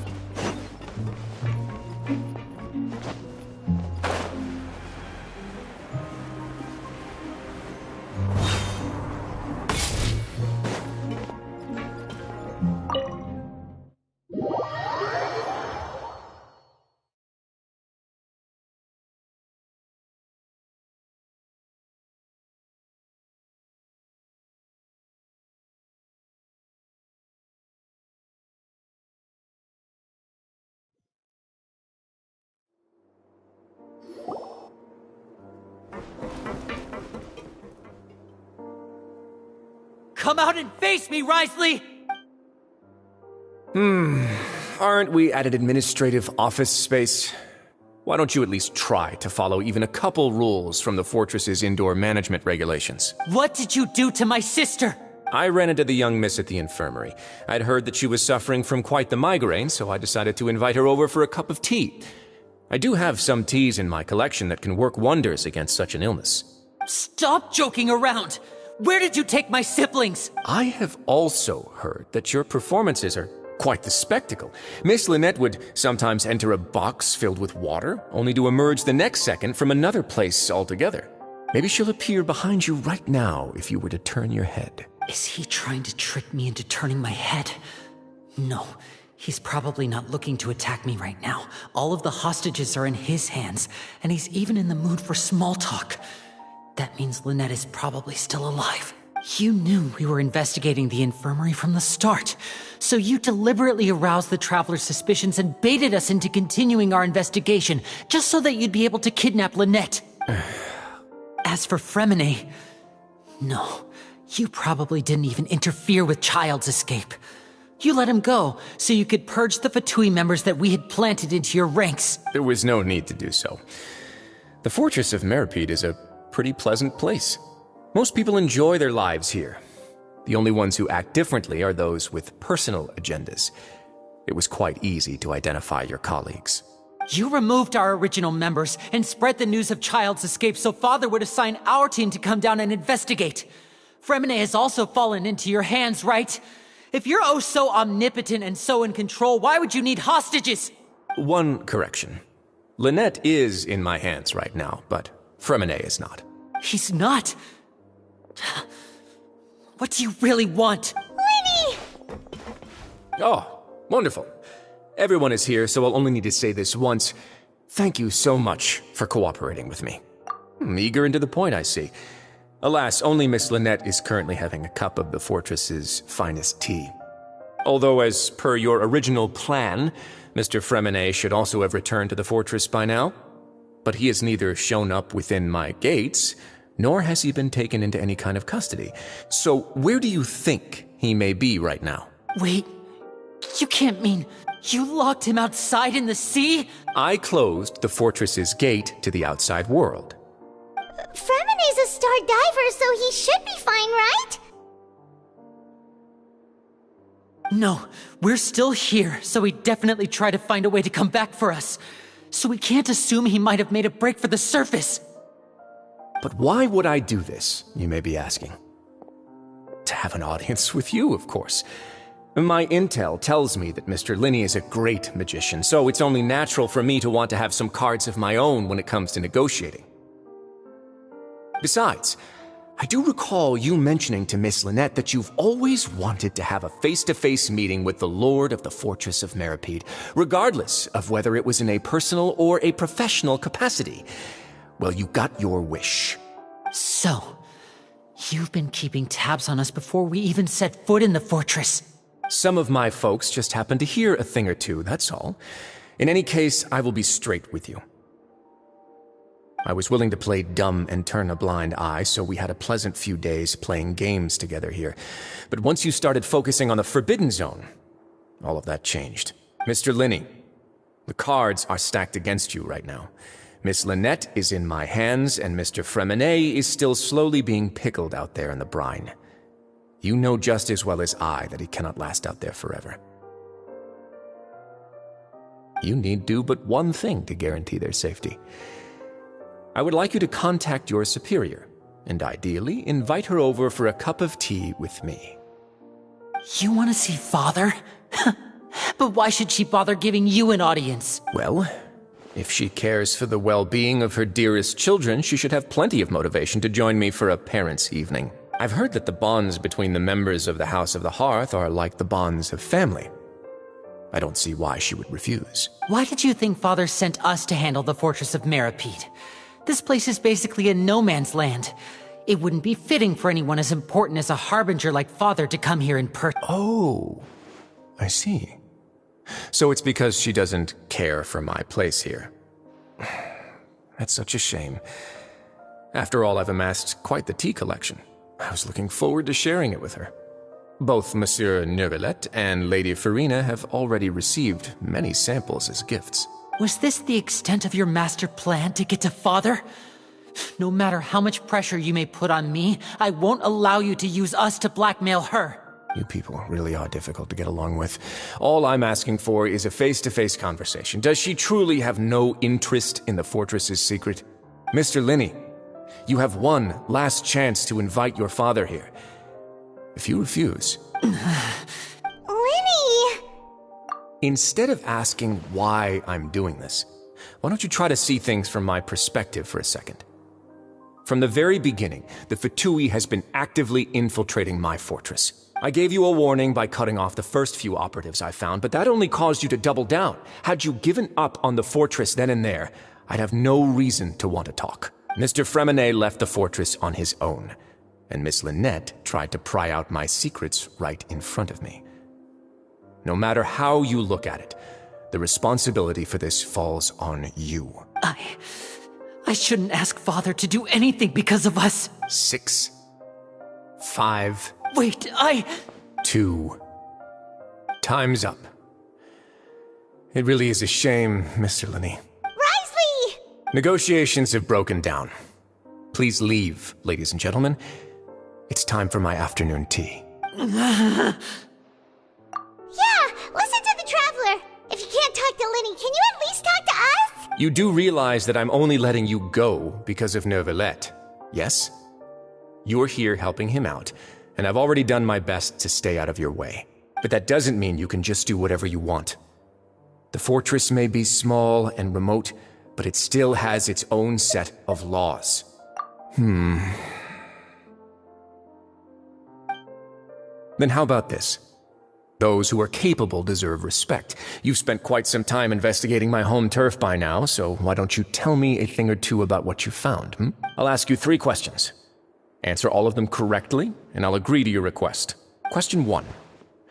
Regarding the hidden rules of the production zone, what is the truth behind the one about not being allowed to work for 3 days in a row?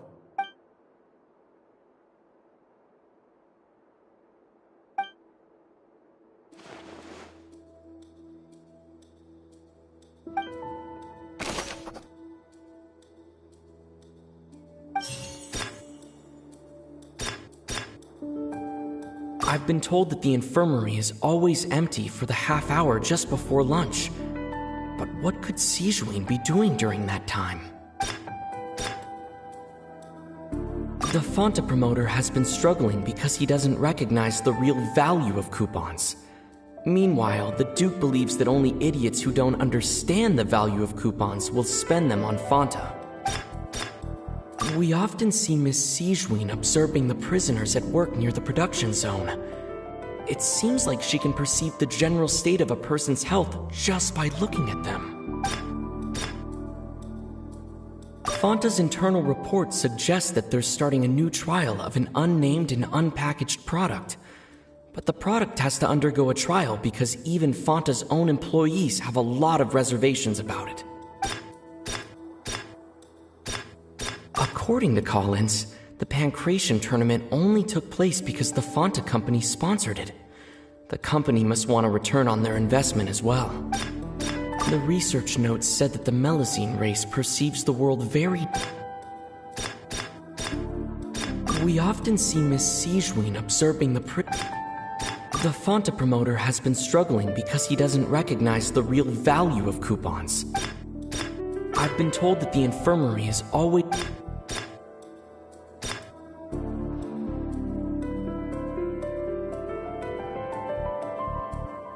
We often see Miss Sijuin... Fonta's internal report suggests...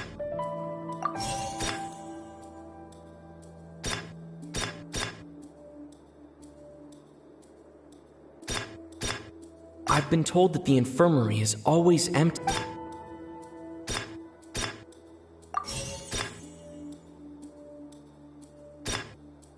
The Fonta promoter has been struggling because he doesn't recognize the real value of coupons. Meanwhile, the Duke believes that only idiots who don't I've been told that the infirmary is always empty for the half hour We often see Miss Sijuin...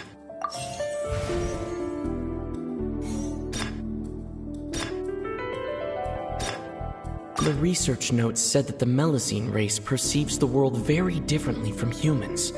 As a result, the Melusines have also developed a sense of aesthetics that appears rather strange and alien. According to Collins, the Pancration tournament only took...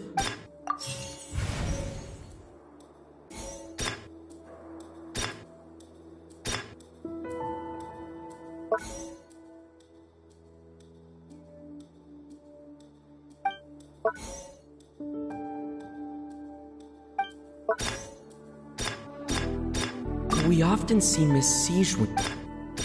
According to Collins, the Fonta promoter has been struggling We often see Miss Siegewin. The Fonta promoter has been struggling because he doesn't... Fonta's internal reports suggest... The research notes said that the Melusine race perceives the world very...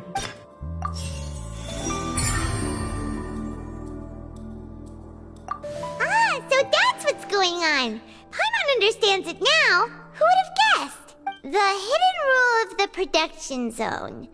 People are not supposed to work 3 days in a row, and if they do, they'll get strange meat in their welfare meal. At first we thought this strange meat must have something to do with the people who disappeared, but in reality, they were all prepared by Siegewin, the head nurse. She often visits the production zone to observe the work out of her sense of duty as the head nurse, as well as her genuine concern for the workers' health. Siegewin visits the cafeteria right before lunch and cooks an extra dish for those who can use the stamina boost. Siegewin has only the best intentions with her surprise gift. Unfortunately, Melusines as a rate, the recipients of her lovingly prepared Are we on the right? Not bad. You've uncovered Siegewin's secret and even guessed her intentions correctly as well. Alright, now for my next question. There are also some hidden rules in the Pancration Ring, including the one that you're not allowed to support both sides of a fight. Why is that?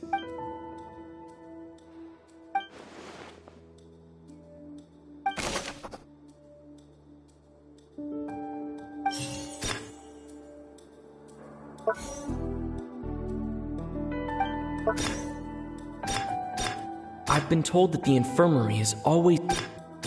Fonta's internal reports suggest that they're starting a new trial of an unnamed and unpackaged product. We often see Miss C... The Fonta promoter has been struggling... The Fonta promoter has been struggling The Fonta promoter has been struggling According to Collins, the Pancration...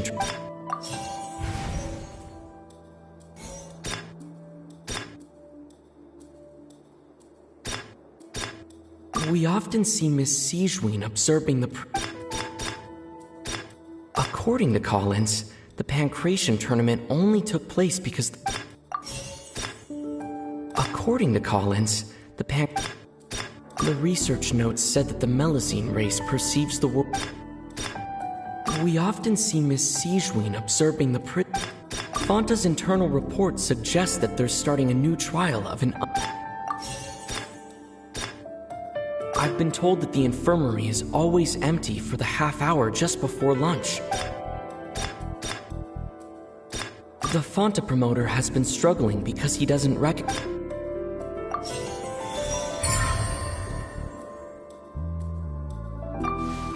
Paimon gets this rule too now, so there really was nothing to be afraid of. That hidden rule of the Pancration Ring is about how, people are not supposed to bet on both boxers at the same time. And if they do, they'll receive a package containing a strange, blood-colored liquid. People get scared when they see it because they've subconsciously begun to associate it with the missing boxer. But really, it's just a bottle of the latest yet-to-be-named and packaged new Fonta trial product. A blood-red drink. It's no wonder even Fonta's own staff were questioning the company's decision-making. The company, facing backlash from its own staff, decided to try to trial the product. They came to the fortress of Meropide, and offered to sponsor the Pancration tournament so they could push their new product. The Duke, knowing how valuable coupons are in the fortress, knew that only total idiots who didn't understand their true... And so, only those who proved their stupidity by being dumb enough to bet on two opposing sides of the same match were selected to receive the drinks. I acknowledge the effort you've put into bringing the truth of this mystery to light. Although, based on your description, that Fanta promoter is a bit too careless with his words. I may just reconsider my collaboration with the company. All right, and here's the final question. What's the secret behind our head nurse and all of her patients in the infirmary? Stop your cruel and pointless games, Risley! You know that we haven't finished our investigation, so there's no way we can answer the last question! The thought of spare... You'll pay for this! Ah! Lenny, are you alright? Oh, close one. I owe you, Sigewinne. That was a fantastic shot. It was nothing, Your Grace. Sigewinne?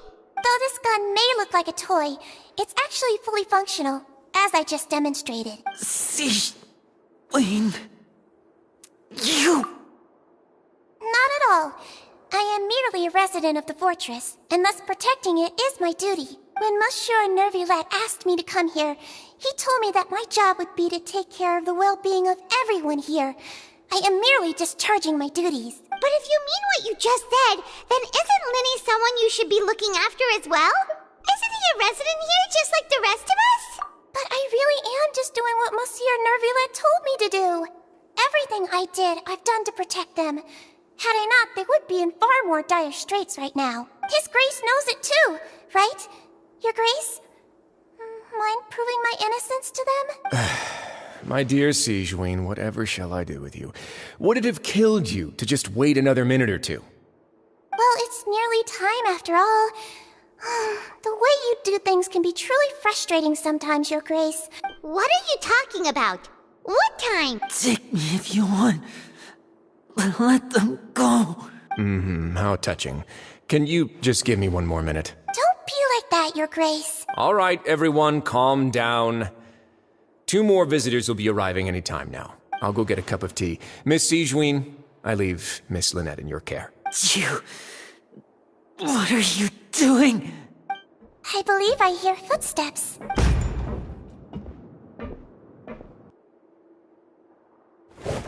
Some space, please. Ah, Miss Clarend. My door. Fremine... Fremine! What's going on? What is Clarend doing here? Work. I'm sorry about shooting you, Mr. Linney. The tranquilizing effect will begin to wear off soon. Please take it easy in the meantime, though. What happened to Fremine? Wasn't he diving just outside of the fortress? Why is he looking like...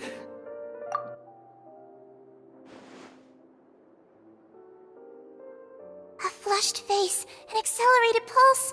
He must have consumed primordial seawater. What did you say? Please, make some space. I'll need to give Miss... I'll talk to Clarend while you get Fremine to where he needs to be.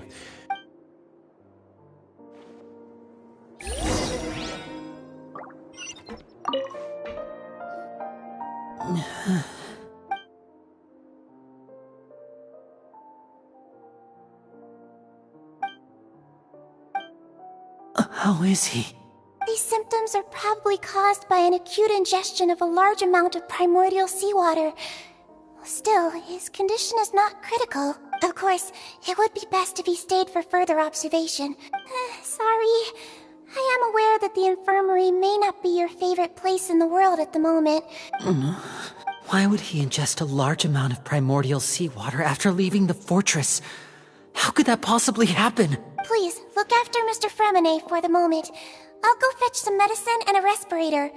Oh, I'll bring Miss Lynette back with me. Where is she?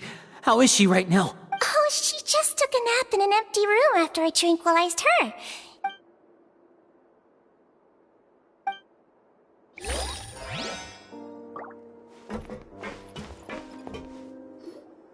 What's that look on your face? I thought I made good time on the way back. Oh, I'm just admiring your punctuality. Had you arrived just a few minutes later, Sigewinne may have been forced to shoot Mr. Lenny again. How's the situation out there? The water has changed. It's pretty much as expected. The concentration of primordial seawater has increased significantly. I was only out there a short time, so it wasn't too bad. But if one were to stay for any significant amount of time... well, you can see how that boy's doing. Where was he when you found him? The abandoned zone at the end of the pipes. A good distance into the water. Closer than I thought. He must have recognized it early on and tried desperately to swim back. Locking the door was necessary. I don't think we could have saved two. Well, I did try to convince him that I had my reasons.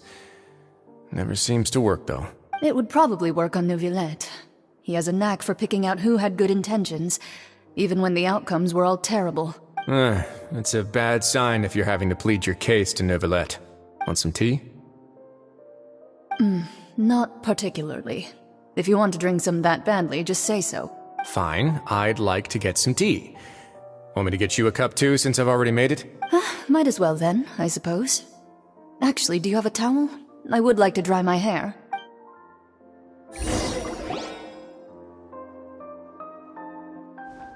Lenny, are you okay?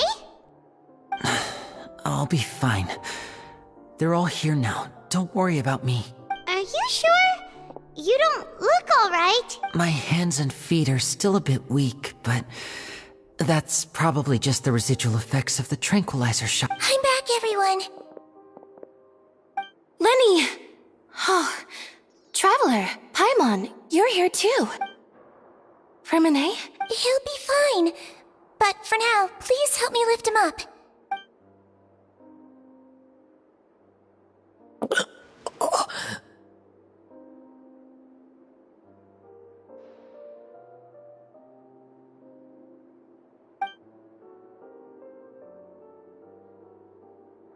His breathing's beginning to slow down. Give me a hand and help me get him to the infirmary. Yeah, I'll take him from this side.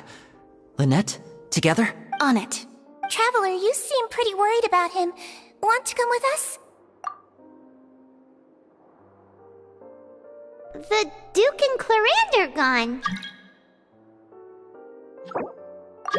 They probably went to get some tea.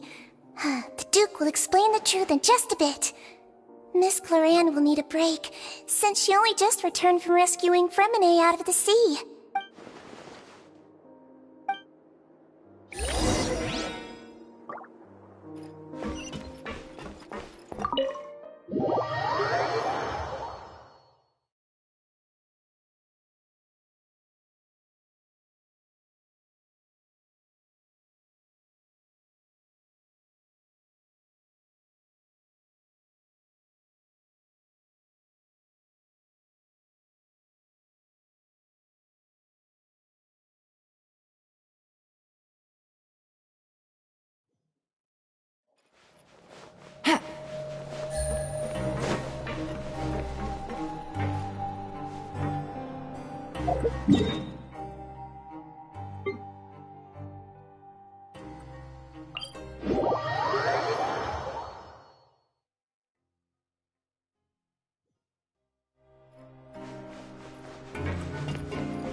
Take it easy.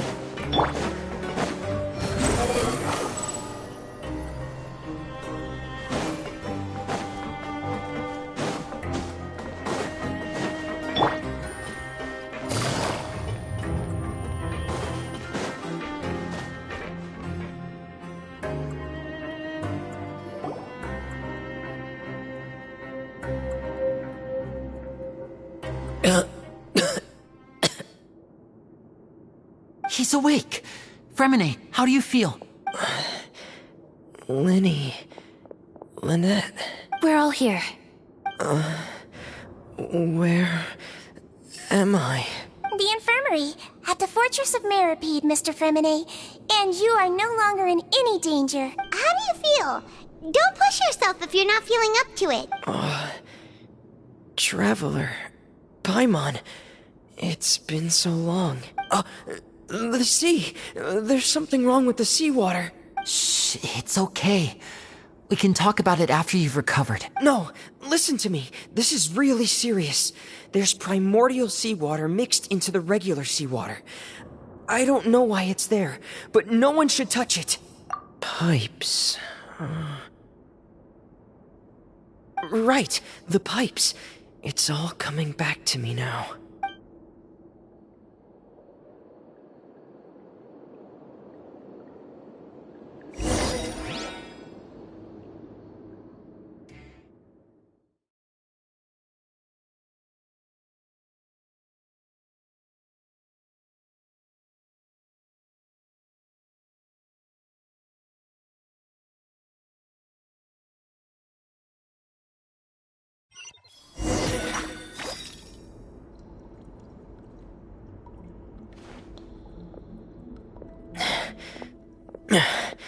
I'm in. Seems like this pipe hasn't been used in a long time.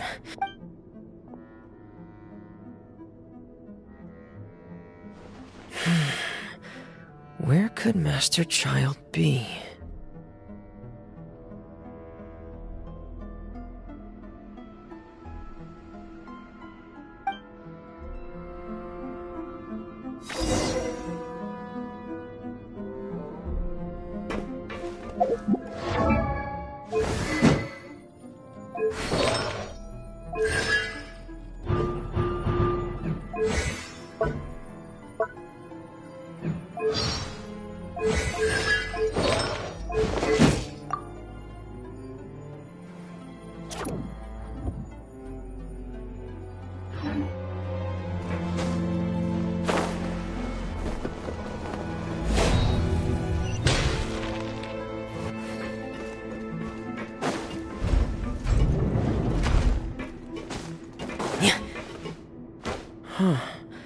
This mechanism looks like it's been tampered with.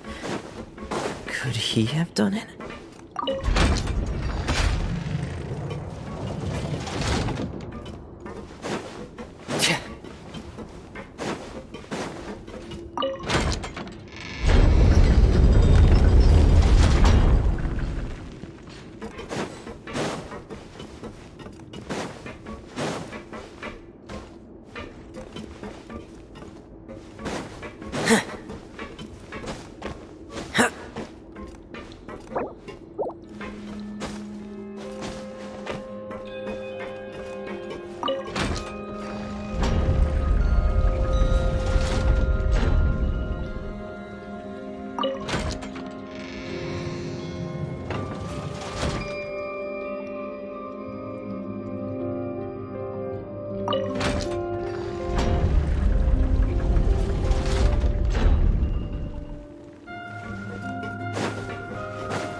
It's getting stuck on something.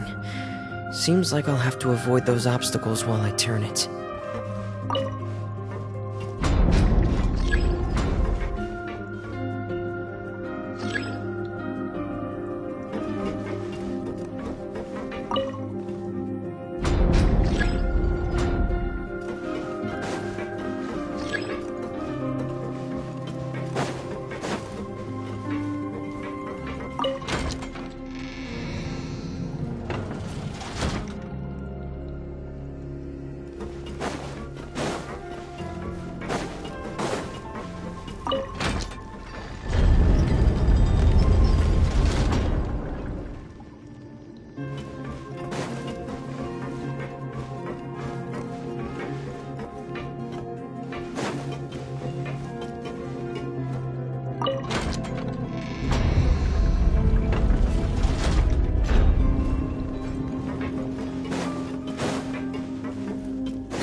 This is where the water starts. Okay. Master Child probably dived into the water. I'll go take a look as well.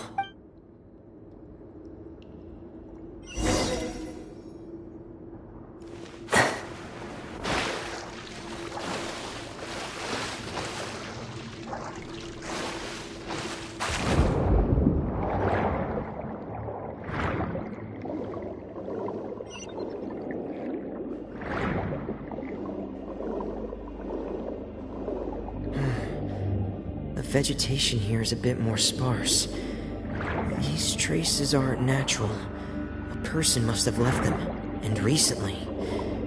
I should be going in the right... there are traces here too. I need to keep going. Huh? The traces are gone. But I don't see where he could have gone from here. Wait. What the... My heart is racing, and it's getting harder and harder to breathe. What's going on? No good. I have to get back. They still don't know anything about what's going on. If I turn back right now, I should still be able to make it.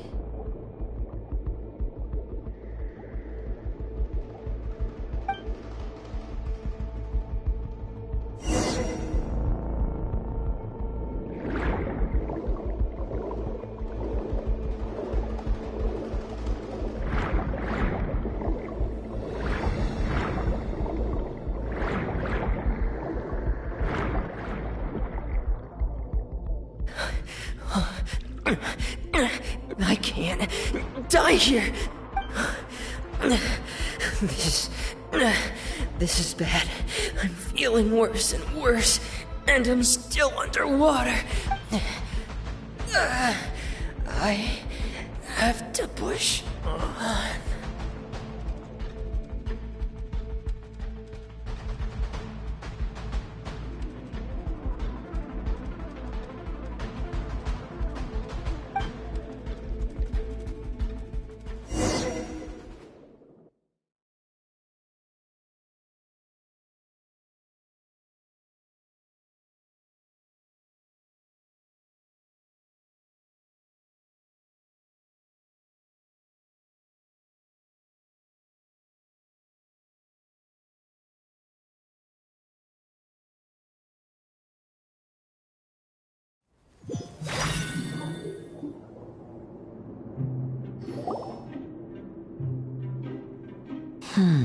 So, in other words, the trail you were following vanished, and you had no idea where Master Child could have gone.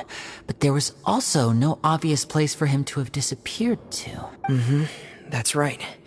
I tried my best to swim back, but I had already put some distance between myself and the fortress, and I just couldn't find the strength to keep going. I probably passed out some time after that, and you know the rest. Miss Clarande brought you back, but we also don't know why she just suddenly appeared at the fortress, or why she went out to save you. Miss Clarande, you say? I must go thank her in person. You're still too weak for Monet. You can go after you've had some more rest. Miss Lynette is right. I believe Miss Clarande will stay here as a guest for another few days, so there's no need to hurry. A guest? Then I can assume Risley was the one who invited her to come down here? You should ask His Grace about that. He'll be able to explain better than me. Yeah, it's about time he actually told us what's going on. Wanna come with us, Lenny? No, please go on without me. I don't want to leave just yet. Lenny. The logical part of my brain is aware that we're safe right now, but I still can't bring myself to leave. Both of you are just in danger. Understood. Then let's just sit together for a while. In that case, I'll leave the infirmary to you. The Traveler and I are going to head out for now. As long as you stay in here, I don't think you'll be disturbed. Thank you.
Excuse me?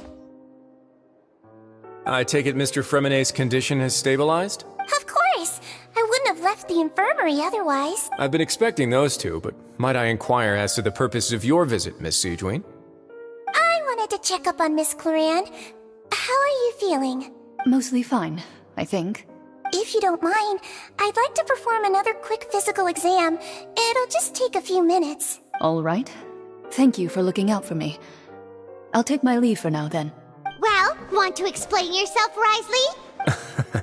Of course, but I'm not partial to the word choice of explain. Where should I begin? How about you start by asking me any questions you have? You can start with whichever one you'd like to get answered the most. Then Paimon will begin. Did you know about Lenny's goals from the very beginning? No. I just knew they were Fatui operatives sent to the fortress by the Knave. As for their specific goals, I only figured those out as you made progress on your investigation. You managed to monitor and stay ahead of them even though you didn't know what they were trying to do? They came here with ulterior motives. I'm quite adept at discerning what that kind of behavior signals. Initially, I thought their goal was just to investigate Child's disappearance. Linny suggested that I had deliberately let him escape, but in truth, I didn't really do anything special to help or hinder him while he was here. Everything he did, from finding helpers to leaving this place, he did on his own. Of course, it's inevitable that the Knave would make a big deal out of her fellow Harbinger's unexplained disappearance. I'm also quite curious about where that Harbinger went. So I figured I might as well let the Fatui do their own investigative work. All I care about is the answer. So you were hoping Lenny's group would just do your work for you? You make it sound like that's a bad thing. Unfortunately, things didn't go as planned. I assume that Fremenet has told you already, the ratio of primordial seawater around the fortress of Meripede is on the rise. The Forbidden Zone has always been Linny's target, and you got roped into that investigation after running into him. I began to intervene out of concern for your safety, and also to prevent the fortress from becoming entangled in more irksome matters. Are the rumors true? That you're also a former criminal? Why would you put it like that? Isn't staying here all day and serving as the manager of the fortress a kind of sentence unto itself? Another form of prison? I just happen to have some support from the rest of the inmates. That's all. Oh, right. Paimon wanted to ask, who invited Cloran down here? Me, of course. I paid her good mora to come down to the fortress for some field work. As a champion duelist, Miss Cloran could be considered to be an independent party. I needed to find an exceptionally capable person to help me get through the impending crisis. And saving Fremenet was part of that crisis? You can think of it like that, yes. Credit where credit is due, that boy is quite adept at diving. Had conditions not been as hostile as they were, he probably would have found the missing Harbinger already. That's not something you should be asking after. Neuvillette only asked you to investigate Child's whereabouts. All I need to prove to you is that the Forbidden Zone had nothing to do with the Harbinger's disappearance. That should be clear now that you've spoken to Fremenet. But we've already uncovered that there's something wrong with the infirmary, and we've answered a bunch of questions that you threw at us. Isn't it about time that you answer our last question in return? You make a compelling case. Do you really want to know the answer that badly? Yeah, Paimon really wants to know. Even if the truth may not be pleasant? Follow me.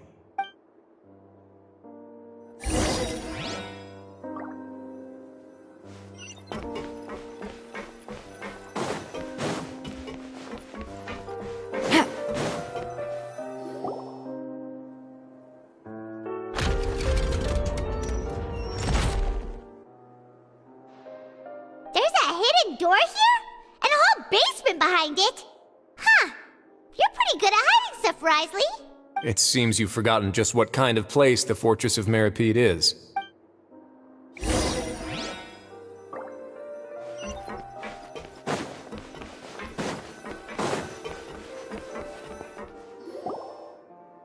Stand on the central plate. Wait, is there a secret mechanism or... Whoa!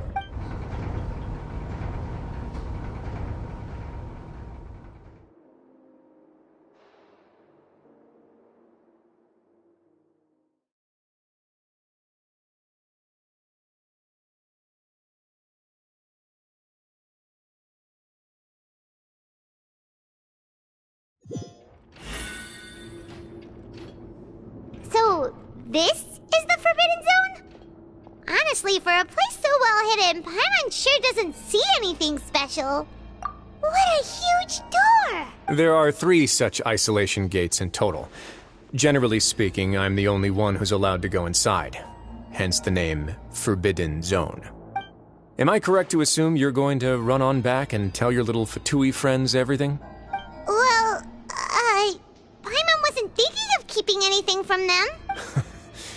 Well, I'd advise you wait until you've seen the whole truth of this place for yourself before deciding whether or not to tell them.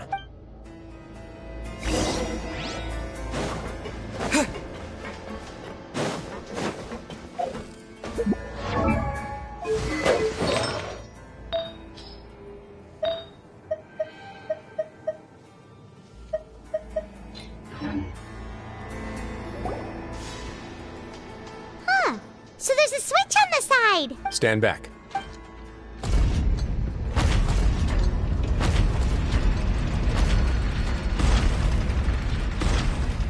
Whoa! They all just went up one by one. Go on, have a look.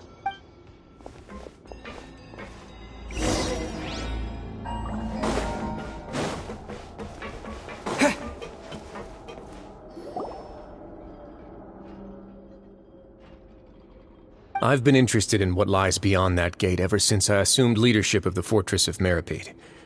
Of course, it would be unwise to recklessly open it, but it'd also be risky and negligent to simply ignore any potential danger that could be behind it. The readings on that dashboard have not budged since the day when I first laid eyes on this place. But over the past year, the needle has crept upwards from its original position, likely because some parameter it's been tracking has changed, if only infinitesimally. Normally, I would have ignored it, but I happened to have some free time when I noticed it, so I investigated.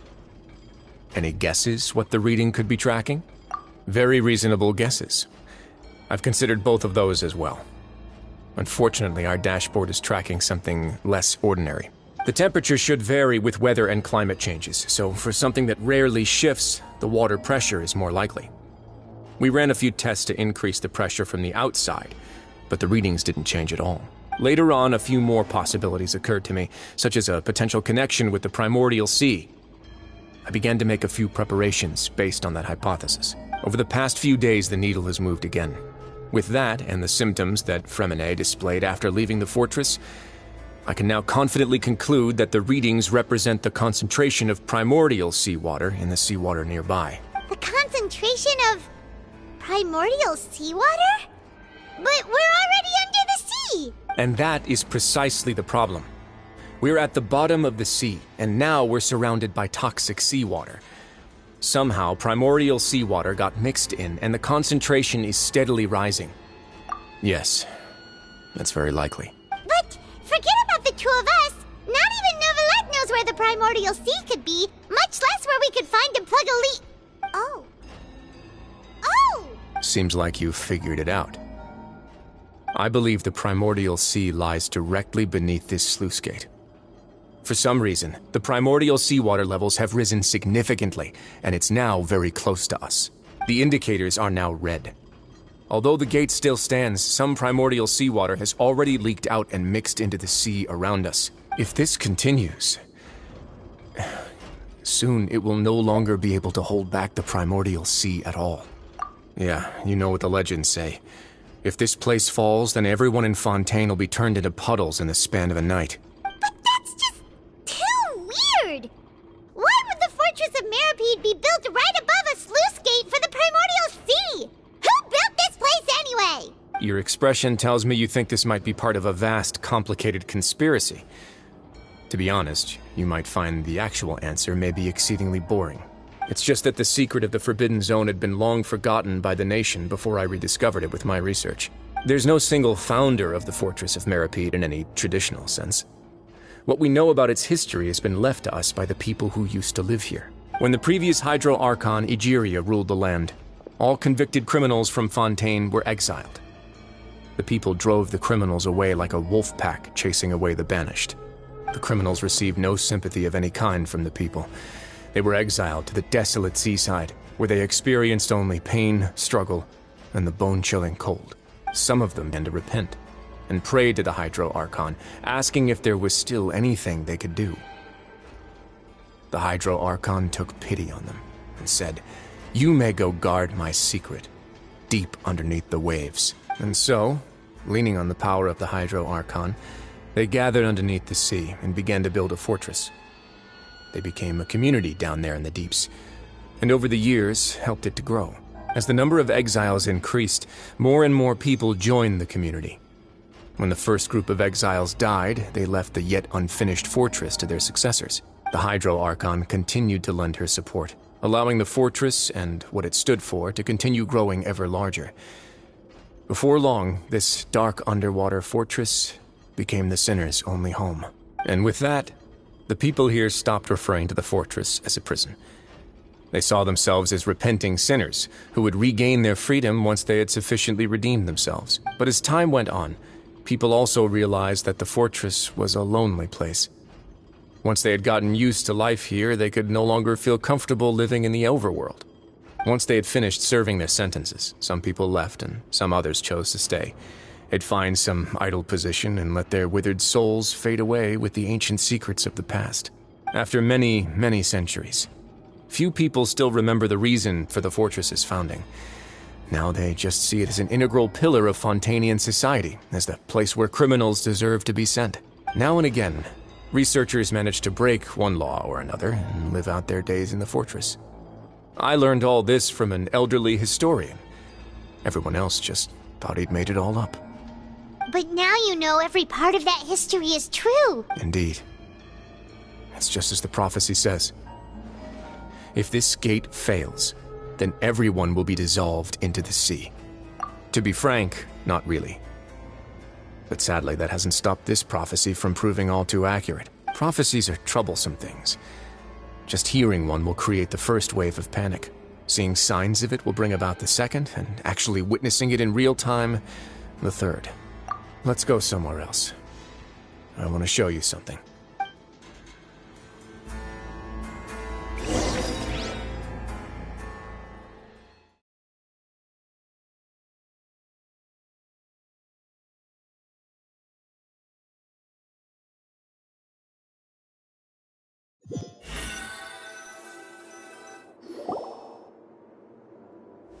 This is it. Your Grace, perfect timing. The results from our last round of experiments have... Wait, Jurier, he's not alone! Huh? Lorvine and Jurier? No need to panic, you two. I've already told them about our plan. What? After you warned us not to tell a single soul about any of this? I'm skeptical as well. Are you sure they are trustworthy? The results speak for themselves, don't they? These two may already know more than you could ever imagine. All right then, if Your Grace insists. They seem harmless enough, so I'll trust them for now. Well, how about some reintroductions? This is Jurier, one of the highest-ranked researchers from the Fontaine Research Institute. He used to work under Edwin. I trust that you've heard of Edwin? Good. Saves me a bit of time explaining. Edwin's main areas of research were archaeum and gravimeters. As his assistant, Jurier is quite familiar with them as well.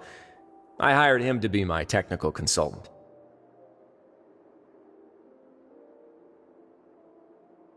You want to blow up the fortress of Meripede? Ah, what a lovely idea. I'm already imagining it in my head. Gotta admit, I'm tempted as well. Guys, focus! Focus! That taskmaster over there is Miss Lorvine, and is also one of my technical consultants. While Jurier used to be Edwin's assistant, she used to be Jurier's assistant. Ooh, are they together? See, everyone keeps asking this question. Are you too sure you're not a couple and just using your work as a convenient cover? Your Grace, I am not in a relationship with this man. If I dated her, I'd officially be madder than Edwin. Jeez, forget I said anything then. Follow me. Whoa, there's another door that goes right up. Your constant amazement makes it seem like the fortress can do anything.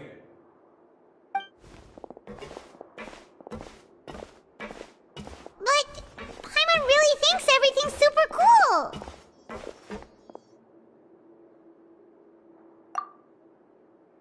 Well, let's spice it up a bit. And here you go. What a huge ship? This is also a production zone that Paimon's never seen before. What's going on? How much do you know about Fontanian history? Not much at all. Well, then maybe you haven't heard the story of ancient Lemuria. To give you a quick rundown, Fontaine used to be ruled by the Lemurian dynasty. According to legend, the Lemurian king Remus came to this land after being inspired by divine revelation and found the seer Sibila, who had taken on the form of a golden bee.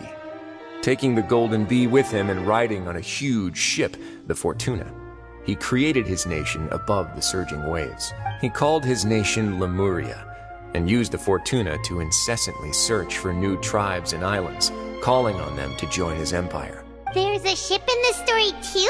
Where there's water, there'll be ships. People believe that hope can always be found at the end of a voyage. Do you believe that too? To a point, I think. As you've already seen, I have a whole factory's worth of labor, materials, and technology at my disposal. Certainly can't hurt to give it a try. So the moment I began to speculate that the Primordial Sea might lie underneath the gate, I also began this project. Were you inspired by the legendary Fortuna? Maybe. Fontanians need something to hold on to cope with the impending disaster. Were the workers to find out the truth behind this ship, riots would destroy the fortress faster than any catastrophe. As the fortress's administrator, I'd never make such a reckless call. All right, that's enough talking for now. I'll need another 3 cups of tea to soothe my throat. Do you have any other questions? Seems like you're good. Come on, I'll take you back.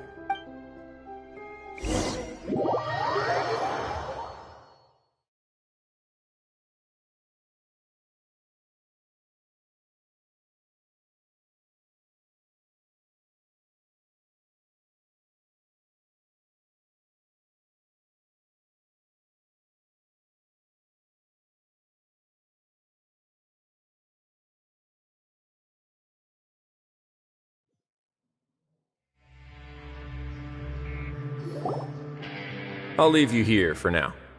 Oh, thank you so much. No worries. But don't forget, it's up to you whether or not you want to share what you just saw. What you do from here on out will likely affect those 3 as well.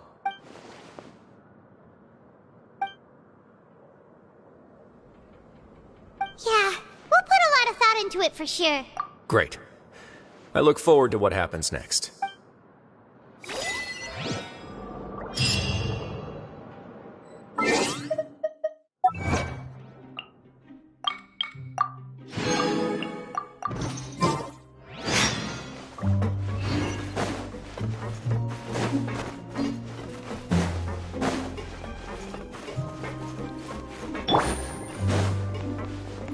Take it easy. We're back! Welcome back. How can you be so much like Risley, always drinking tea? Huh. Actually, now that you mention it, I just remembered something now. While I was sedated, I could still barely hear 2 people talking next to me. They were discussing everything, from the leaves to the water and even the teacups themselves. Must have been Risley and Sijwin. Yeah, I heard 1 male voice and 1 female, so it should have been the 2 of them. They really were just talking about brewing tea. I really can't make sense of this place. So, Traveler, Paimon, were you able to learn anything from Risley? Yeah, he explained everything. Very well. Then, would you mind checking your answers against my speculations? Yeah, I took the time to rest, so I'm feeling a lot more relaxed now. Nobody else is around, and Miss Sijwin is also busy with something or other. So let's just talk here. All right, then I'll posit my theories. I asked myself 3 questions. Firstly, why was Fremine affected by the primordial seawater? it was because he dove into the sea. My theory is, the long-lost primordial sea is probably very close to the fortress of Meropide. Whoa, he's good. He got that right on the first try. That's our Linny. Secondly, Wriothesley's attitude changed dramatically during the course of our stay here. He ignored us completely at first, then suddenly roadblocked us. Why? I spent quite a long time thinking about this. If he has been monitoring the Fatui since the very beginning, he probably ignored us at first because he was hoping we could find Master Child for him. What's more, the Fortress of Meropide is not part of Fontaine's court system, nor does it report to Udex Nervulet. Wriothesley is basically the king of a no-man's land. As long as the fortress doesn't do anything about Master Child's disappearance, Father can use it to pressure the Fontaine authorities. And while the two factions are pitted against each other, Wriothesley will be free to move between the parties of interest. If I had to guess, he probably has something that he's working on himself. It's likely related to the secret of the infirmary, but I just can't think of what it could be. You're super... Thanks so much. Then finally, there's the last question. If Wriothesley does have a plan, what could it be? All I know for now is that his plan probably has something to do with the changing nature of the seawater. He's even gotten Cloran to help him out. That can't be the full extent of what he's doing. There's probably a secret passageway behind the block in the infirmary, and there's something big in the fortress that most people here never get to see.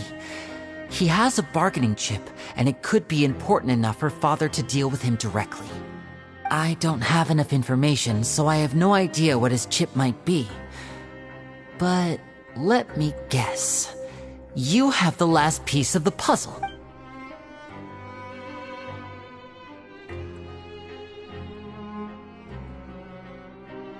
I can't believe it. The sea will engulf everyone. Just like the prophecy said. Could Wriothesley have wanted to meet Father to figure out a way to deal with this crisis? If you remember, I once mentioned that Father sees the House of the Hearth as her base of operations, and she truly wants to resolve the crisis. But how could Wriothesley have known that? Or perhaps he didn't know, and just wanted to bring Father over to his side? Which could be why he said he just wanted to negotiate. Yeah, that makes sense to me. I understand your concerns as well, Traveler. I'll figure out a way to pass this on to our father. No matter what, we're on your side. The two of you have already aided us far too much. We probably wouldn't be standing here right now if not for you. If you ever need anything else going forward, please come to the House of the Hearth at any time. Though you may not share the sentiment, after all that we've gone through together, the three of us basically see you as family now. You have my gratitude. Thank you for protecting Linny when it really mattered. And thank you for sharing the secrets of the fortress with us. We didn't think you were going to do it. Why are you being so formal all of a sudden?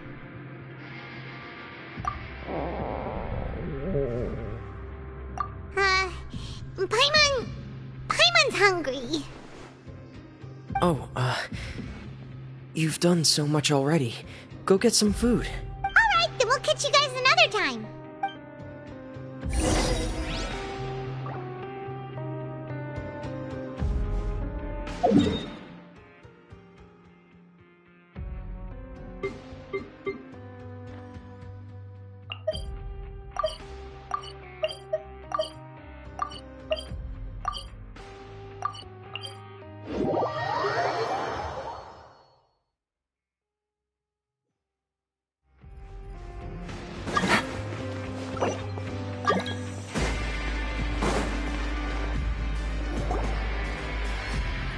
It's time for dinner.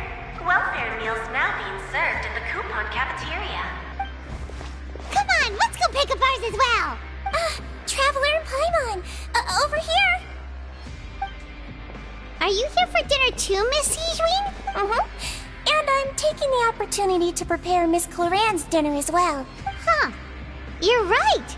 She's actually sitting in the fortress cafeteria. What would you like to eat? Yep, you can. I've already talked to our chef, Mr. Wolsey. It's all on me today, so you can get whatever you'd like. Me too! Don't forget Paimon! No problem. Just leave it to me.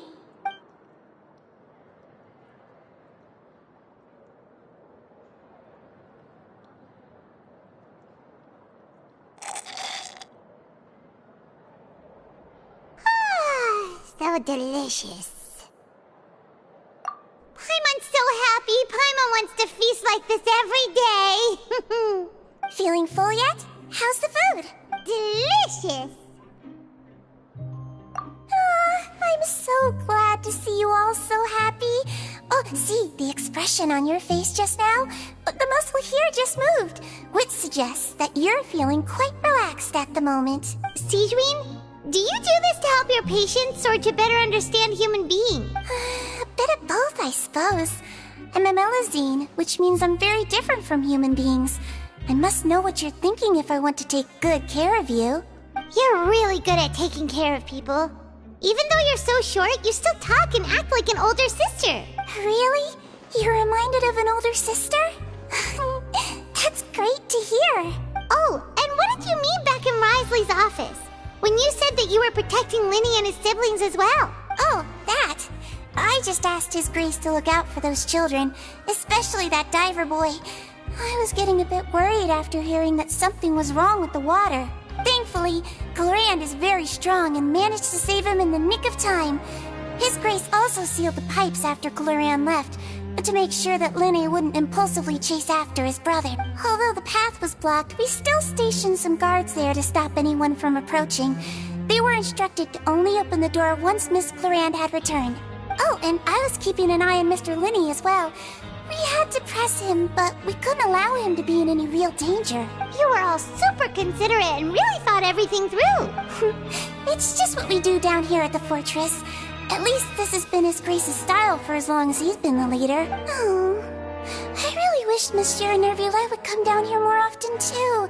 I feel like he'd like it here, with all the darkness and chaos.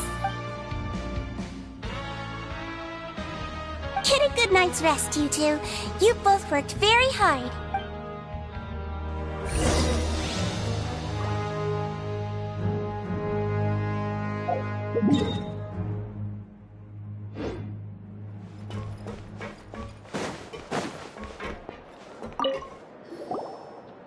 Glorand! Ah, it's you two. How's dinner? It's all right. Miss Sigewinne really put in a lot of effort. So we heard that Risley invited you to come down to help, and you saved Fremonade too! You sure— Oh, Still, Paimon didn't know even champion duelists could take on side jobs. Oh, and why aren't you eating with Sigewinne and the Duke? Won't you get bored eating by yourself? Miss Sigewinne was with you, and the Duke has business of his own. Actually, didn't Navia say that you went out for dinner with her as well? Yeah. First time in a long time. First time in a long time? In the past. You seem to be enjoying yourselves here. Things will be getting messy at the fortress soon. Don't run around unnecessarily.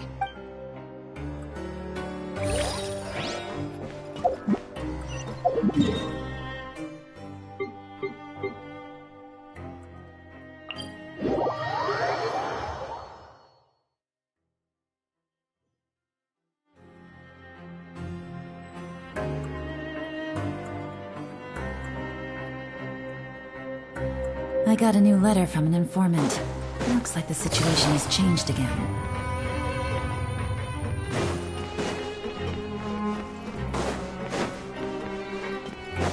Take it easy.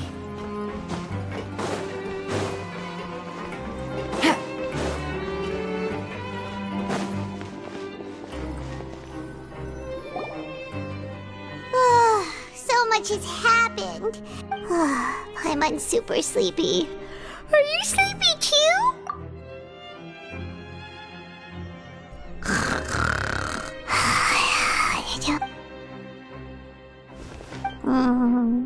Delicious. Paimon wants seconds for free.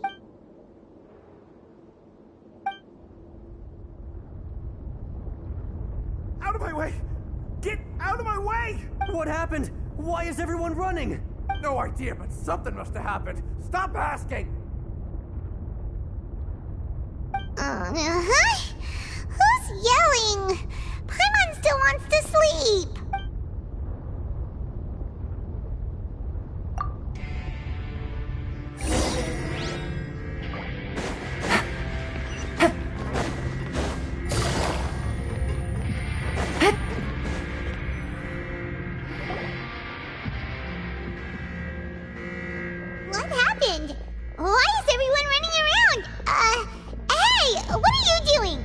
No time to explain, mate. Goodbye! Hey, wait! What's wrong with these people? They won't even talk to us. They're here! Yeah, there you are! Oh, thank goodness! Quisto and Lavaroon, do you know what happened here? We came here especially to inform you. Something seems to have gone terribly wrong just now. His Grace is telling everyone to evacuate and get out of here. Lavaroon was saying you two are new here and you don't have many friends, so you might slip through the cracks. Haven't you heard all the stories like that?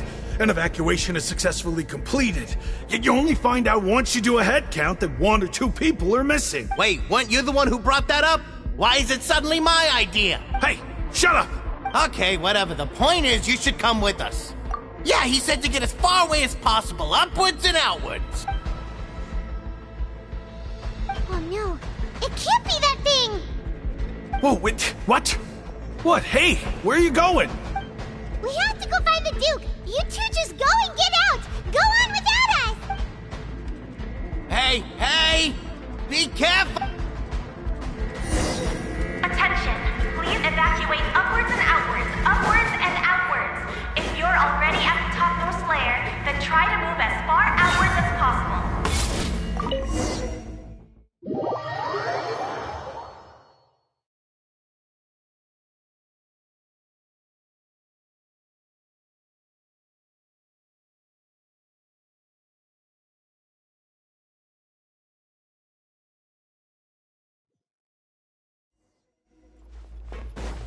Take it easy.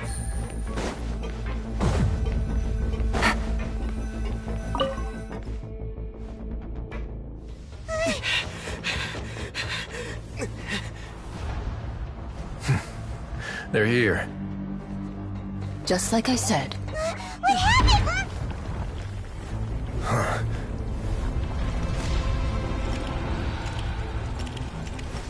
You're just in time. But be ready to run.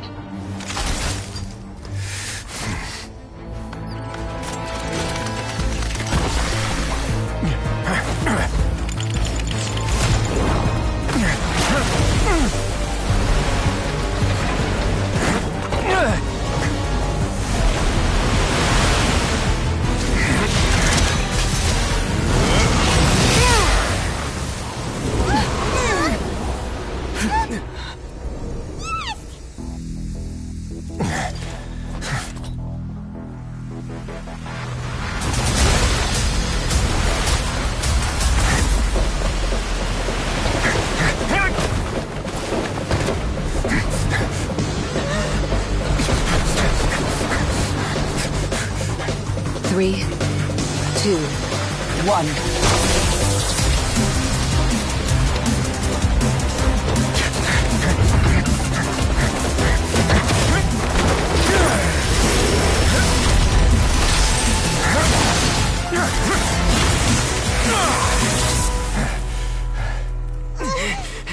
This won't hold it for long.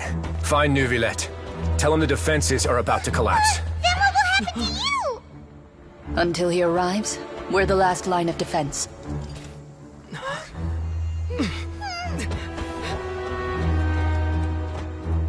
The gate. How long do you think it'll hold? That depends on us.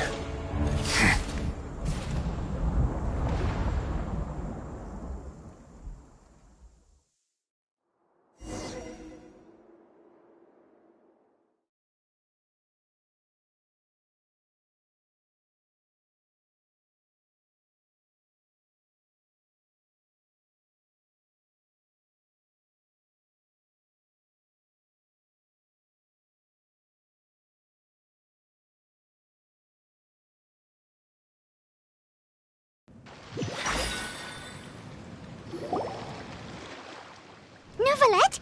Why are you here? Traveler, I need you to head to the Opera House immediately. Farina will soon be meeting with the knave there. You must protect Farina, and make sure she doesn't spend too much time alone with... Will do.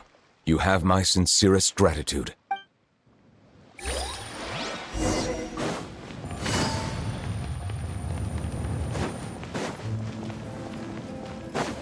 Take it easy.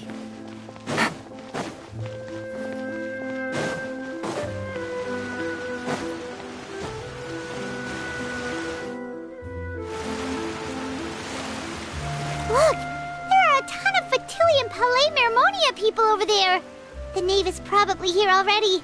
We need to hurry. Are you two the traveler in Paimon? Monsieur Nervalet has left instructions. Please follow me.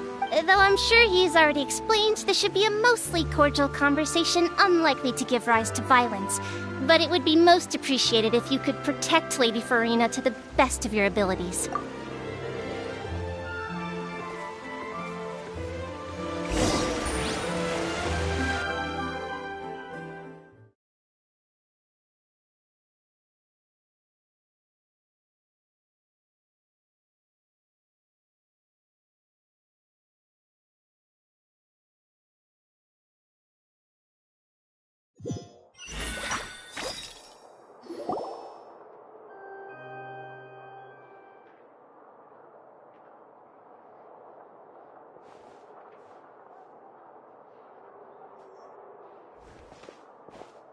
Oh, so you two are the honored guests Miss Farina mentioned. Of course, of course!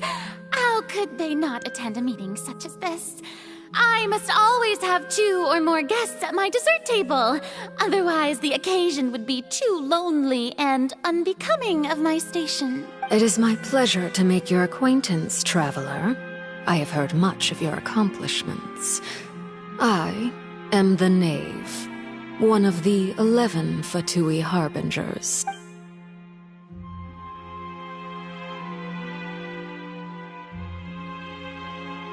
I've already prepared seats for you. Come, sit beside me. Perhaps you two are unaware of how Miss Farina and I do things. You see, we actually recently agreed to get together for tea when we had the time. See this? This is a limited type of confectionery that Miss Farina simply adores. There are only 16 slices sold every day. Here, why don't you and Paimon have a taste?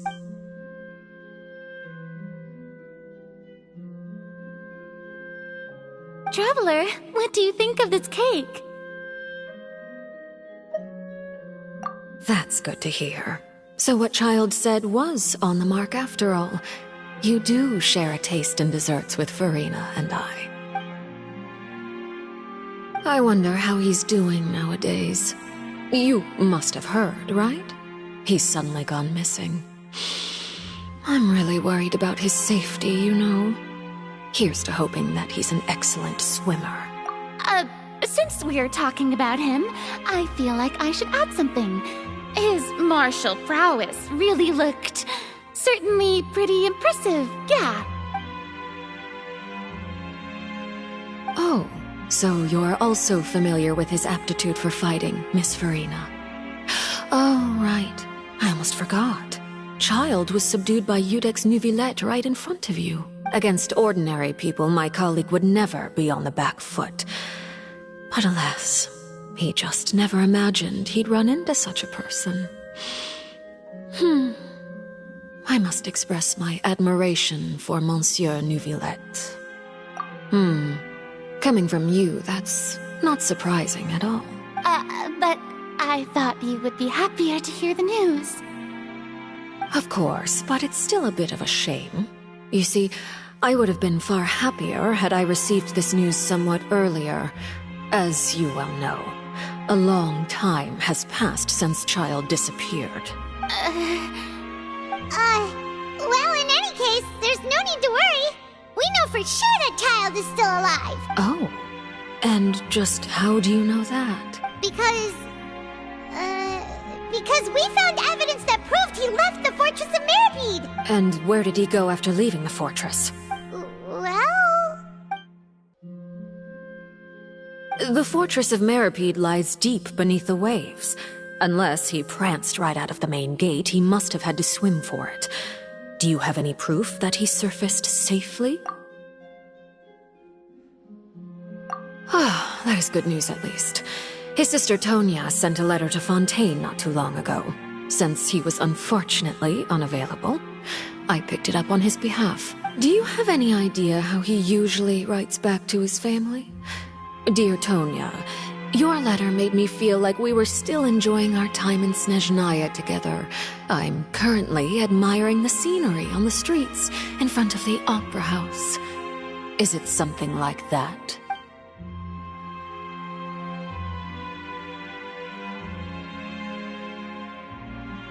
All letters tend to follow the same few formats anyway, right?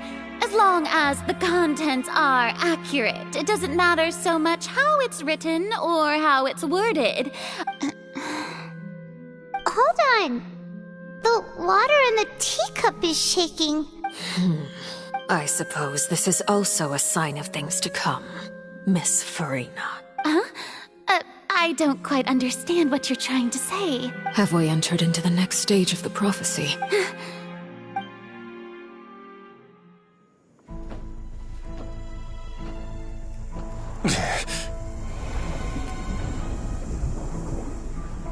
My thanks to you both. I will take it from here.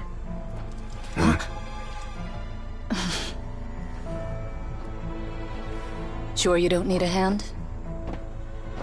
Quite sure. Wow. So, what's your secret, huh? Let me guess. Nah, who knows? Maybe it's just your sense of responsibility. Sounds about right.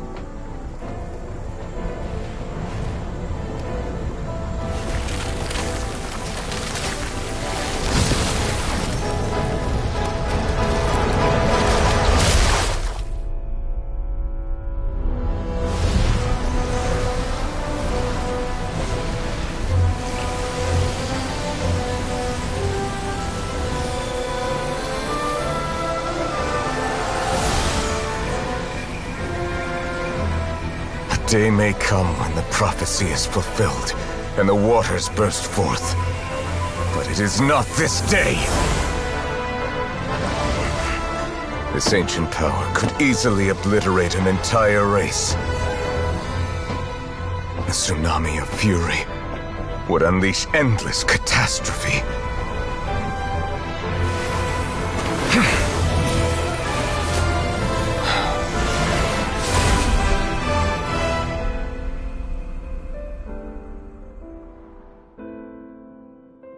This sentence is too severe. Forgive me for overruling it.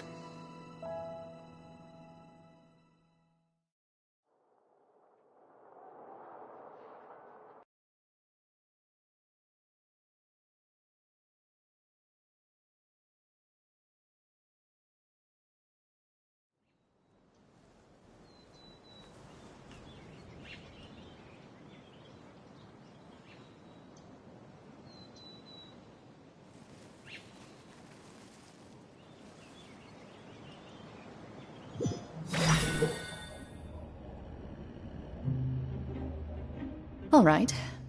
Seems like the problem inside has been suppressed. Let me guess, we're safe for now. Indeed. But only for now. I win this bet. You owe me a present. Very well. It was indeed just as you said. You made a bet? We made a bet on the size of your entourage.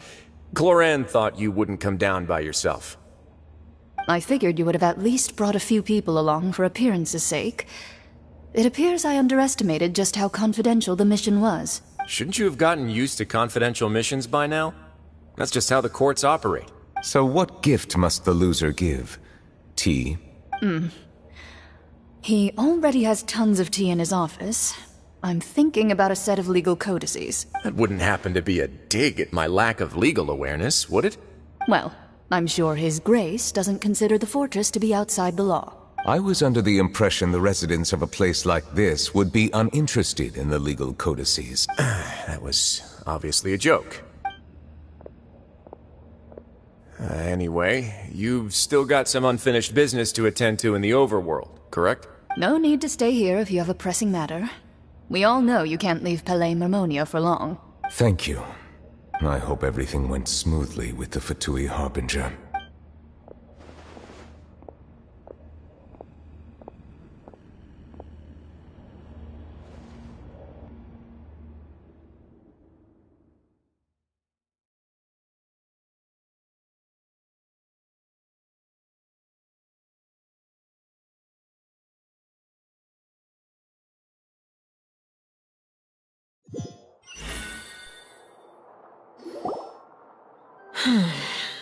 I must say, we've spent long enough playing house, Miss Farina. As the Hydro Archon, I am sure you understand the exact meaning of the phenomenon we just witnessed. Or should I say, that's what I originally thought. But looking at your expression, was I wrong? And you haven't a clue? What are you trying to say? At this point, I don't think there's any more need to speak as diplomatic representatives. Allow me to speak to you now as just a Fontanian. You know the prophecy by heart, and also that every part of it is being proven true.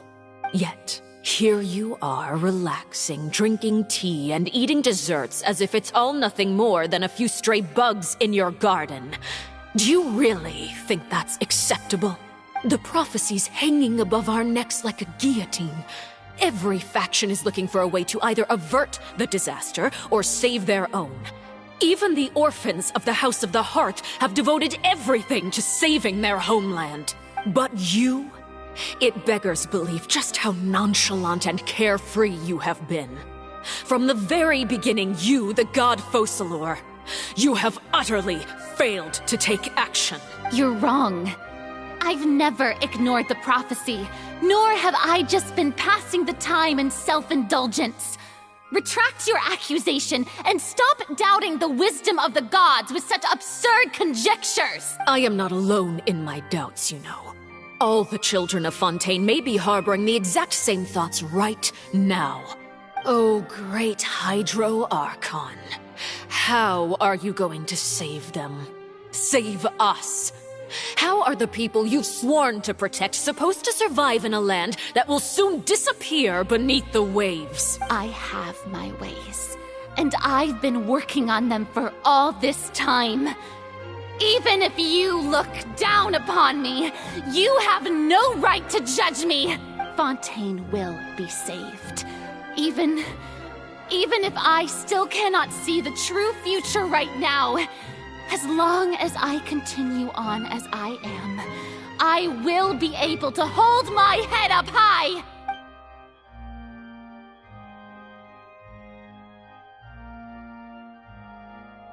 Then I ask you, Miss Farina, just what have you been working on?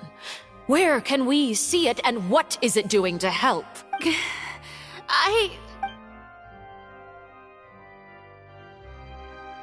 My machinations are just like the prophecy itself. They will only reveal themselves at the fated time. It is just that beings like yourselves are unable to perceive them as of yet. I see. As a god, the proof of your labor always lies beyond prying mortal eyes. Allow me to be so bold as to ask another way. Would it be possible for you to tell us the parts of your plan that are not confidential? Such as your emergency response plan for the impending disaster? An emergency response plan? Oh, that look in your eyes. Have you not even prepared one of those? The emergency response plan is also strictly confidential. Then allow me to jog your memory. Miss Farina, what is the purpose of your Oratrice Mécanique d'Analyse Cardinal? And what do you plan to do with the massive amounts of indemnitium that has accumulated over the years? The Oratrice? It's just like it appears to be. So you also have no idea. If I'm not mistaken, someone's using it to prepare for something. But unfortunately, it would seem that someone is not you, Miss Farina.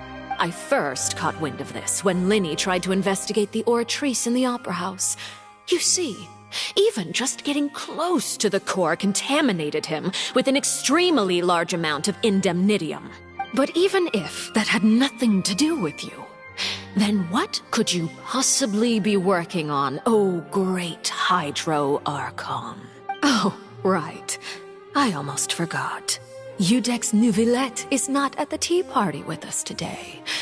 Miss Farina, I suppose you must have ordered him away to take care of some troublesome business. Yes, that's exactly right. Please keep it a secret for me. Of course I will.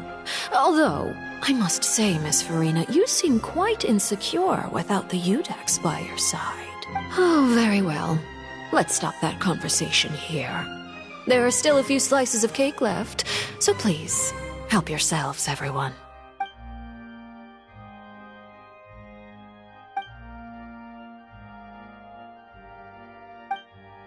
Traveler, I heard that you were recently commissioned to handle a few matters on behalf of the Udex. Why don't you take an extra slice of cake? Those who work hard deserve gratitude and praise. You too, Paimon. Thank you. Paimon will take you up on that offer.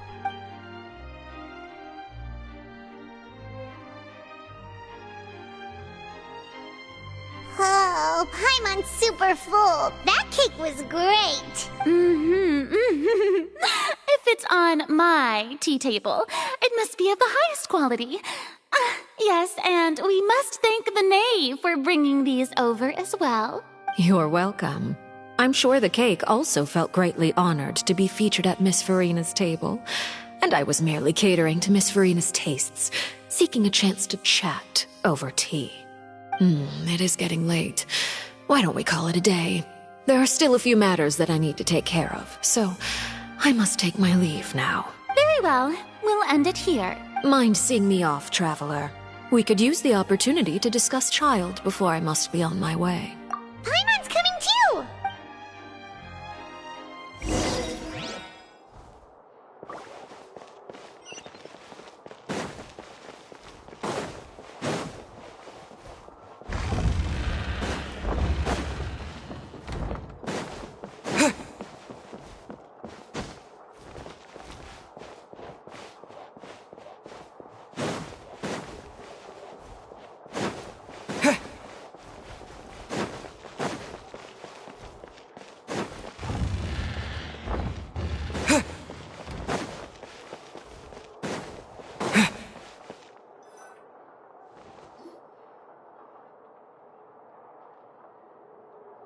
I'm glad that you were willing to come with me. Of course, Child was just an excuse. I have no interest in your dealings with him. That's what Paimon thought. You lent your aid to the children of the House of the Hearth. As their father, I would like to express my gratitude. That was all. Formal topics should be discussed in formal settings, and informal topics in informal settings. I know you just returned from the fortress of Meripede.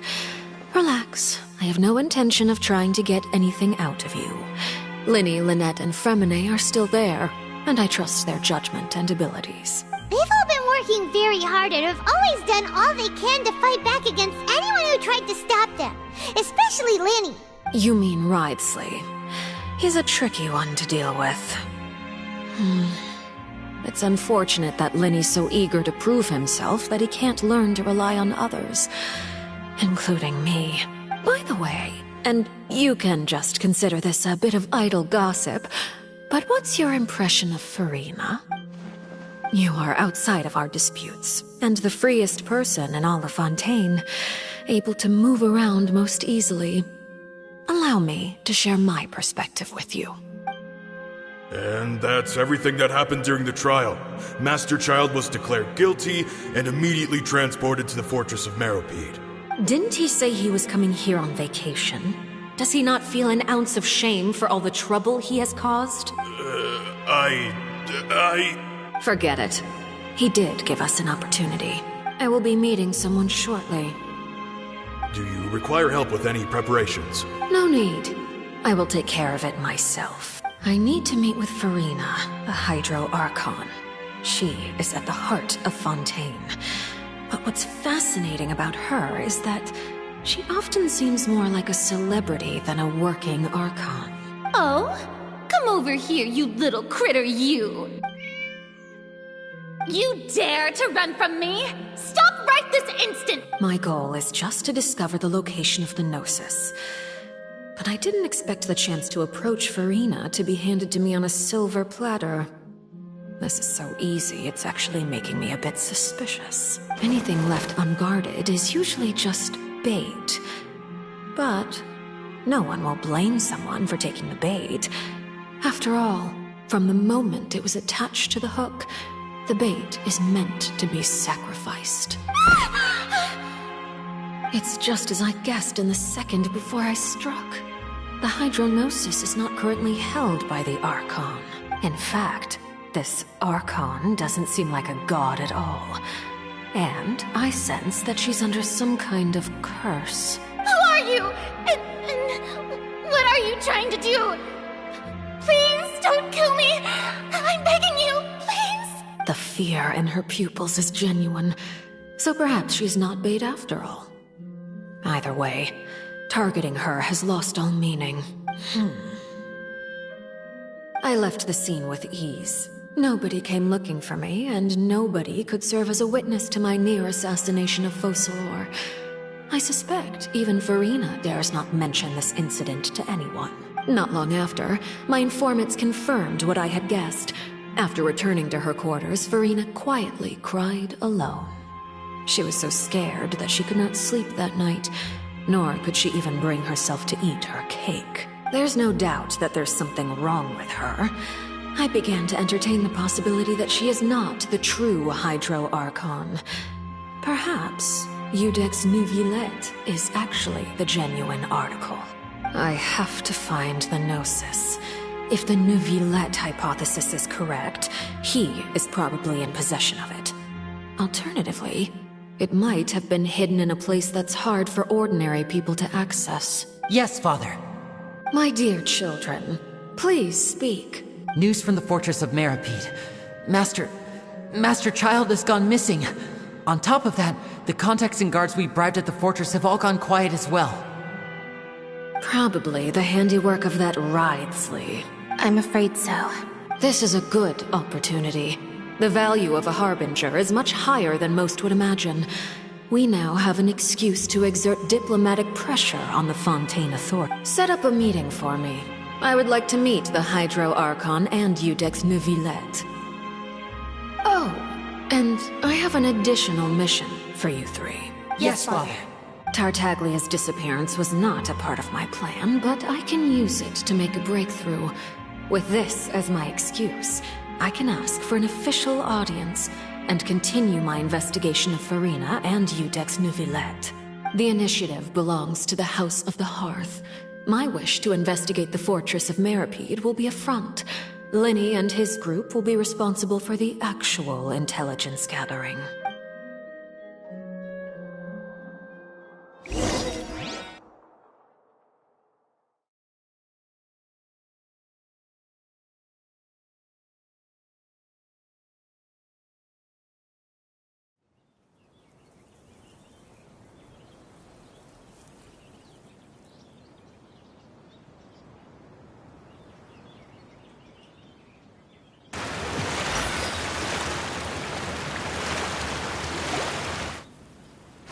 You should know the rest.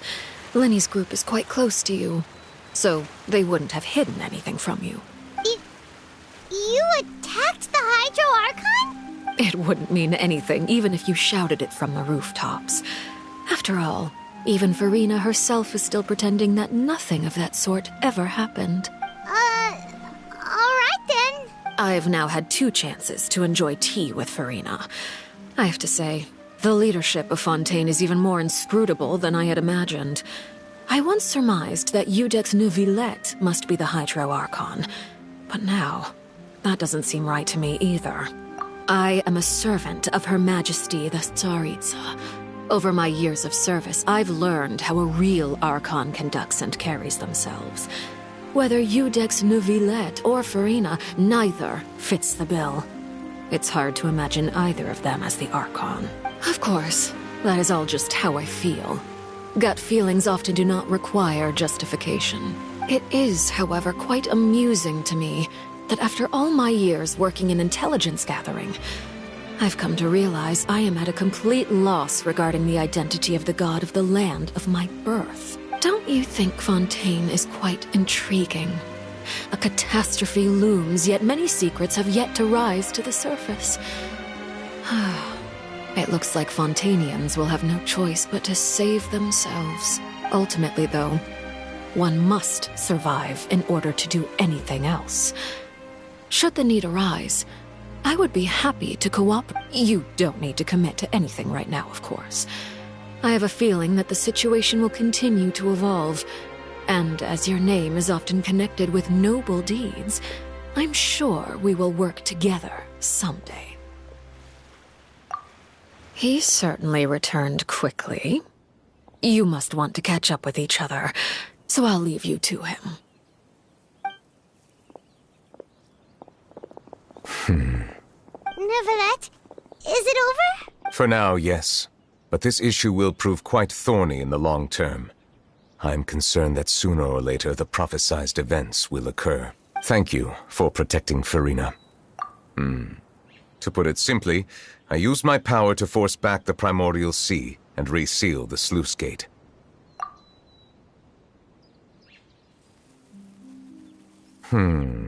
So as expected, the Knave has turned up the pressure on Farina. She's trying to feel her out, though I'm still unsure as to her motives. Permission granted. Whoa. It can't be that you're the real Hydro Archon, right? But that's just a speculation on our part, though. You can't tell us? Then that's okay. We can talk about something else. We won't try to force you. You guys in Fontaine are super strange. If by the phrase, you guys, you are referring to Farina and I, then although I'm not sure just what you are trying to imply, I must clarify that I do not share her positions on a multitude of topics. I believe so.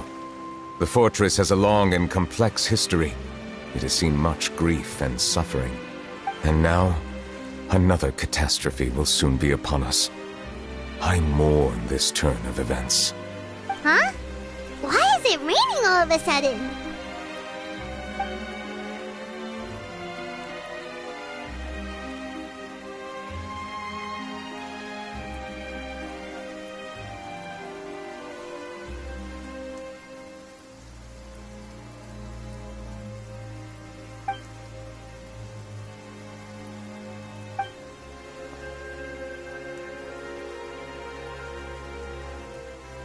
You may be closer to the truth than you think.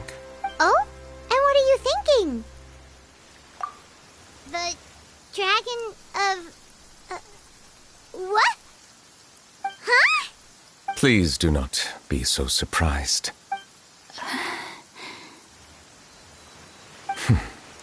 Farina?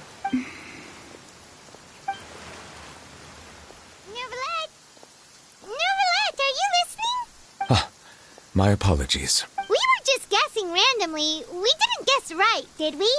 You're not actually the Dragon Sovereign of Water, right? Well, if you don't want to confirm or deny... You guessed correctly. I sincerely hope you'll be able to keep this a secret for me. Right, of course. We'll definitely help you keep it a secret. There's still something Paimon wants to ask you, though.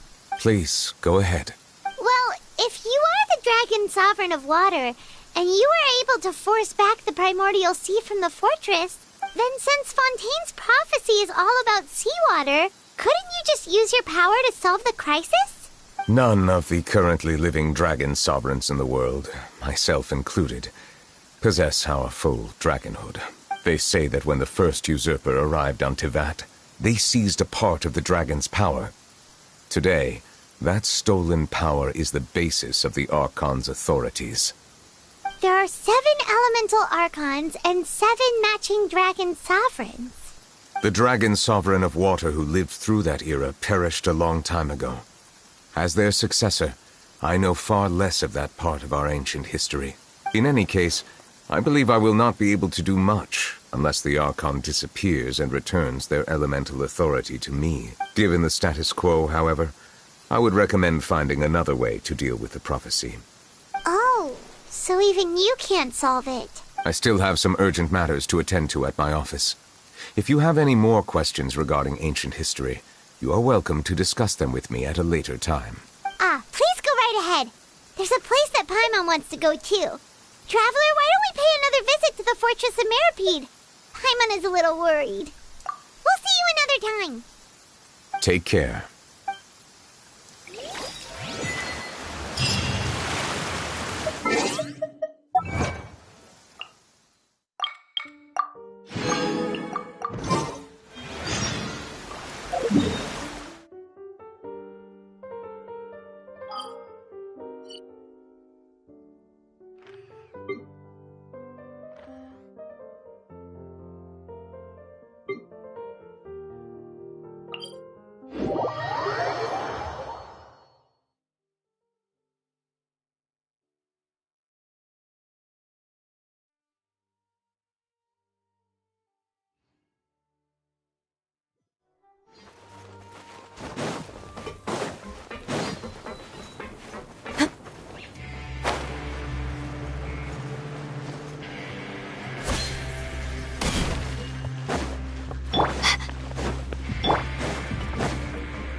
Traveler, Paimon, you're back! Are you still doing alright? Did either of you get hurt? We're fine, but what about you guys? It was such a huge mess. How bad was it? A few people sustained superficial injuries, but that's about the extent of the damage. Monsieur Nervulette paid us a visit. It was all thanks to him that we managed to suppress the crisis for the time being. Of course, we must also thank you for the help you provided. How did Nervulette know that he was needed here? Well, Monsieur Nervulette has strong resonance with the hydro element. When the water level rises, he can feel the waves produced. I ran into the bombshell bros while bandaging the injuries of the wounded. They were mumbling the whole time about how you just ran down without a word. I'm so relieved to see that you're both alright. If you're not too pressed for time, please stay with us a few more days. Just let me know if you get a craving for any particular dish, so I can have Mr. Walsey get your meals prepared. Oh, and please feel free to visit the infirmary for a break at any time. I'd like to take the opportunity to spend some more time observing your facial muscles as well. Your happy smiles are quite contagious, you know. They're so memorable, and I've missed them immensely while you were gone.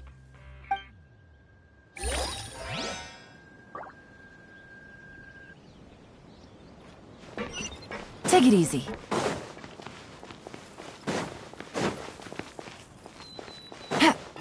Take it easy.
Take it easy.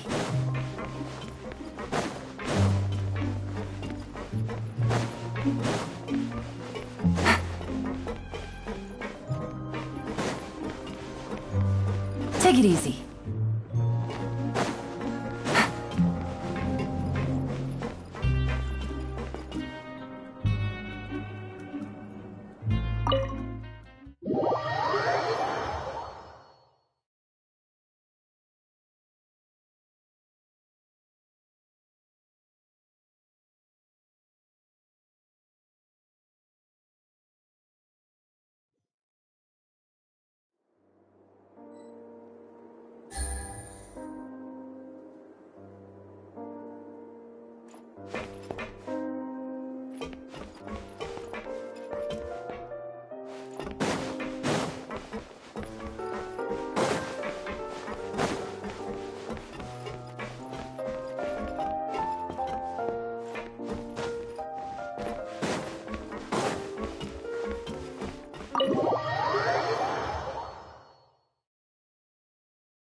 You guys are back? Quisto! Macaroon! You guys didn't get caught and thrown back down here, right? Huh? No, not at all. And here I thought you'd managed to escape from jail during all the commotion.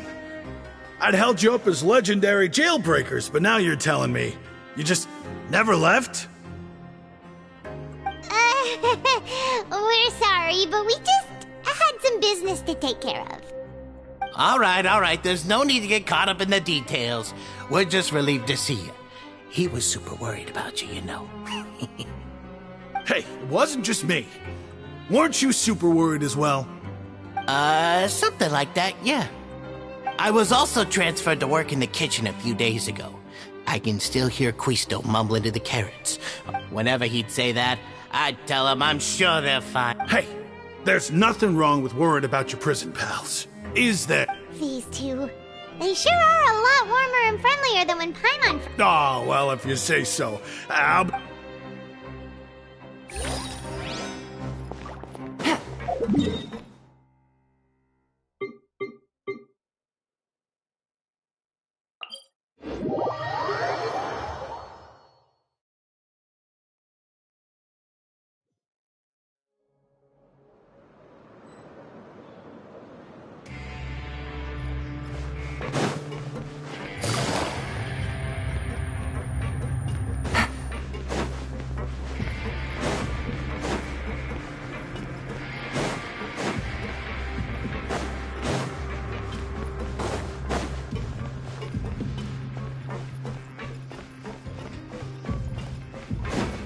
Take it easy.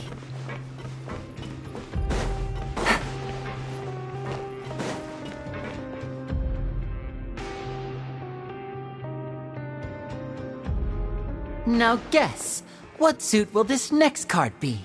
A bare-teeth cat? Well, look who it is. Traveler, Paimon. Hello, everyone. Looks like you're recovering nicely from it, eh? Mm-hmm. Thanks to everyone's support. Oh, right.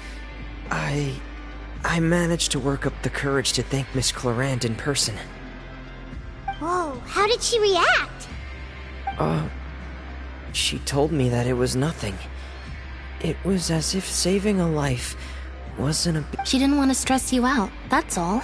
She's right, and it's best not to dwell on it. Yeah. Okay, but check this out. We went back to the opera house and we met the knave. You met Father? Did she say anything to you?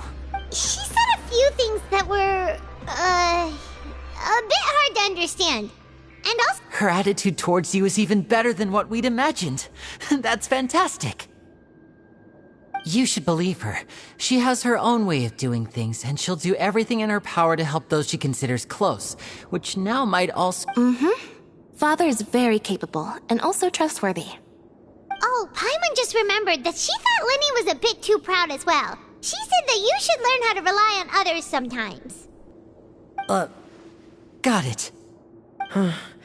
That does sound like something that Father would say. Hey! Are you going to stay here for the next few days? Looks like it, yeah. Excellent. I will host a tea party. For real? Then Paimon wants another serving of cake.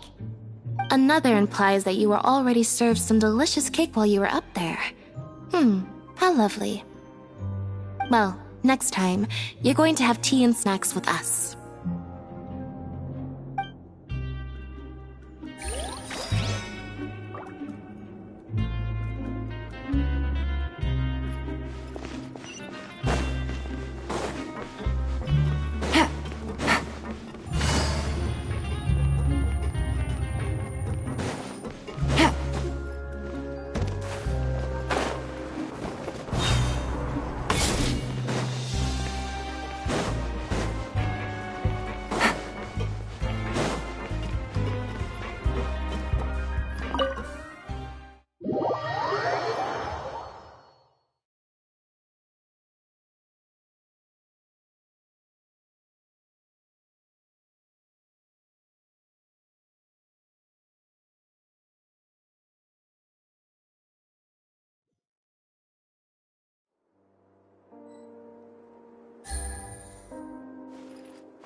earlier.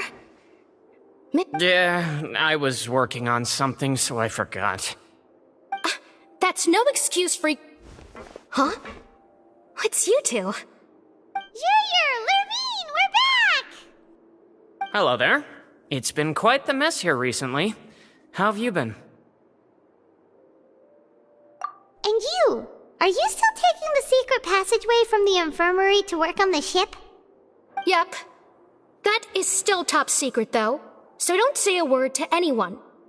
It can be a bit annoying when there are lots of people in the infirmary, but I still prefer taking that route over the one from the Duke's office. I mean, the infirmary does make it easier for you to slack off. Oh yeah? Then why are you also here so much? You two really are just using your jobs as a cover for your relationship, aren't you? Not at all!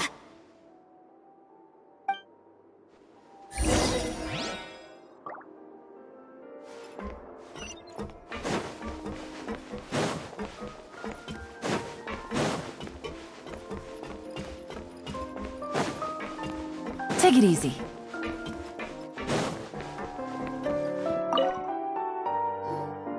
Do my eyes deceive me, or did I just see two inmates come back after making it to the surface? Some strange winds blowing of late. We wanted to see how the fortress is doing. Is everything still alright? We're fine, for the most part. Neuvillette came down and took care of the worst of it. If that's the case, why don't you just ask him to stay here? Oh, yeah, what a brilliant plan. Let's go convince the Udex himself to exchange the Courts of Fontaine for a puddle of water in the middle of nowhere. He came here in a hurry and left without even stopping for a cup of tea.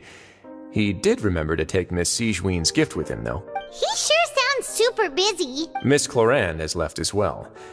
She also took her gift from Miss Sigewinne. Were the gifts... Neuvillette got the milkshake. Clorinde received lipstick instead. Those aren't even remotely alike. Well, it's Neuvillette's own fault for making Sigewinne worried about his health by working so much. But besides that, our head nurse is still pretty fond of picking out beauty products for the ladies. Oh, and I have some gifts here for you as well. Are these from Sigewinne too? Nope, they're from yours truly. You've already wrapped up your work at the fortress, so you can return to the surface at any time. You haven't yet served your full prison term, however, so you may continue to use your cell until your term is up. For real? Then we could stay here for a really long time? You may access the cafeteria for free. Hooray! Just remember to come complete your paperwork once it's time for your release.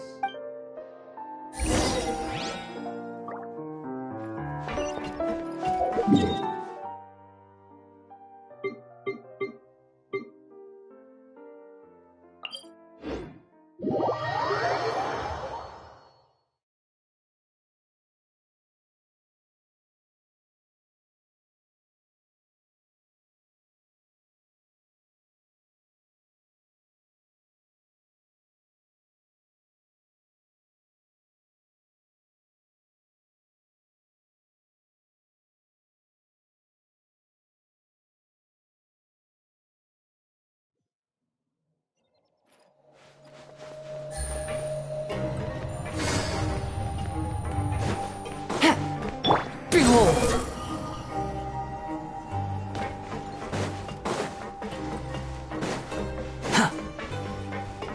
Quit following me.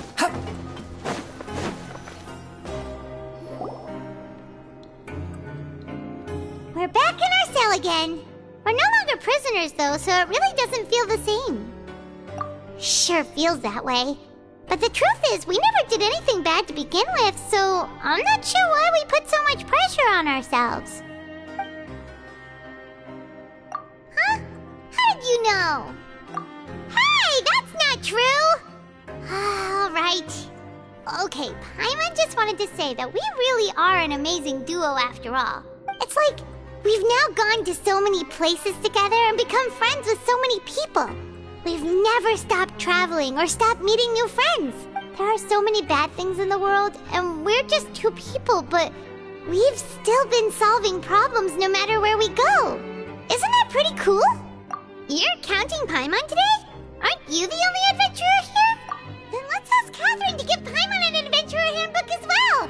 Paimon will also be an adventurer from today forward. Just our thoughts making Paimon Paimon's gonna crash, so you sleep soon too. The last time we fell asleep here, we woke up to a whole mess outside our cell. The primordial seawater nearly rose up. That was so scary. We should be safe now, right? Alright then, good night to you, Traveler.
There's no need to exchange pleasantries. It's rather...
Not now!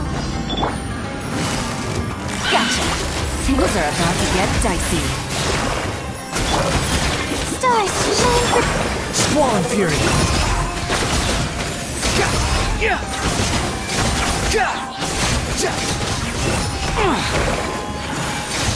Bow your head! My guiding star... Stand with me! Behold!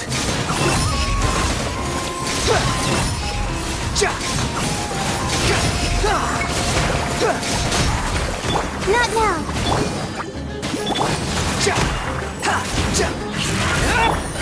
Quietly.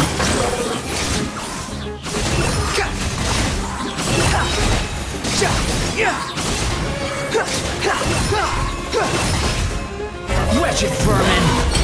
My guiding star! Here comes the catch. Squall Fury!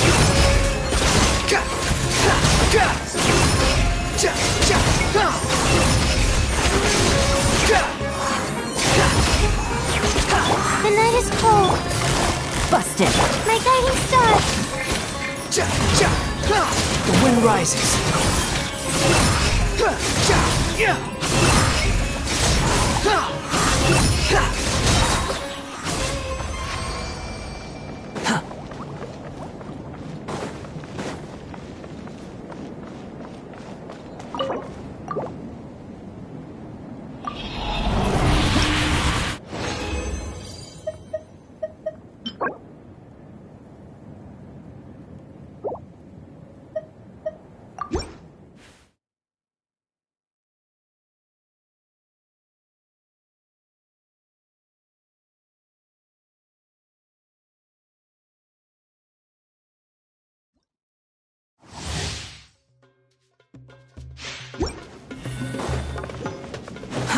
Too slow.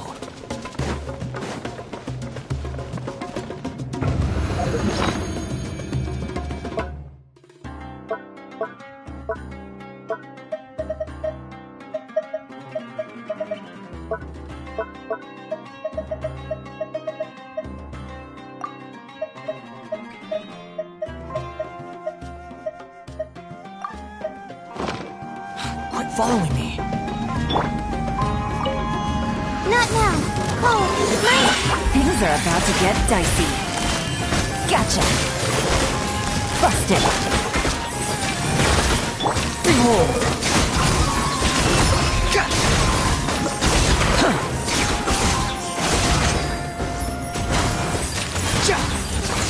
Cry louder! That's against the rules! The wind rises.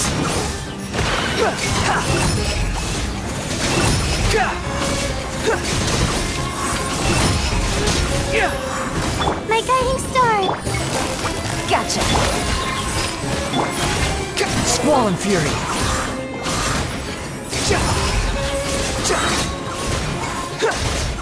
You dare to gaze upon me? Not now! Quietly now.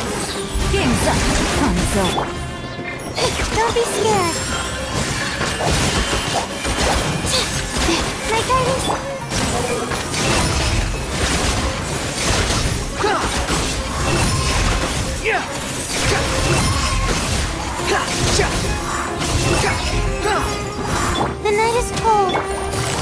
Busted. Behold! Search for it!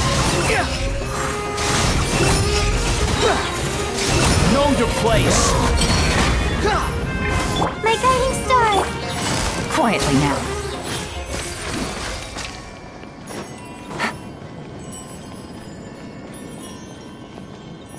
The wind rises. Too slow.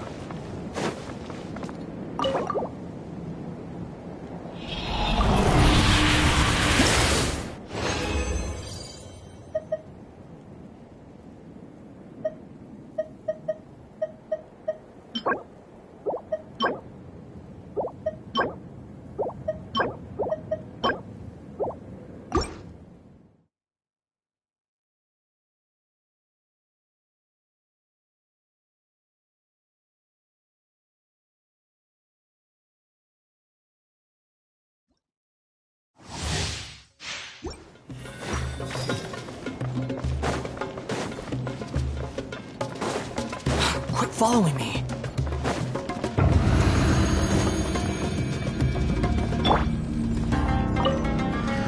Oh, mine to command. Here comes the catch. Busted. The night is cold. Behold! Yeah! Ha! Ja! Ja! Ha! Ha! Ja! Ja! Ga! Yeah! Ha! Not now. Gotcha. The night is cold. The wind rises. Ja! Ah! Ja! Ha! Ha! Upon the gale. Unsightly insects. Not now. Busted. The night is cold. Gotcha. Things are about to get dicey. Squall and fury. Ja! Ja! Yeah! Ga! Ga! Ja! Ga! Ha! Ha! Ha! Ga!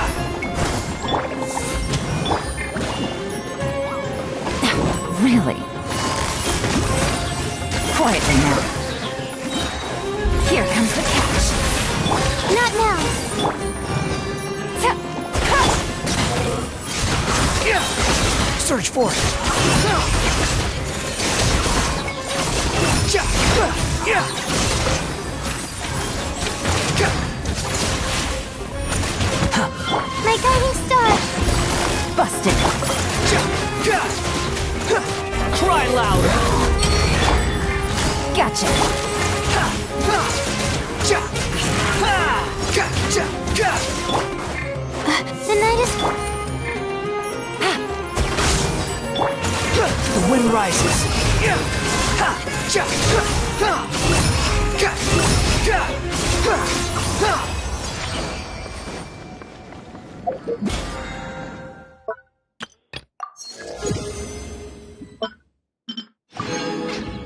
Ha! Too slow.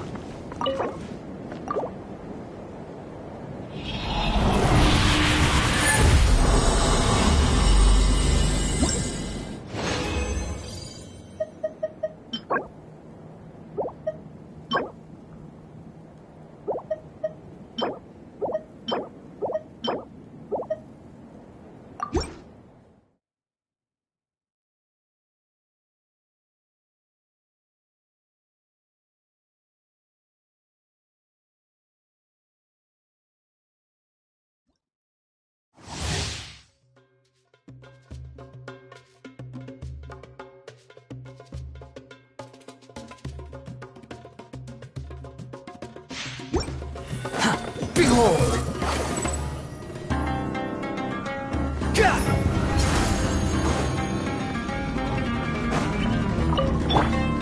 not now. Don't be scared. Things are about to get dicey. Busted.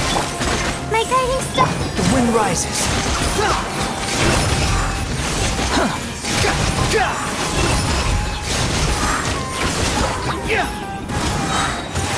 Unsightly insects. The night is cold.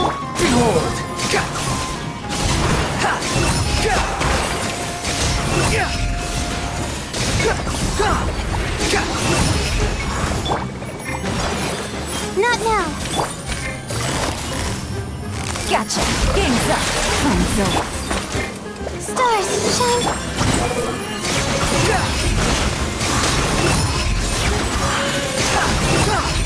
Upon the gate.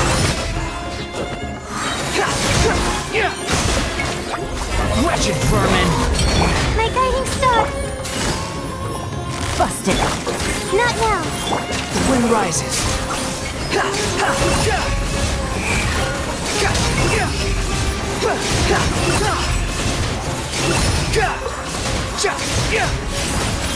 My guiding star. Gotcha. Oh, mine to the...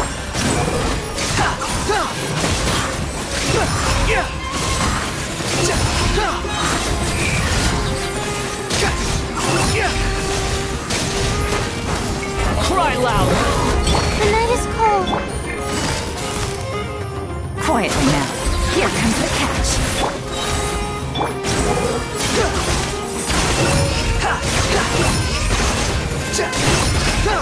Upon the gale.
Too slow. Follow me. Not now. Busted. Things are about to get dicey. Don't be scared. The night is cold.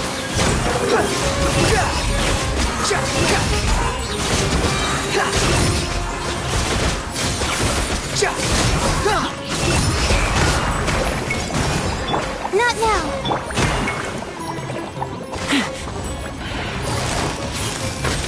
Quietly. Stand with me. Squall and fury. Bow your head. My guiding star. Busted. The night is cold. Behold.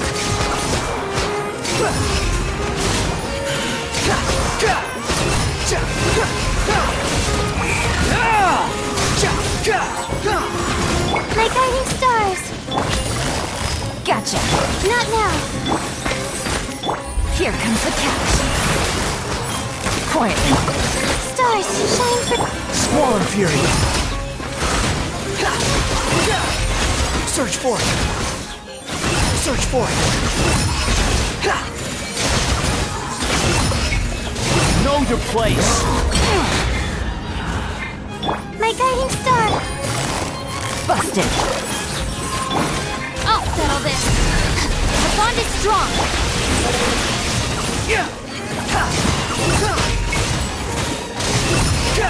Upon the gale. Search for it.